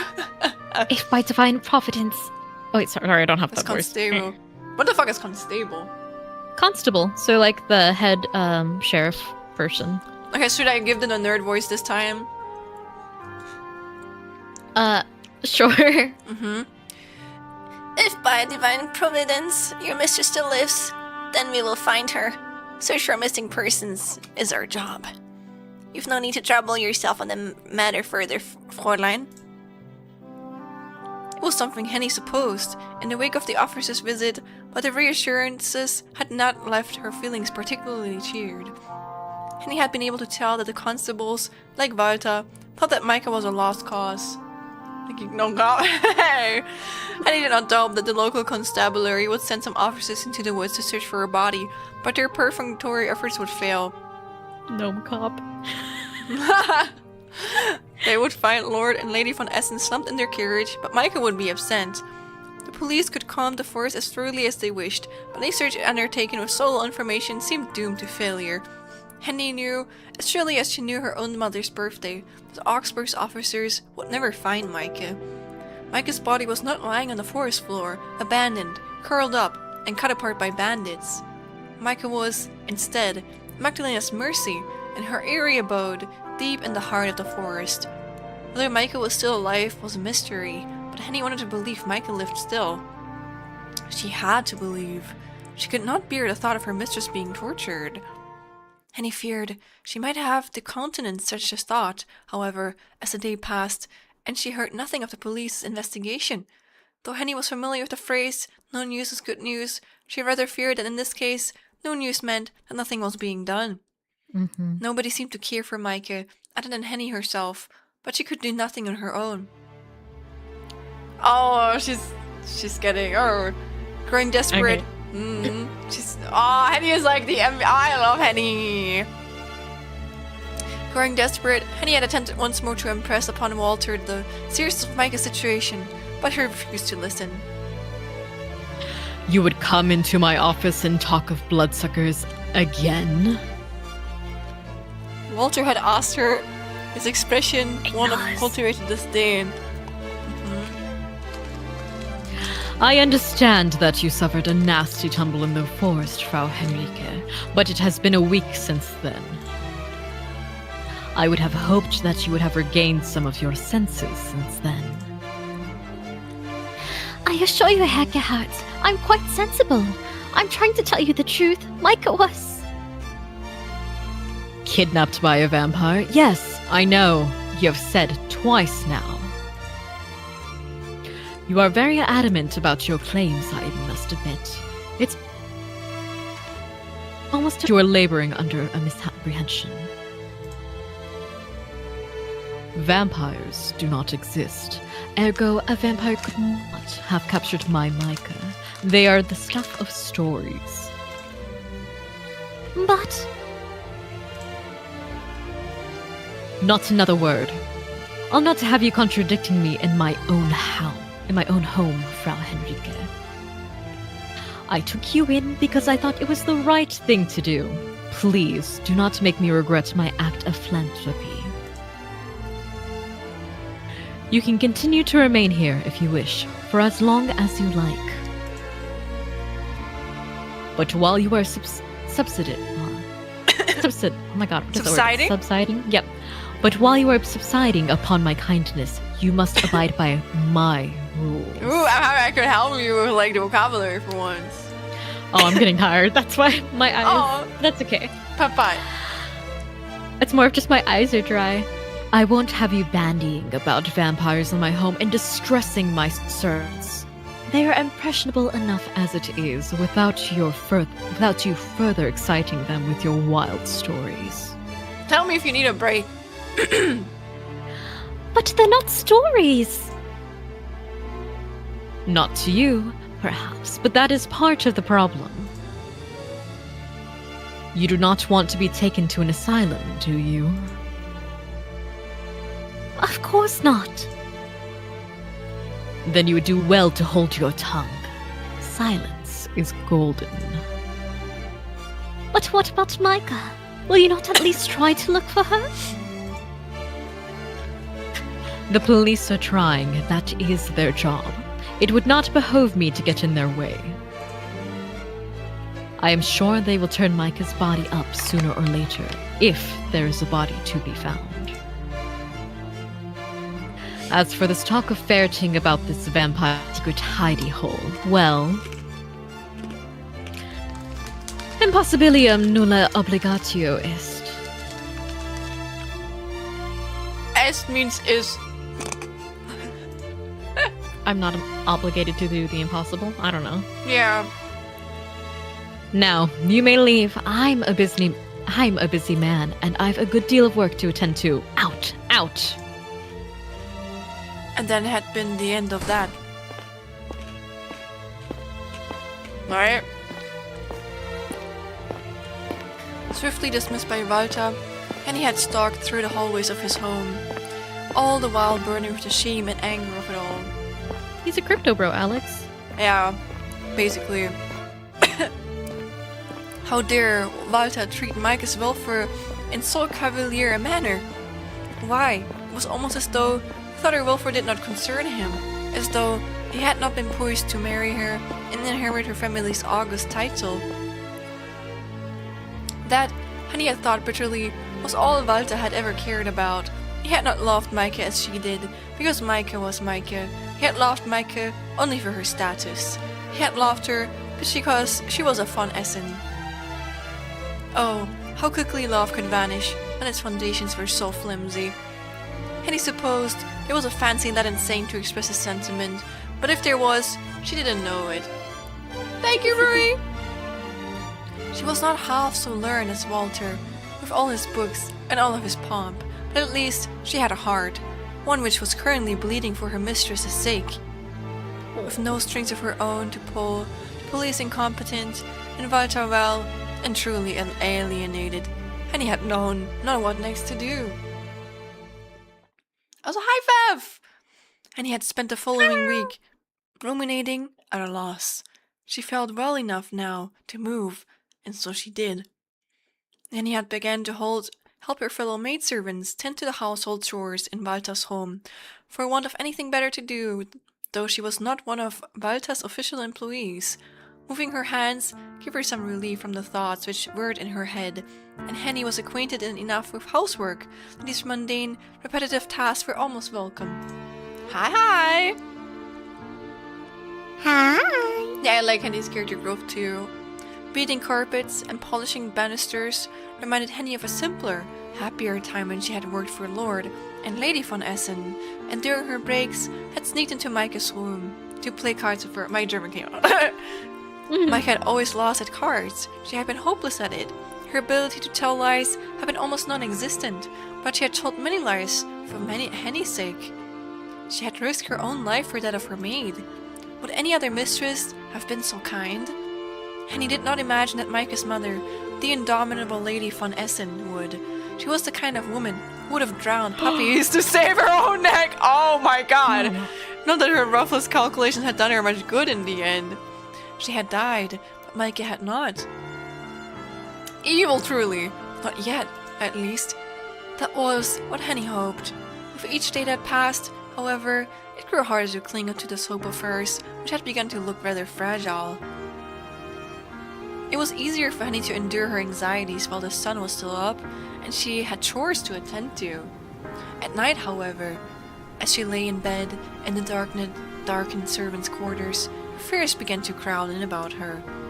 Mecca was never far from Henny's mind, but it was impossible to completely extricate her young mistress from her thoughts during quiet moments such as these. Scored by the slow, soothing sights of 6 other women, all curled beneath their thin covers, dreaming their own domestic dreams, Henny thought she was so lost in her thoughts on one particular night, however, that she failed to hear the creak of floorboards beneath her, and as such, nearly jumped out of her skin when a soft voice called to her from the shadows. Oh. Oh? Oh? Okay. Are you alright? Oh! Henny gasped in surprise and wheeled about, her elbow bumping against the chipped steel of a doll. The collision of elbow against windowsill was a loud one, but Henny's resultant curses were louder still. Damn it! A couple of the maids shifted at this, their eyelids fluttering, but they did not wake. Not a single one of them. They must have been exhausted by the task they had to perform day in, day out, under Gertrude's watchful gaze.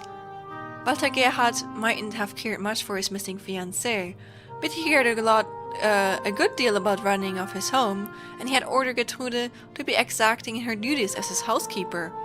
His maidservants were all run-gagged, and Henny was no exception of this.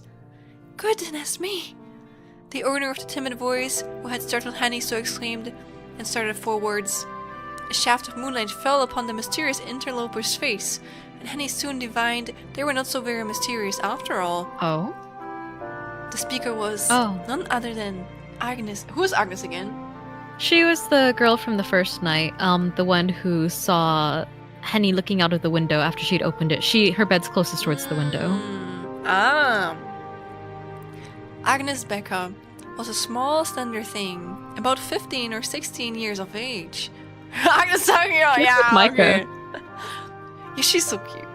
Her shock of fiery red hair, rather like Micah's, did not at all match her reserved personality.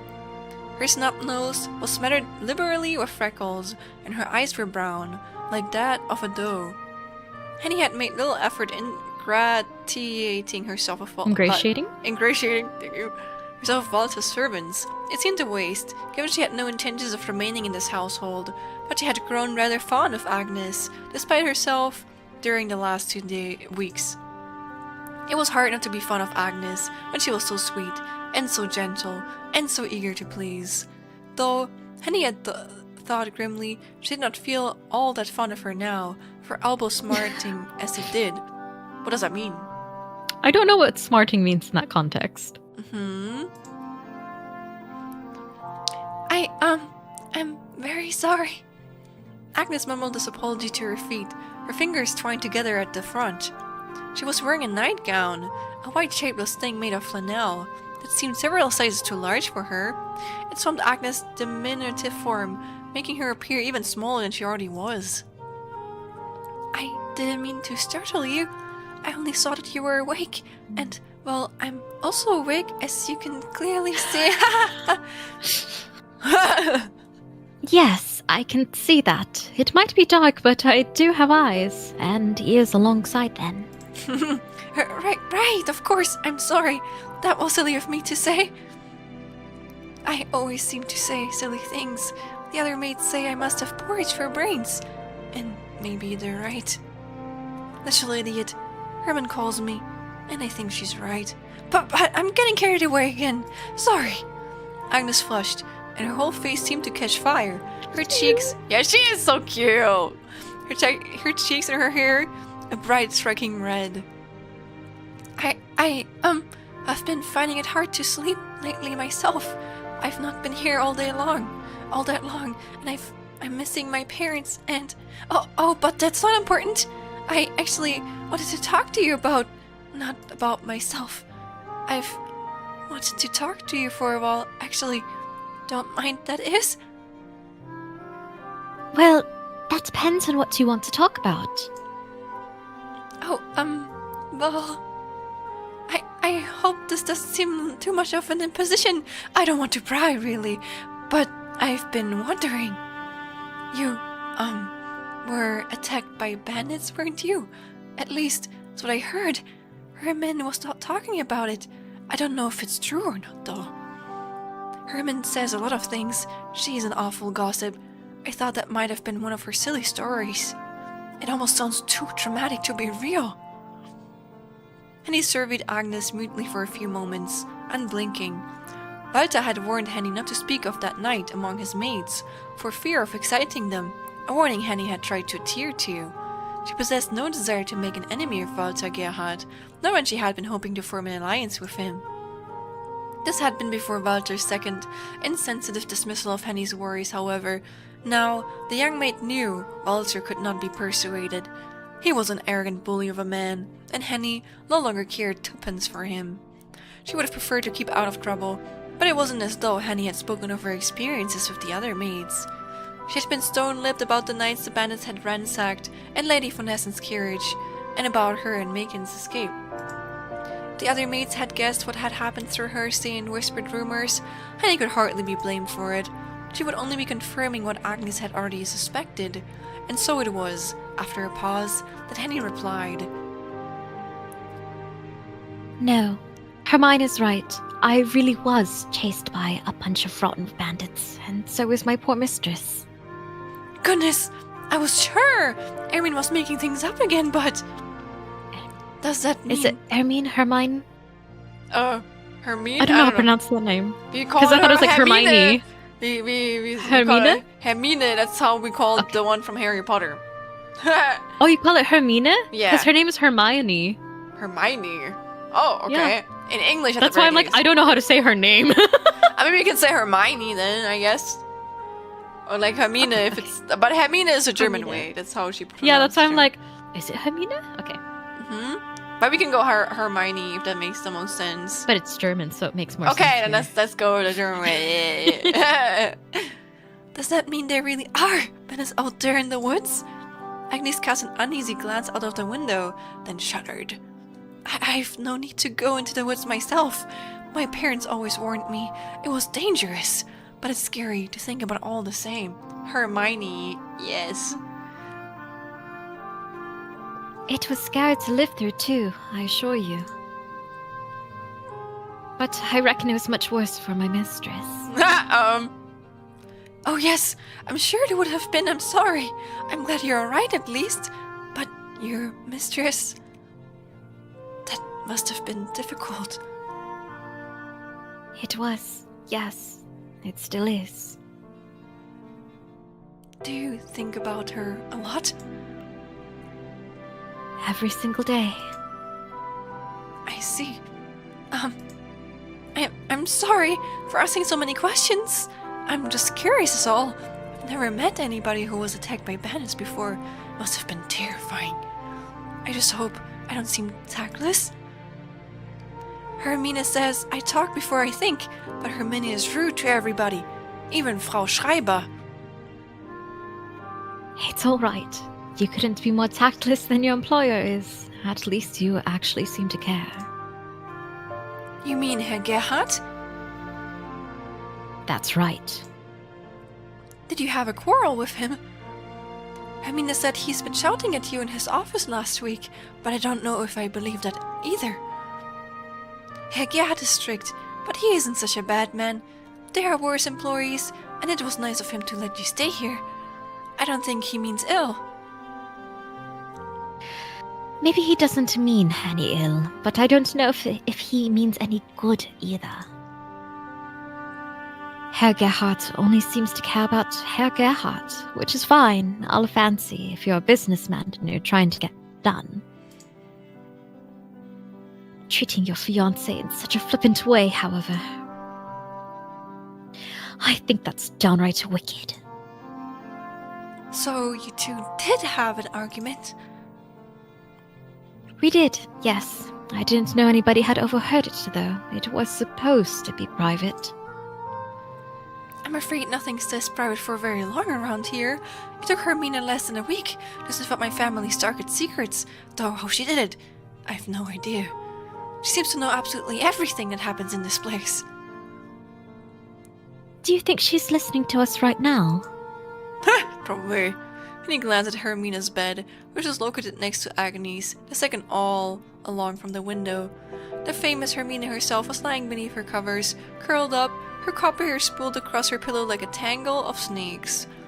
Henny had spoken little to the maids under Walter's employ, but even she was aware of Hermina. She appeared of an age of Henny, perhaps slightly older, and she was so stunningly beautiful, she seemed almost otherworldly. Wow. Though a maid, Hermina possessed an attitude more appropriate for a duchess. She often ignored her task to gossip with the other maids, a fact which frustrated Gertrude to no end. Gertrude was forever having stern words for Hermina, who never seemed to take any of it to heart. For the amount of times she found herself in hot water, Hermina had yet to be properly scolded. Henny had to wonder why Hermina had not yet been dismissed from Walter Gerhardt's household, but Walter had a soft of course. Let's see if this is like the step in for Micah, huh? He just goes on to the next woman. Of course he does. Vampires, they're all vampires. That would be kind of funny. I believe that, but they all have such big ears. The vampires, that is. Oh, yeah. They have really big elf-looking ears. You see. It wasn't hard to see why. Only one needed to look at Hermina's face. Calling it now. Well, we're gonna see. Oh, actually, that won't make a lot of sense. Oh my god, what if like Magdalena is like Walter's like long lost grandma or something? I don't know. That would be funny. She looked eerily like Micah, so much so they could have been sisters. What if they are? Maybe not them. I don't know. It's not been able to watch as much of these streams as I'd want. Had a busy week though. Well, You good, fam? Happy to have you here. Yes, sir. And also the VOD always exists in case you do want to. To be fair, I do believe actually we're doing a good job on the voice acting. There's not a lot of people who played this game, so if you want, you can catch up. Teehee. Wink, wink. Yes, sir. Or yes'm. That's what you always say. Yes, Walter Gerhardt must have a type. I think she's asleep? Agnes spoke while looking at the dozing Hermina, but her voice is uncertain. I do plan to watch Hermina, but for now I'm here. Don't worry, Fev. Thank you for wanting to catch up.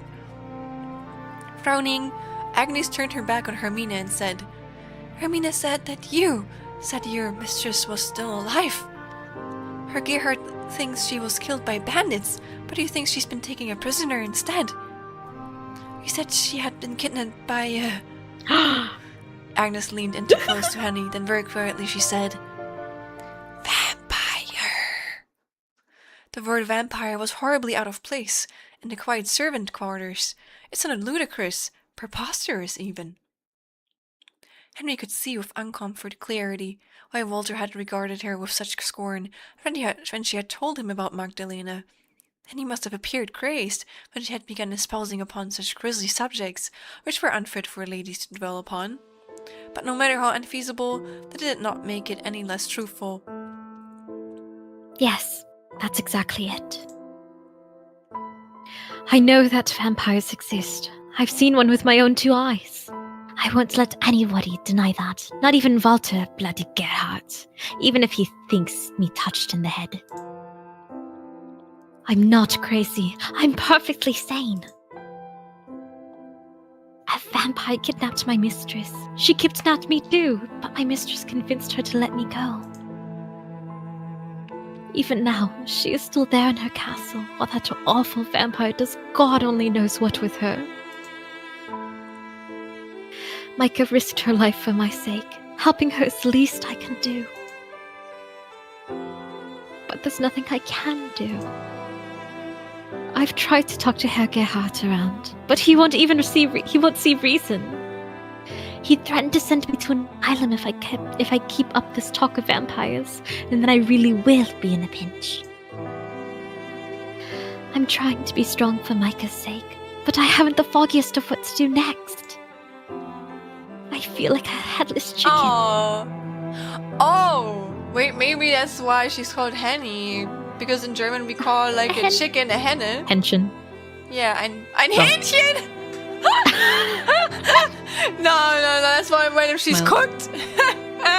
But Henny, like a hen. Yeah, like a hen. Yeah. Mm-hmm. She's like a mother hen. Yes, she is. And if you're anything like your master, you probably think I'm batty now too. Oh no, I don't think you're crazy, Henrike. Not at all. You don't? No, you might be crazy with concern about your mistress, but I can't blame you for that. You must love her a lot to fret this much. You're a very loyal servant. I was more than Micah's servant. I was her friend too. We'd been together since we were children. She meant everything to me. She still does. I want to save her more than anything, but I keep running into dead ends. It doesn't seem like anybody in this place wants to help. It does sound very difficult, but you're not alone anymore. I believe you. Even if her Gerhard doesn't, I don't think you're a liar, and I don't think you're insane either. No. This is why I wanted to talk to you, actually. It's because I heard about the vampires, and... well... Agnes, like eyes full of determination as she said. I had to check first to make sure Hermina wasn't telling tales, but now I know there's some truth to the rumors. I'd like to try and help you. Help me? Oh, change in Japanese. Oh. Now, this was a surprising turn of events. And he hadn't expected that Agnes would be so willing to swallow her frankly unbelievable tales of bloodsuckers, nor that she would offer to aid her. What this aid entailed, however, was yet a mystery. Agnes was small and slender, with limbs like twigs, and she was so very young, it seemed unlikely that she knew very much about the world. She might even have been more isolated than Micah had been. Agnes, unlike Walter, had no wealth, nor any connections. She was just a maid, a simple girl from a poor family, working for pennies to support her parents. Good night, Dixie. Aww, Papa, nah, it's okay, Dixie, you can go to bed. Have a good eeper, okay? The bot always is gonna exist. Yes. Yes. I'm glad you're enjoying it, though. Well, like, we are glad. Yes. Nah, Min's just like, how dare they enjoy the story? Well, there's always the mod. The VOD, not The mod. mod? Oh my god. Yeah, Well, the to be mod fair, the mods exists. are watching. Thank you. Well, I think Min is pretty neat. No, you. No, you. No, you. No, you gamer. I'll fight you. I'll fight you. So I know when I started laughing like that, but it's like, it's a genuine Schlen laugh. It's a nerd laugh. Nerd. Yes. Well, it was nice to be believed, and he did not place much faith in her as a potential ally. She didn't want to get her hopes up prematurely, but she was intrigued. How could you help me exactly? You're always watching. What is that emote? Alrighty, That's a creepy one. Okay. Okay. Agnes also heard the apprehension in Henny's voice, because once more she blushed. Oh no, you misunderstand. I wouldn't be helping you, not directly at least. I'd never be able to best vampire. But I know somebody who can. And And who would this be? if you want somebody to look for your mistress, somebody who really cares, I mean, you should go to San Cecilia this coming Sunday. There's a priest. Church? Oh my god, Father. Van Helsing. There's a priest who sometimes gives sermons. They are called Father Dvorak. Oh, the fruity guy. It's him. He's very open-minded. Uh-huh. Open-minded. Squints. I'm sure he would listen to your concerns without questioning you.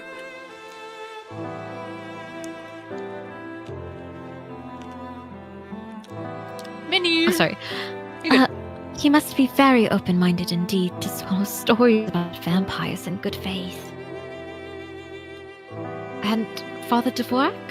Where does he come from? That's no name I've ever heard of before. He's from Bohemia, I think. He has a bit of an accent, but his German is fluent, and his sermons are really quite good. My mother is very fond of him. She always used to make me listen to him preach. whenever he was at St. Celia, which he isn't, always. He would often disappear for weeks, sometimes months, at a time. So, So, he's a traveling priest? Agnes nodded. He's recently returned from a trip, though. I think he's in Augsburg now. You should be able to see him this Sunday, or at least, I think you should. I'd be disappointed if you can't. I've been meaning to attend the sermon this Sunday, too. You sound so very fond of this bohemian priest. Oh, I am. I can't sing Father Dvork's praises enough. He's a real gentleman. He helped my mother a lot, you see, after my father. Well, Agnes blushed hotly, as seemed to be her wont. I won't go into that. It's personal. You'll probably find out sooner or later anyway, if you stay here long enough. Damn. I wonder, damn, what fucking family drama's going around? Hermine likes to needle me about it, as if I'm somehow to blame for my father's actions. I bet he ran out on them. Yeah, probably. Got them in debt. But enough about that. Father Dvork listened to my mother's concerns and consoled her. He helped her through a very difficult time. I'm sure he'll be able to do the same for you. He sounds like a nice man, but isn't helping with family affairs rather different from hunting down a vicious vampire? Well, my family affairs were rather sensitive in nature. I'm not talking about a mere domestic dispute here. It was a complicated matter, but Father Dvork helped a lot, and I was sure nobody else could. He really is incredible. Is he now? And he raised an eyebrow, but if Agnes saw it, perhaps she didn't. It was rather dark. She made no comment about it. Instead, she clenched her hands into fists and said with such excitement as she dared, given the lateness of the hour. Yes! He gives spiritual guidance to anybody who needs it. But he also has experience dealing with unholy monsters and even performs exorcisms. He's a perfect man for the job, and he's a priest. You can trust him. Well, I wonder. A ponderous Henny glanced away from Agnes, whose enthusiasm was almost palpable through the window. It seemed highly unlikely that a single priest would be able to stop Magdalena, even one who came as highly recommended as this Father Dvork. And he had seen how Magdalena had torn those bandits limb from limb in a blinking of an eye. It would take a whole fleet of men to stop Magdalena, and it was doubtful whether even that would be enough. But this Father Dvork must have been better than nothing. Henny had a little faith in Agnes Priest, but she would seek him out all the same. She did not lose anything by a brief consultation, not when she had already lost everything she cared for. Father Anderson. Alrighty then. Let me speak to this highly esteemed father. Perhaps he can help. I nearly hoped, as she gazed at the night sky, that she had not left it too late.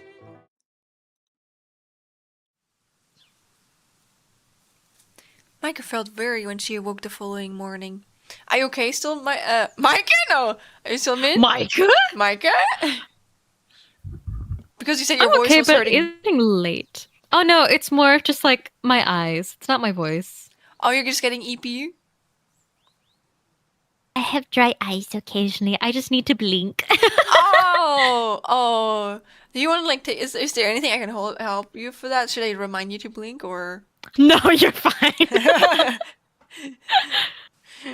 No, Or- that's just me being silly. Okay. It's like whenever I'm just at my desk for too long. But yeah, if you want to take a break or anything, or if it's like getting too far, you can always tell me because I can still keep going. Stop. I can still keep going, you know. Okay. Yeah, I know you can stay up a bit later. That's fine. But like, I don't want to like force you to keep going if your eyes are hurting or anything, you know. So Nah, I just need to like blink. Like, okay, so you're good. furiously every So couple you're of saying it. you're Yeah, good? Okay.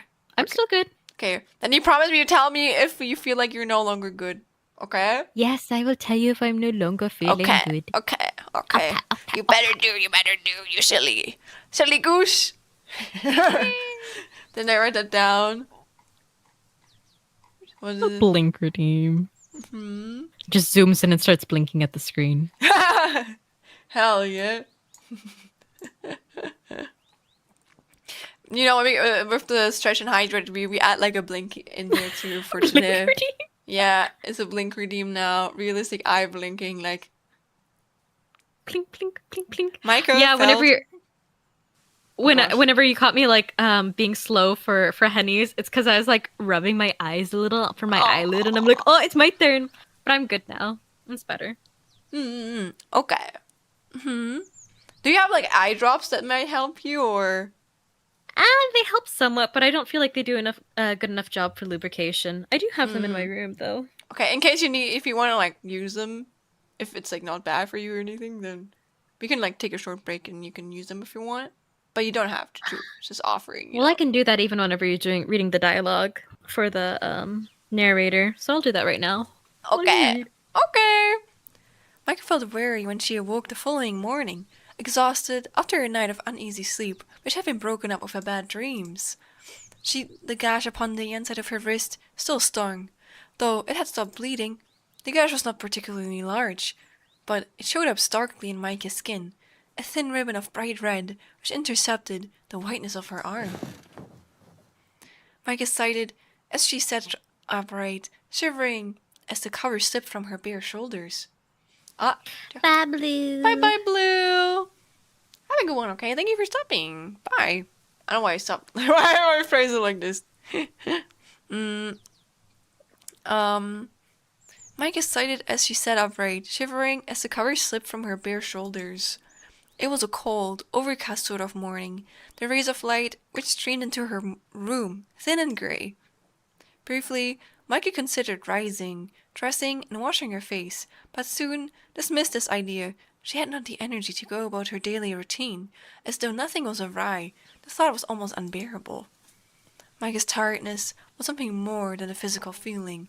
It was entrenched within her mind, deeper than the tangled knot of roots which had fed the mightiest of oak trees. Yeah, the art is so pretty. Ow! Magdalena had not taken so very much of her blood the night prior, but Micah still felt drained. Yeah, it is giving Renaissance. She still had blood enough in her veins to animate her arms and legs, but her body refused to move. Uh-oh, tetanus. No! Oh no! They probably didn't believe in the power of, love. No, but they didn't believe in the power of vaccines back then, didn't they? I don't think they were invented back then yet. She was too... No, also just cleanliness. Oh, yeah. She was too preoccupied with her thoughts of last night and of Magdalena. Though unwillingly to admit, Micah might have begun to grow fond of her captor. Oh my god, the fucking... What's it called? Not a Schrödinger, no. It's like... It has like a name. Like when you fall for your captivator... It's the name of the Beauty and the Beast thing. Someone said it, Stockholm Syndrome. Yeah. Exactly, she's getting that Stockholm Syndrome. For a self-proclaimed monster, Magdalena's company had not been too unbearable, not when she spoke to Micah of novels and of poetry. Micah had even begun to wonder whether Magdalena was a monster at all. Sure, nobody who talked so animatedly about romanticism could be wicked. Why, Magdalena liked a lot of the same poets Micah did, and many more she had never even heard of. Oh, I see. They have a lot in common. Thank girl, are you really that Bobby clapping? Yeah, right? Right? She's so beautiful. They're all so beautiful. Magdalena spoke of the written word with such piquancy. It was really rather touching. At least, until she had introduced a knife to Micah's wrist. Magdalena had not looked happy about this turn of events, however. She had been rather apologetic about the whole affair, but this served only to make Mike even more curious. Why had Magdalena drained her life if she did not wish to do so? Micah turned this thought over in her head, stirring it in when... Excuse me. Friendly reminder, if you ever find yourself in a Stockholm Syndrome situation, do not fall for it. It's not healthy and can potentially be dangerous. Really, Alex? Well, I keep that in mind whenever I get into that situation, which I hopefully will never. Try my banding. Micah's musings were interrupted by a rapping of knuckles upon her bedroom door and a familiar voice, which spoke in an unfamiliarly soft tone. It was, of course, Magdalena. I mean, personally, I simply wouldn't be kidnapped. Well, Skeleton! I wish I could say that, but do you remember how they talked about Agnes and her stick fucking arms? That's me. I would probably be really easy to be kidnapped, man. You wouldn't even need to kidnap me, you just need to ask me like a stupid ass child, like, can you tell me the directions? And then, I don't know, like, I'm gonna follow you to where you need to be, and then, swoop, you put me in a car and I'm gone.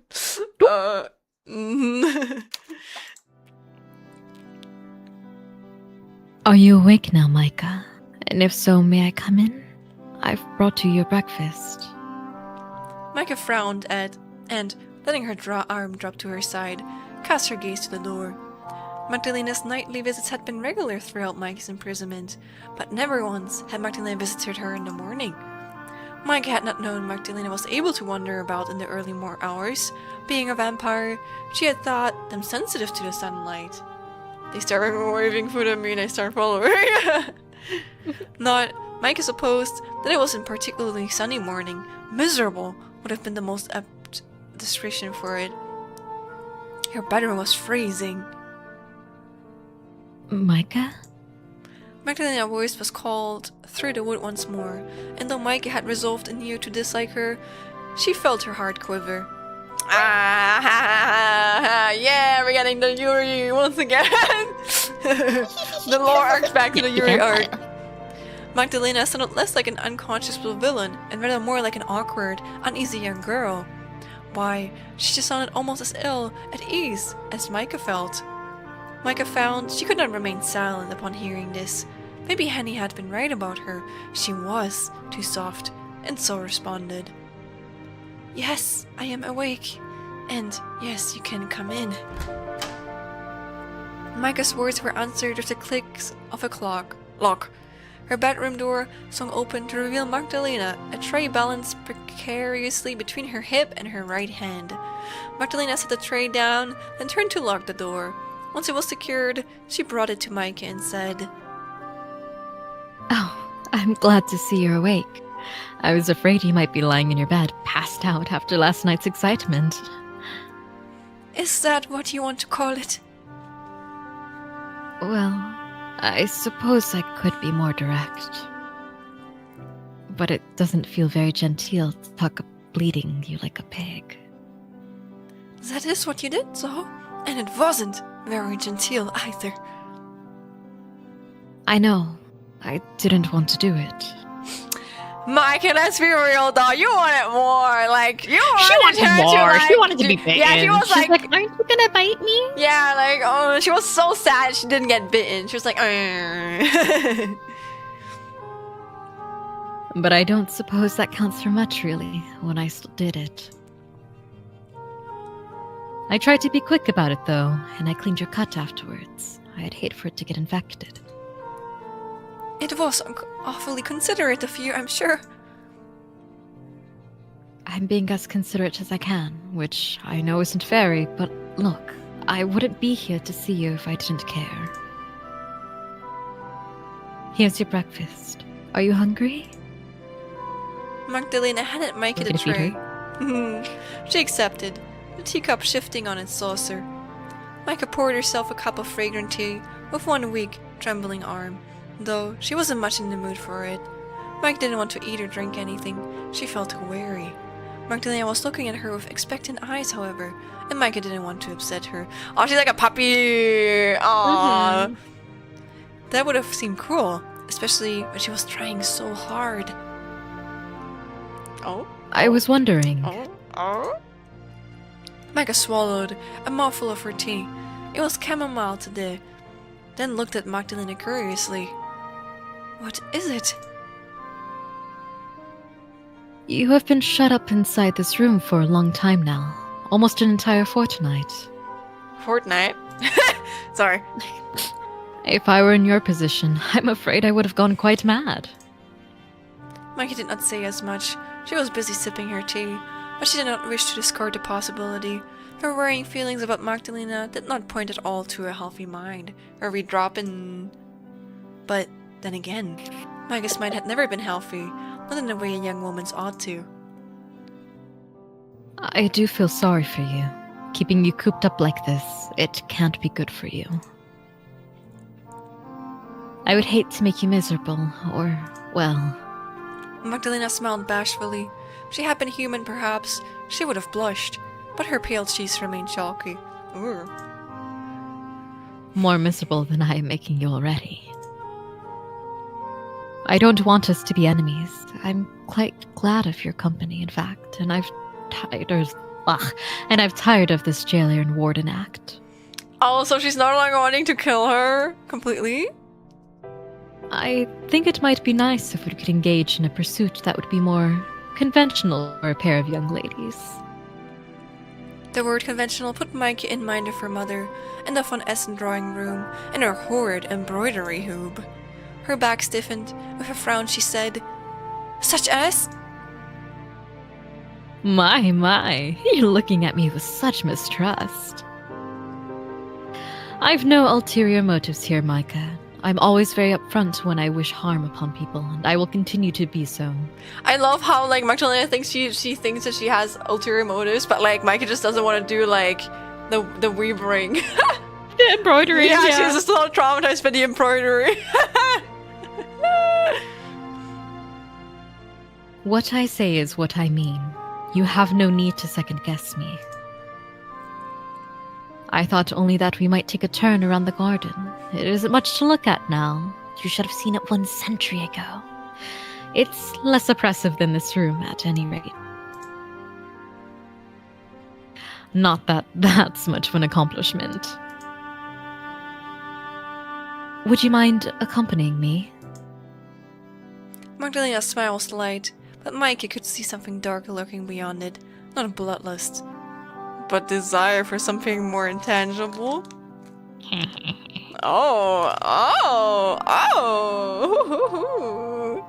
Minchki could still recall Magdalena's earlier claim that she cared about her, no matter how contrary her actions seemed to be. Did Magdalena feel guilty? Well, good. Magdalena sure have felt guilty. She deserved as much after what she had done.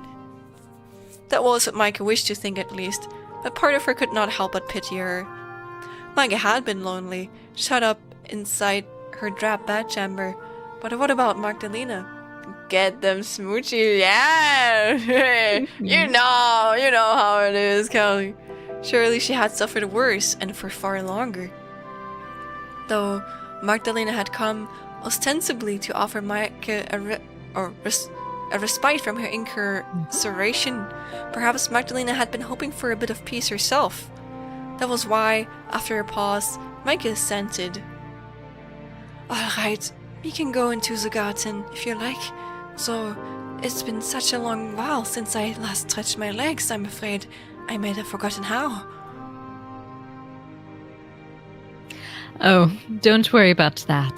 If you do fall, I can catch you. I'm very strong, you know. Hey! Hey, Magdalena, hey! Whoa! Magdalena grinned, her sharp incisors flashing. Incisors. Ah!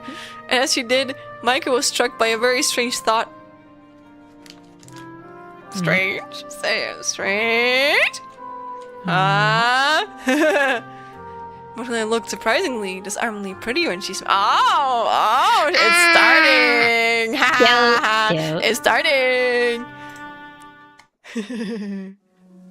Oh, she looks so good. Oh, wow. Oh my god. Okay. I'm so annoyed. Oh, it really is a dull day. Why, it's almost as gloomy outside as it was in.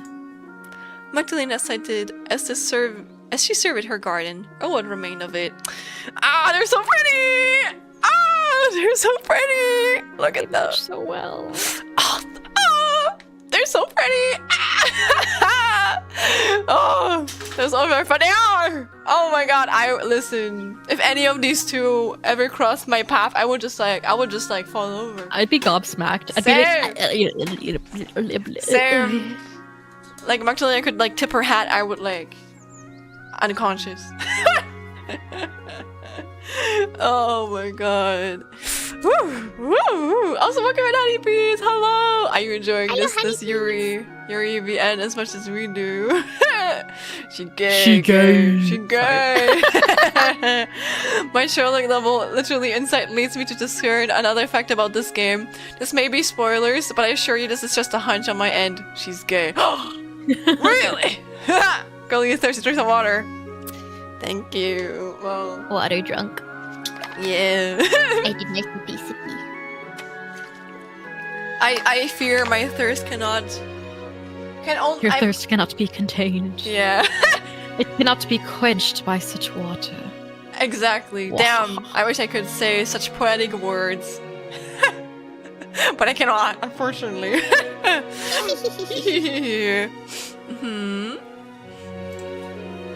She was wearing a wide-brimmed hat, presumably to shield her head from the sun rays. But there was so little sunlight, this might have been an unnecessary precaution. Micah, meanwhile, gripped the parasol betwixt her gloved fingers. Magdalena had offered it to her before they left, to protect her pale skin. Should have been me, not her! Schlen 2026. I mean, I like my life, but like, if there was a hot vampire that kidnapped me, and then we fell in love, I would not say no. It's not fair. Yeah, the voice acting. Min is doing such a good job. But I'm also doing a good job. We're both doing a really good job. But Min especially is doing a good job. Yes, Thank you. no problem. Micah, meanwhile, gripped the pairs. Oh. Though this, too, had been a wholly unnecessary gesture. I'm starting to wonder whether this mightn't have been a fool's errand. There's not a single cynic spot in my home. Such a girl failure. I don't know if it'd be much improved by a little sunlight. I've no stomach for it. But it would be less cold at least. Mwah!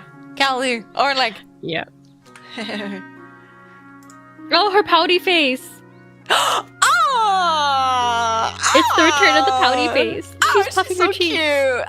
She's so cute. I'm like, screw. She's like taking a picture of Beauty and the Beast with that Stockholm syndrome. Like, listen, wouldn't you? Listen, honeybees, wouldn't you be different? Let's be real here. Wouldn't you be different, huh? No, that was an interesting idea. Do vampires feel the cold? I don't know, but I can tell it must be chilly. If it wasn't, you wouldn't be shaking so much. See, honey? Are you all right? Aww, I'm fine. I'll live. For the present at least, for however long that Magdalena allowed it. I'm glad to hear that. Do tell me, though, if you feel chill settling in. I wouldn't want you to catch a cold. We can go back inside as soon as the novelty of the great outdoors have worn off. Or, alternatively, as soon as you feel your fingers might freeze. I will keep that in mind. Thank you. My gloves should protect me well enough, though. And I think I'm in the mood to go back just yet. I don't think. Sorry. I know, I'm stumbling over my words. Yeah, but I'm always doing that, so... Are you too busy enjoying the view? I don't know if the view is always that enjoyable, but there is a lot of it. She's talking about Magdalena. Ah, yes. If there's one thing in this grand pile doesn't want for, it's space. In fact, I think there's a trifle too much of it. The garden has been left to go to seed over the years, but can you blame me? There's only one of me, and I wouldn't even know where to begin taming all of this. Magdalena gestured to the garden, which sprawled about her in a wild, unruly mess. All overgrown grass, decaying trees, and wild flowers, which swayed in a breeze. Ooh!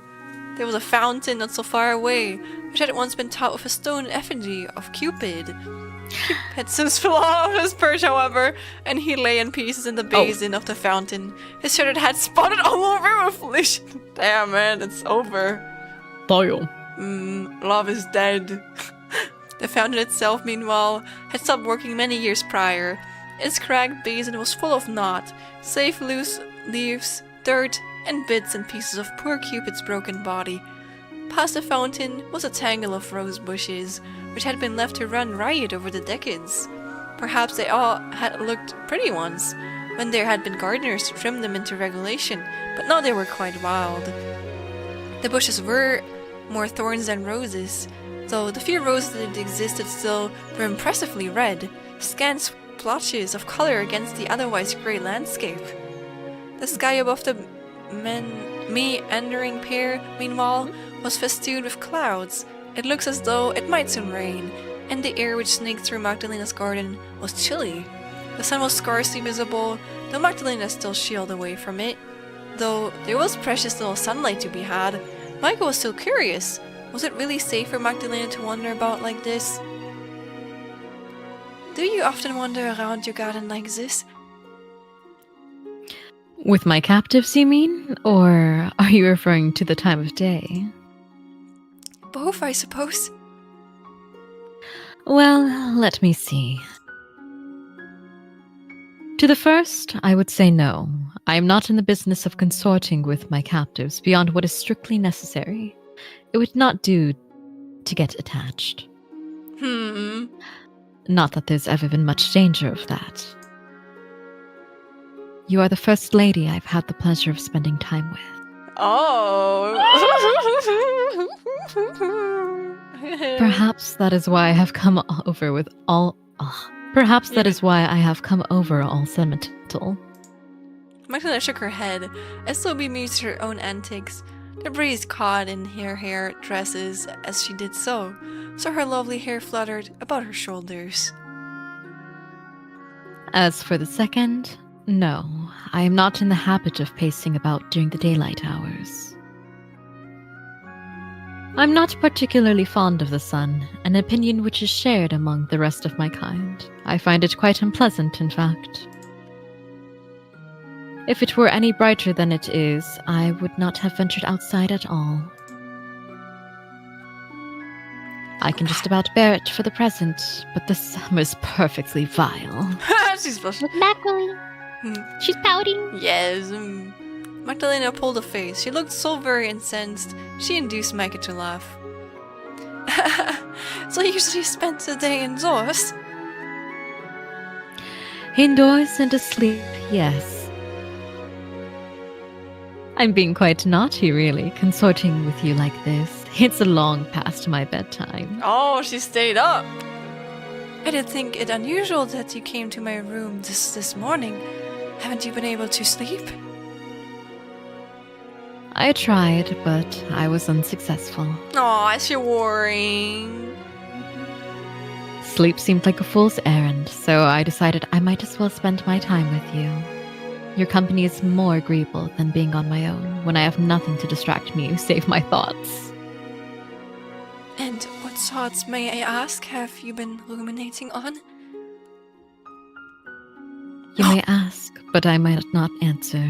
Why, well said. You're being awfully nosy for a lady, Micah. Did your mother never tell you to keep your nose out of other people's affairs? Whenever she shows her teeth, girl. She might have mentioned it once or twice. Oops, sorry. What? I'm scared. Oh. Okay. Nah, I was scared that I would accidentally close it. And you would do well to listen to her. We all have our secrets. Why? Next you will be asking me about my marriage prospects. Whoa! Oh! Hey! Magdalena! Whoa! Whoa! So early? Okay. Oh no, just like what suitors are going after her. Oh, okay, sorry. I thought she was just like, I don't know, like, what are you, like, you want to marry me or something? Do you have any marriage prospects? Not anymore. Not that I'm aware of, at least. Well, not us either. I feel her looking like up at Micah like expectantly. Yeah, so I was never much of a prize, even when I was alive. But now that ship has well and truly left the harbor. I don't believe you. Well, she hasn't seen anybody. Yeah. But like, she looks so pretty, like, how was there no one like interested in her? Oh, Magdalena's smile remained light, much like her pattering banter, but Micah thought it appeared somewhat strained. Though she was examining Magdalena in the morning light, not that the morning was particularly bright, she could see how weary she looked. Magdalena's skin had been pale when Micah first met her, but now it seemed entirely dissimilar to fallen snow. Magdalena was white enough to seem sickly, but her under eyes were dark and smudgy by contrast, as though they had been bruised. Was that from her own guilty conscience, or else a lack of sleep? Maybe Micah thought the two were intrinsically linked. They were soulmates. It was too much of a coincidence, surely, that Magdalena had lost sleep following last night's events. Let us talk no more on the subject of my love life. It's depressing to countenance. And Dita, I fear... and deader I fear than the bandits I slew. I mean, I respect her being honest about it. I mean, fair. Yeah. What do you think of these roses? Magdalena paused by the untamable tumble of rose bushes, which spewed behind the fountain of Cupid, the leaves worm-eaten, but the roses themselves vast and untouched, like the red-lipped mouths of so many monsters. They are quite something, don't you think? They add a bit of color to the place, at least. I think they must be the pride and joy of my little garden. They are certainly very vivid, yes? They are, rather, aren't they? Perhaps I ought to pick a couple of them to commemorate our excursion. They would look lovely in a vase on your desk, or maybe in your hair. Oh! At the very least, they might do something to alleviate how very desolate my home is. Ooh! Oh, this is so pretty! Oh wait, I have to like... Oh wait, look at her arm! She has been bitten! Is it just me? Yeah. Do you think that was before she like turned into a vampire, or is that like... Either before she's bitten by a vampire, or she was nibbled on by whoever she gave the blood to. Because the blood wasn't enough. Oh, I can actually imagine that. No. Oh, that's gonna be so sad. Oh. Magdalena leaned forward as she spoke, one arm extended. Micah watched as she took a pluck, one of the large, heavy-headed roses out from among its brethren. But as she did so, Micah noticed something peculiar. Oh, does he notice the arm? The ties which fastened Magdalena's sleeves had come undone, and one of them had rolled down all the way to her elbow, exposing a good deal of her fair skin. Her flesh was uniformly white. Yeah, a smooth sort of paleness. It was impossible to replicate with powders. Magdalena truly looked as though she had been made from falling snow, all compressed and compacted together, but it was not Magdalena's pallor which made Micah draw in her breath.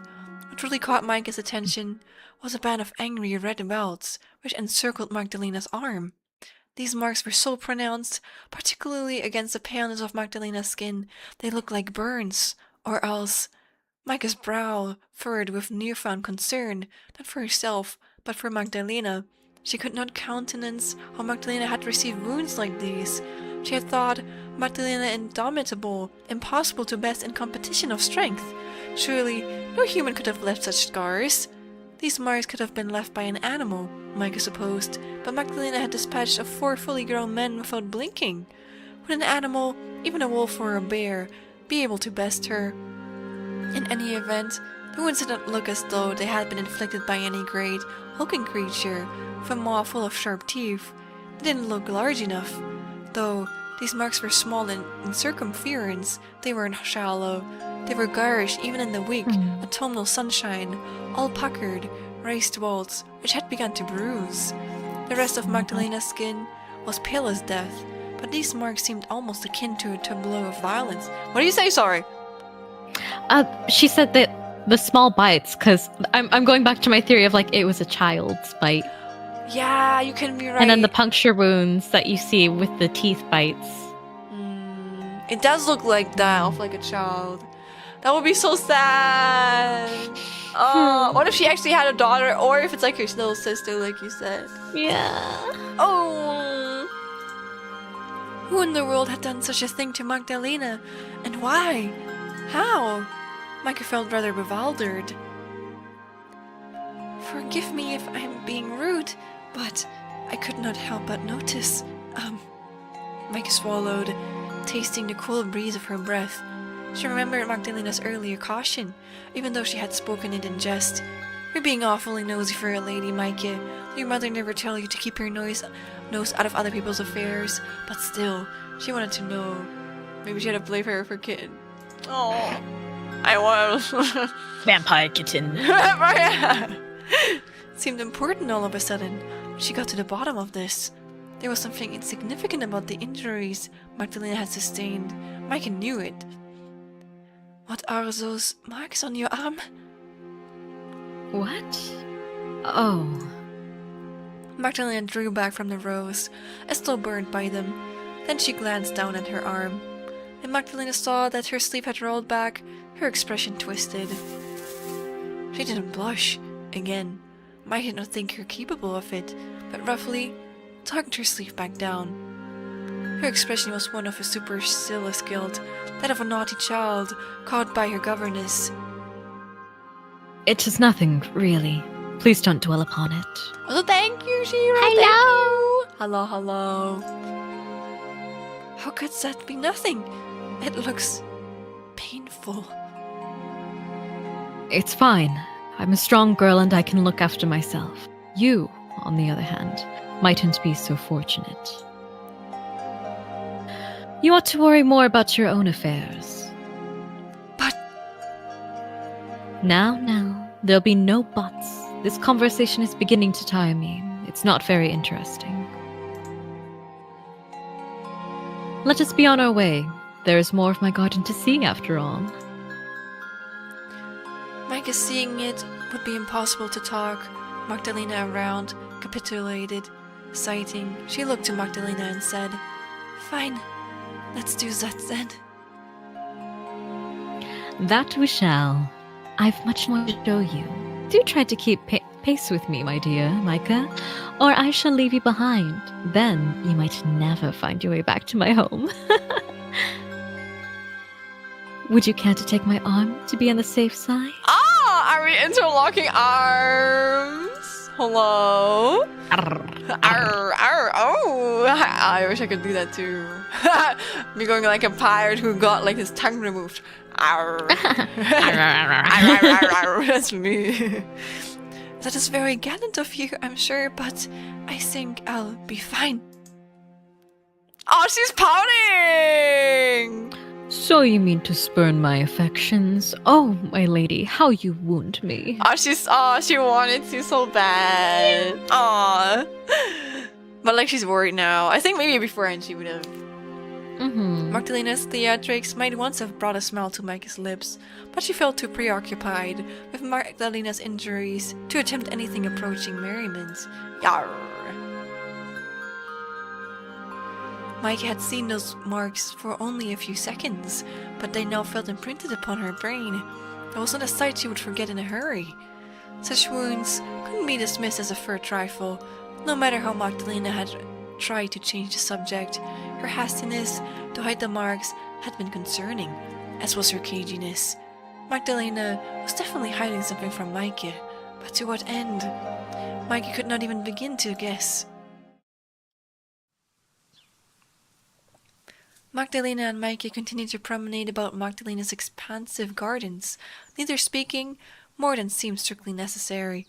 Magdalena would pause at irregular intervals so as to point out various interesting features to her companion, but otherwise she would remain silent, holding one hand to her head to prevent the wind from blowing her hat away.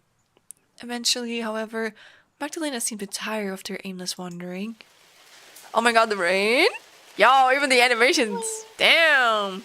Wow. The sky had continued to grow darker as the minutes passed, and soon began to rain, a faint patina of moisture which fell from the grey clouds above. Wishing to take shelter before a storm could begin in earnest, Magdalena paused by a bench partially overgrown by tall grass and took a seat. The CG. Oh, what? Oh, what? It's so nice. It's the first time they're cuddling like this. Ooh.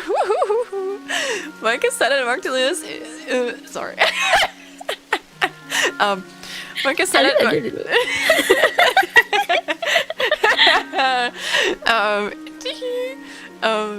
Micah said at Magdalena's insistence, her parasol unfurled to protect the both of them from the continued rain, and looked at her companion with some concern. Finally, a romantic umbrella scene. Yes!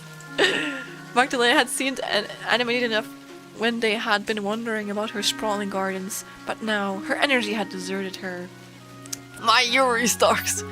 Her head drooped, her hat falling from it, while her silvery hair spilled over her shoulders like moonbeams.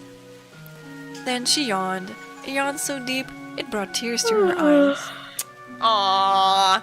The rain continued to fall about them, a steady plitter-platter, while Magdalena wiped her eye with the back of her arm. Oh, goodness me. Magdalena glanced at Micah, bashing but unblushing, her skin the color of alabaster. I apologize. That was quite rude of me. I was it only for a split second. I must seem so churlish, inviting you out on a stroll like this only to yawn in your face. If I were a gentleman, I fear I would have little luck with a lady as fair as you.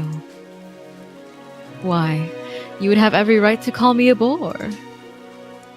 If you were a gentleman, I wouldn't be going for a walk with you unchaperoned in the first place. It would be scandalous. Yes, well, I suppose you aren't wrong on that account. That makes me feel fortunate, at least, to be a woman. Magdalena giggled, but soon it cleaved before yet another yawn. I'm sorry. I wouldn't blame you, Micah, if you wished to slap me for being so impertinent. I'm not bored of your presence. I could never be bored of you, but, well, I'm so very tired. It's alright. I wouldn't slap you on account of something so small. It's irrelevant. But I can't be the most stimulating company, surely, when I can scarcely string 2 words together. For a woman on the verge of collapse, you've been doing an awfully good job at stringing words together. I would hardly know you were tired, were it not for the bags beneath your eyes, and for the way you've been yawning, of course. Oh, of course. Magdalena let her hand fall to her lap, and there it rested. Also, welcome to Dr. Pegasus. Hello! Sighting, she drifted closer to Mikey. Then, I apologize, but would you find it horribly presumptuous if I rested my head upon your shoulder for a few minutes? aww! It is very quiet and peaceful out here, you see, among Mother Nature's embrace, and I've been dying to get away from my home for the last week. It's so stifling in there. I cannot bring myself to relax. Now that I am with you, however, I think I might be able to get some decent sleep. Or at least a brief nap. Then, you mean to use me as a pillow? If you'd be so kind. Don't feel like you must indulge me, though. I would not wish to inconvenience you. I worry the weight of my oafish head might not be the most comfortable burden to bear. Oh no, you can use me as a pillow if you wish. I don't mind. It's so cute, right? Like, ooh. As far as the positions went, it was not so very great. Not compared to those Magdalena had inflicted upon Micah already. You may do with me whatever you will. Whoa, okay! Micah! Now that is a very tempting offer. it's a war. This is what you want to. I get it. I get it. Ooh. But fortunately for you, I'm too tired to fully indulge in all the delights he might have to offer. Whoa. For the present, I can think of nothing but sleep. Then, sleep. I will watch over you. Like a guardian angel. Oh, they're so cute. Yes, if you'd like. Oh, how sweet you are. Magdalena sighted, then shifted. She let her shoulder press against Micah's, her head resting against her. Her pale cheek pressed against the fabric of Micah's dress, and her eyelashes fell shut. You really must be an angel to care for me so much. I deserve far more than a slap after all I've done to you, but... Shh. Micah ran her fingers. Micah ran her fingers through Magdalena's hair, her knuckles glazing against her companion scalp. Let's not talk about that now. You're tired.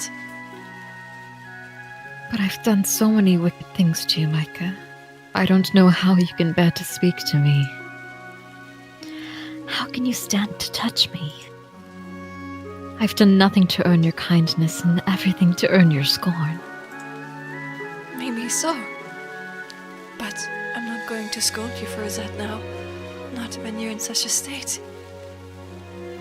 And what kind of state would this be, pray tell? One which is hardly suited for candid conversation. It isn't very becoming for a lady. Please rest. Is that not what you wanted? Yes, I suppose it is. I have wanted to rest for... oh, such a long time now. For the last week, you said? It has been particularly bad this week, but I've been tired for longer than that. Longer than weeks or months or years. What? I can't say how long I've missed this sort of warmth. Aww. They're so cute. I've been alone for more than a century. It was almost more than I could bear. Until, I suppose, I met you. They're finally fighting at each other. Sorry for interrupting you. It's okay, it's okay. If you were to leave, I hardly know what I would do. Okay. Well, you've nothing to worry about on that front. I'm not going anywhere. Yes. I know you're not. You can't. Yeah. I won't let you. Lena. Micah spoke softly. That's so weird to say. I A know. nickname slipping from her lips despite herself. Yet it seemed unlikely Magdalena had heard it. Her eyelids were shut, her chest rising and falling, and save for the regular exhalations of her breath, she made no sound. She had fallen fast asleep. Magdalena sat upon Micah's shoulder, undisturbed, heedless of the cold breeze, which caressed her cheeks, and the rain which continued to fall. Her pale skin remained cold and unyielding during her slumber, and her cheeks refused to pinken at the wind's behest.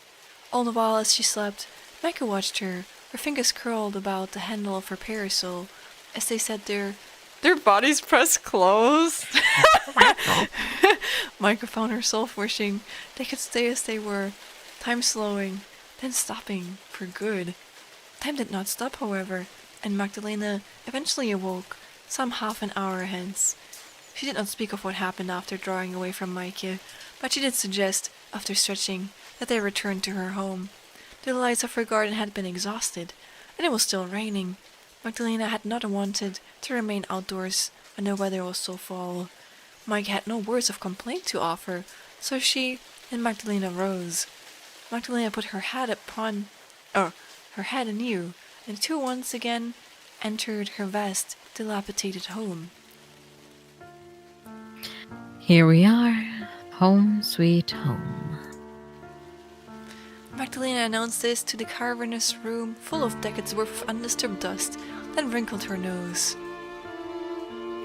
That's what I'd like to call it, at least, but it really isn't much to look at. I'm always struck when I see this place in sun's light, just how run down this place is. It's a wonder I haven't contracted a cough having lived here for so long. I suppose we vampires are a hardy sort, though I do worry about you.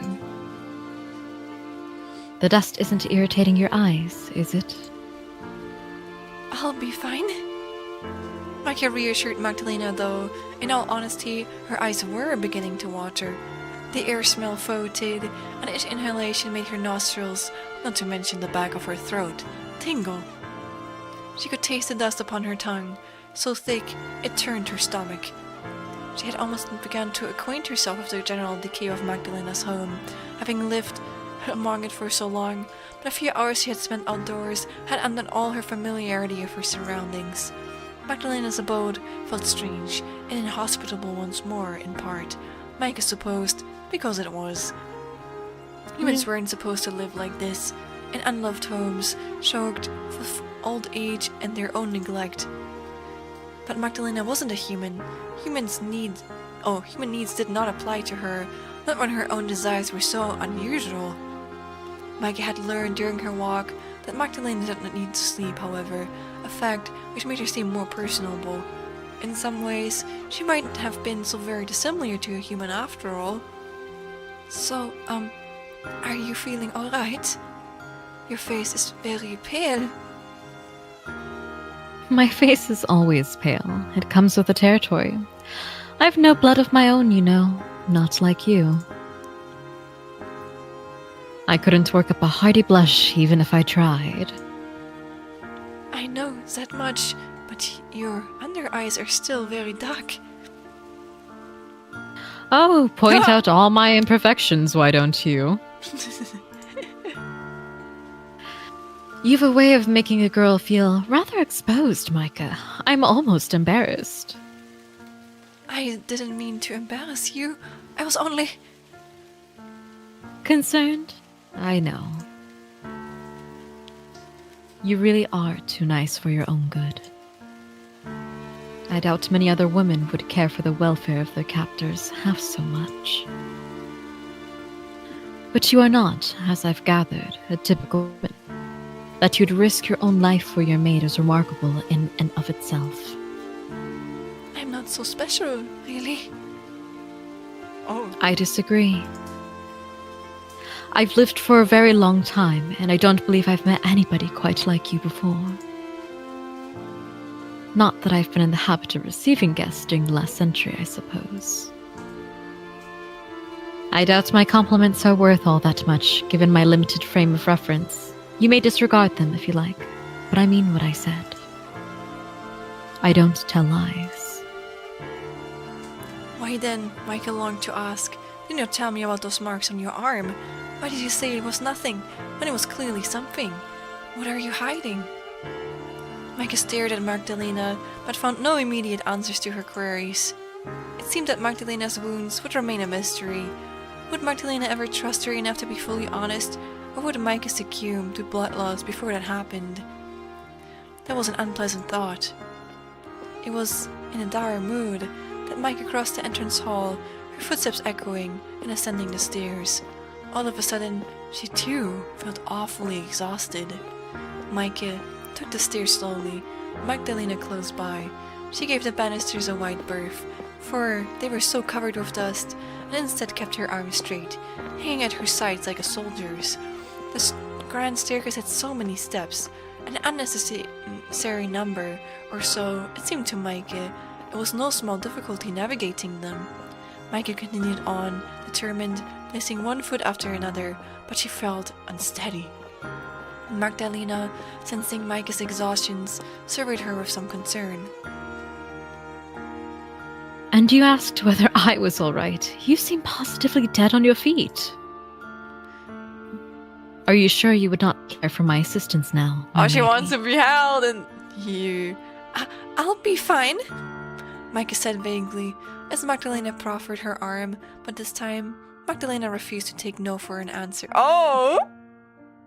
Oh, don't give me that. I won't have you slipping and tumbling to the ground. Not down a staircase like this. Why, you could break your neck. It would be a quick way to go, if nothing else. Let's not be macabre about it, Micah. It doesn't Oh, now suit she's you. worried. Would you rather I smile? That was what Micah's mother had always demanded of her. That might be asking too much, I fear. But I'd rather see you all in one piece, yes. For a vampire, you're awfully considerate. I've got to take good care of my guests, haven't I? Or your prey. These two states are not mutually exclusive. Magdalena spoke lightly, but Micah thought you could see a flicker of hurt passing across Magdalena's face. Her remark must have nettled her. There. Magdalena looped her arm through Micah's and clenching their bodies together like two entwined flower stems. Aww. Now you're less likely to take a spill as we ascend the stairs. And if I do, I will drag you down after me. Plotting my demise, are you? I admire your brazenness, but it will take more than that to best me. And what of the creature that bit you? Micah wished to ask. Did that best you? Oh, she cares so much! Micah did not ask, however. She feared further inquiry would only upset Magdalena, and she did not want to do that. Magdalena might have been Micah's enemy, but she was also, paradoxically, her only ally. Micah had wanted to believe, still wanted to believe in fact, that Magdalena cared for her, but her caring seemed a fleeting sort of thing, something which could be discarded when she required more blood, which she would. Micah turned these thoughts over in her head, while slowly ascending the stairs, her arm entwined with Magdalena's. Uh-oh. The scream.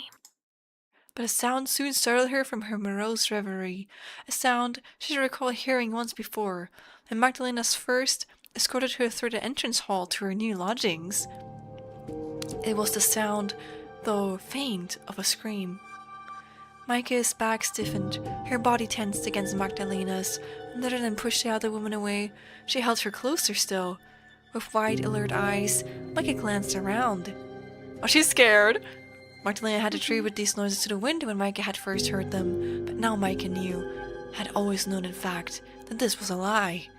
The wind could not make noises such as this, and in any event, though it was a cold day, it was not blustery enough to procure such sounds. They must have emitted from a person's throat. Though what horrors this person must have endured to scream like that remained a mystery. Magdalena? Micah looked at Magdalena anxiously, her eyes wide with curious fear. What is that sound? Magdalena, for her part, looked almost as fearful as Micah was. There was no surprise present upon her countenance, but Micah could see that she was gritting her teeth. Had Magdalena any blood in her body, she would have abandoned her upon hearing those screams. That sound is... Don't say that it's nothing. It's not nothing. I just heard it again. Whoever is making those sounds must be in a lot of pain. Or else they might be very distressed. And whoever said that it is a person who is making those sounds. It must be. I can't think of what else would scream so fitful. And no, I don't believe that this is the wind. Do you have more prisoners locked away in this castle that you were not telling me about? Believe me, Micah, you'd be far happier believing it to be the wind. No good will come from prying into these affairs. But I want to know. I know you want to know. That is the problem with you. You want to know everything. Well, I'm sorry, but I must keep some of my own secrets. I've been alive for over a century and have had an ample amount of time to accrue them. I doubt I'm alone in this. I'm sure you have some subjects you do not wish to speak of either. Magdalena's red gaze held Micah's, her eyes hard and unflinching. Micah thought, as Magdalena stared of Walter Gerhard and their engagement and her feelings or lack of towards him, and she winced. Magdalena was right. She had plenty of secrets she didn't want to discuss either. There was a difference in the severity of their secrets, however. Walter was not, as far as Micah knew, currently incarcerated within the walls of this castle, screaming, "If I am to live in this castle, I ought to know who else is residing beneath its roof." No, you really oughtn't. It's better this way. But... Micah, please. This is my cross to bear, not Oh? yours. You've no need to worry about it. Appeasing the mistress is my job. The mistress? Micah repeated this phrase, seemingly nauseous at first blush, yet containing a fit of wealth of unspoken secrets. So there was somebody else residing in Magdalena's abode after all, somebody Magdalena referred to as her mistress. That must mean this mysterious person, this mysterious woman, held some degree of authority over Magdalena. What, though, could be more powerful than a vampire? Who was this mistress, and why had Micah never met her? Why was she screaming so, as though she was being tortured? What is going on, Magdalena? That is not such a complex question, at least. Magdalena smiled, but it was an ill-fitted smile, which hung awkwardly on her lips, like a dress which had been taken in at the waist 2 inches too many. She must be hungry. She's awfully insistent like that. I was hoping to put this off, but it seems I will have to take more of your blood tonight, after all. Damn. I had wanted to give you a brief reprieve from your duties, but it is not to be. I have duties of my own to attend to, after all, and my mistress can be very exacting indeed. More? Micah sat upon the edge of her bed later that night, one arm extended at Magdalena's behest. It was the same arm she had extended to Magdalena the night prior, split with a thin scar, like a garish piece of twine. Magdalena's fingers curled about the underside of Micah's arm to better hold it steady. In her free hand, the one was not occupied with Micah, Magdalena held a knife, the blade sharp and silvery even in the weak, wispy moonlight, which spilled through Micah's drawn curtains. Just hold still now. There's a good girl. I'll not take more blood than is needed. I can promise you that much. This will be over in an instant. Micah knew Magdalena meant well, but part of her wished that her captive's fingers would slip, and she would nick a major artery, which would dose her skirts and her streaks bright red. Damn. Girl! Damn. Magdalena's motions were well practiced, however, just as they had been in the night before. Her gloved fingers did not wobble, though her resolve might have, as she introduced the blade to the inside of Micah's arm. Micah shivered to feel the cold steel pressed against her flesh. Magdalena had not cut, not yet at least, but she could feel the edge of the blade, and knew of the pain it promised. She had endured the pain once before already. Had that not been enough? The anticipation was unnerving. Micah began to shiver. If you're going to do it, then you can please hurry? I cannot stand the waiting. My apologies. I had hoped to prepare you for it. But I suppose pain is not something one can really prepare for, not even if they have fair warning. I've seen hardier men than you cry at my heels, though I never cared to be half so gentle with them. I don't want to do this myself, but... well, never mind that. I will cut now.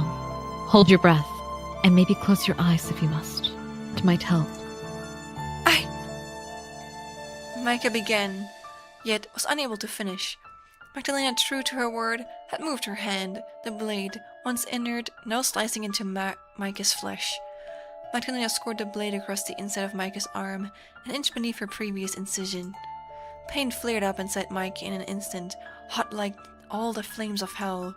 Fortunately for Micah, however, the incision was made quickly and cleanly, The plate retracted before Minchki had a chance to truly register what had occurred.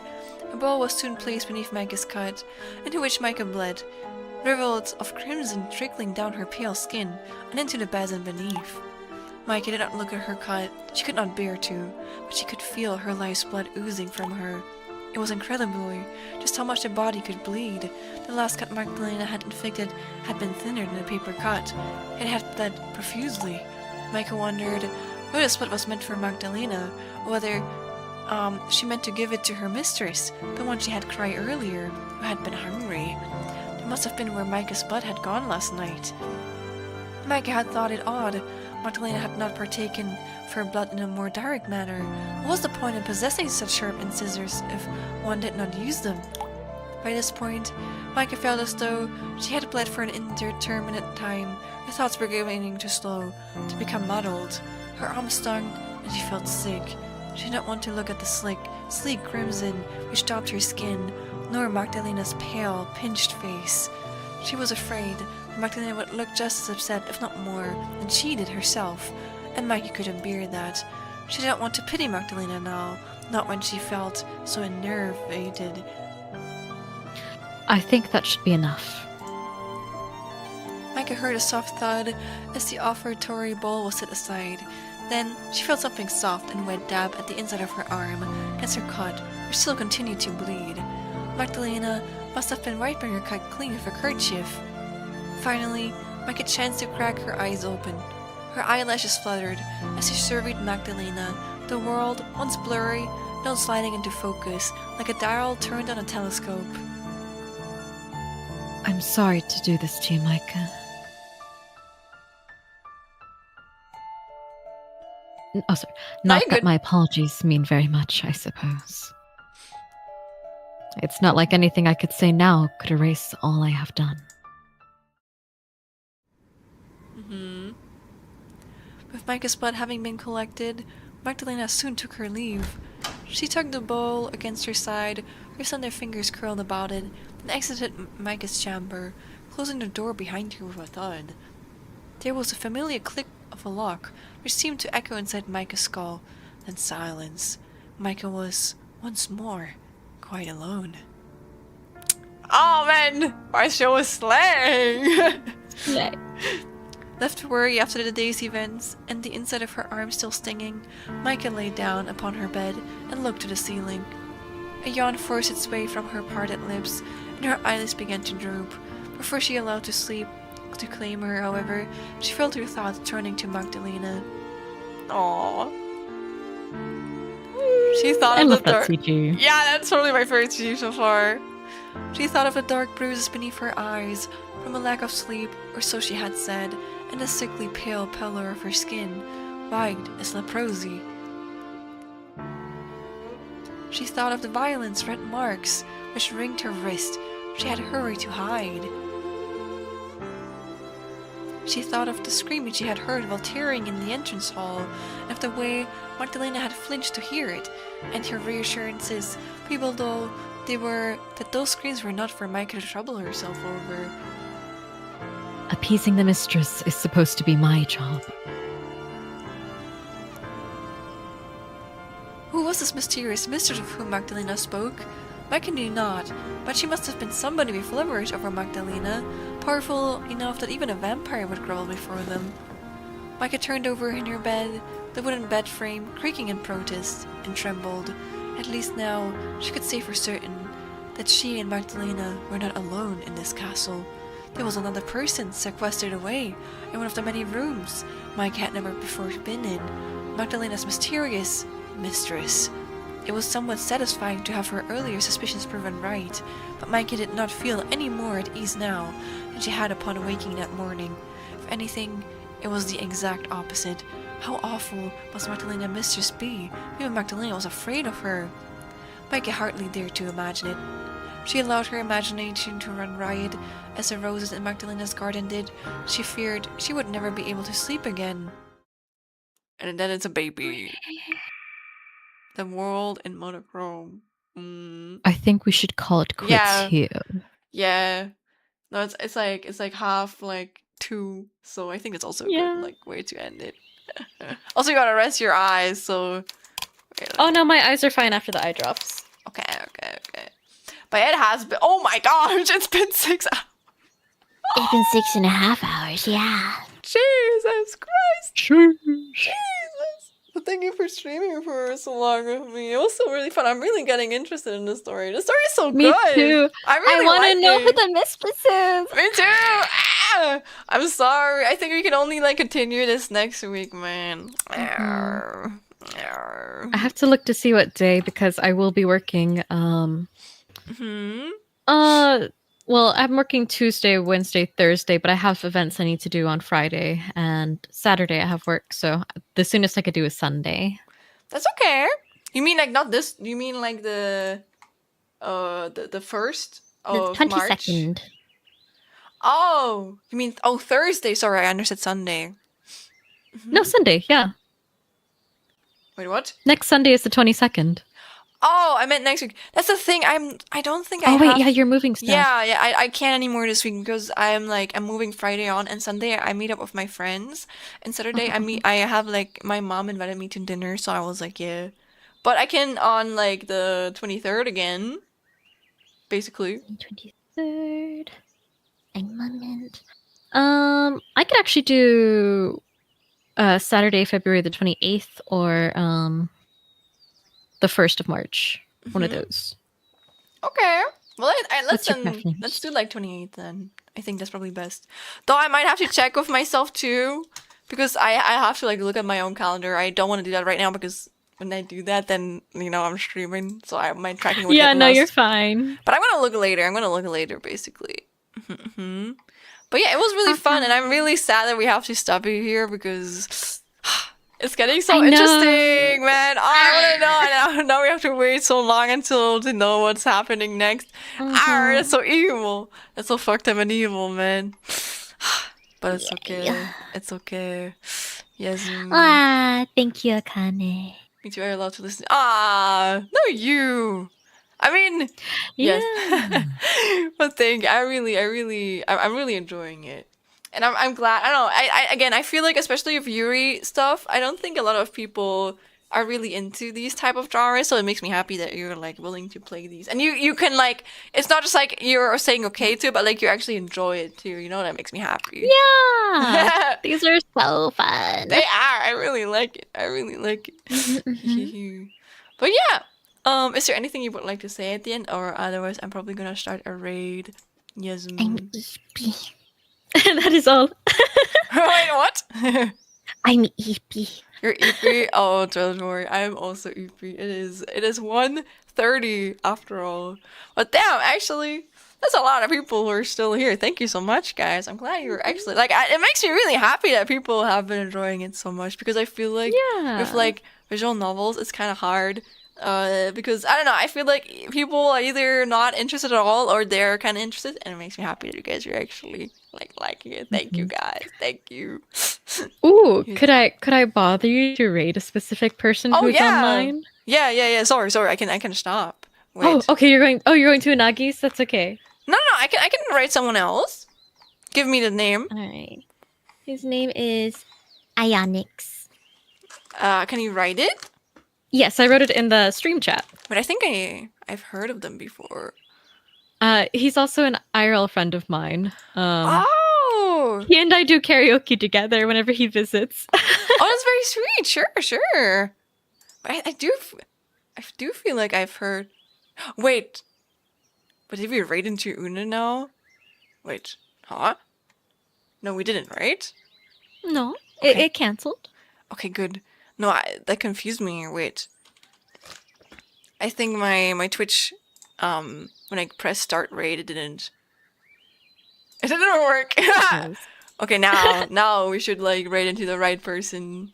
But yeah, everyone. Because he also appreciates voice acting stuff, so I'm like, oh, he'd like it. Yippee! But yeah, of course. Thank you for like the rec and shit. But I didn't really. I mean, like, we could have like raided into motherfucking like Shatur again. But like, let's be real. Like, I always raid Shatur, so I think it's probably for Whenever the it gets best. late enough, yeah. Yeah. But yeah, I have to rate messages, as you guys know. I have rates for my followers and rate 2, which is for my subscribers. You just pick the one that you prefer. And yeah, I'm only gonna be streaming tomorrow and on Wednesday because I am going to be visiting home for like the next 4 weeks probably. But I'm gonna be streaming from home again. I'm just like going to be transporting my whole setup and shit back home so I can stream from there. I feel it's nice to have someone near. I'm always frustration. I still appreciate that, Akane. Thank you very much. It's very sweet of you to like support me so much. It's gonna be again, no pressure, but like it's gonna be me when you start streaming when I see you. I'm always gonna be ready. Yeah. If our schedules line up, yeah. Drive safely. Thank you. I will. But like I'm still gonna be here tomorrow and on Wednesday. I'm gonna be streaming Hightail tomorrow and on Doom on Wednesday. So yeah, see you guys tomorrow. Okay, be safe. Be like kind to Ionix. Okay, bye bye. Whoa, that scared me. I think someone redeemed like some thing in the end. Jesus Christ. Divine boom. Yeah. Was it you?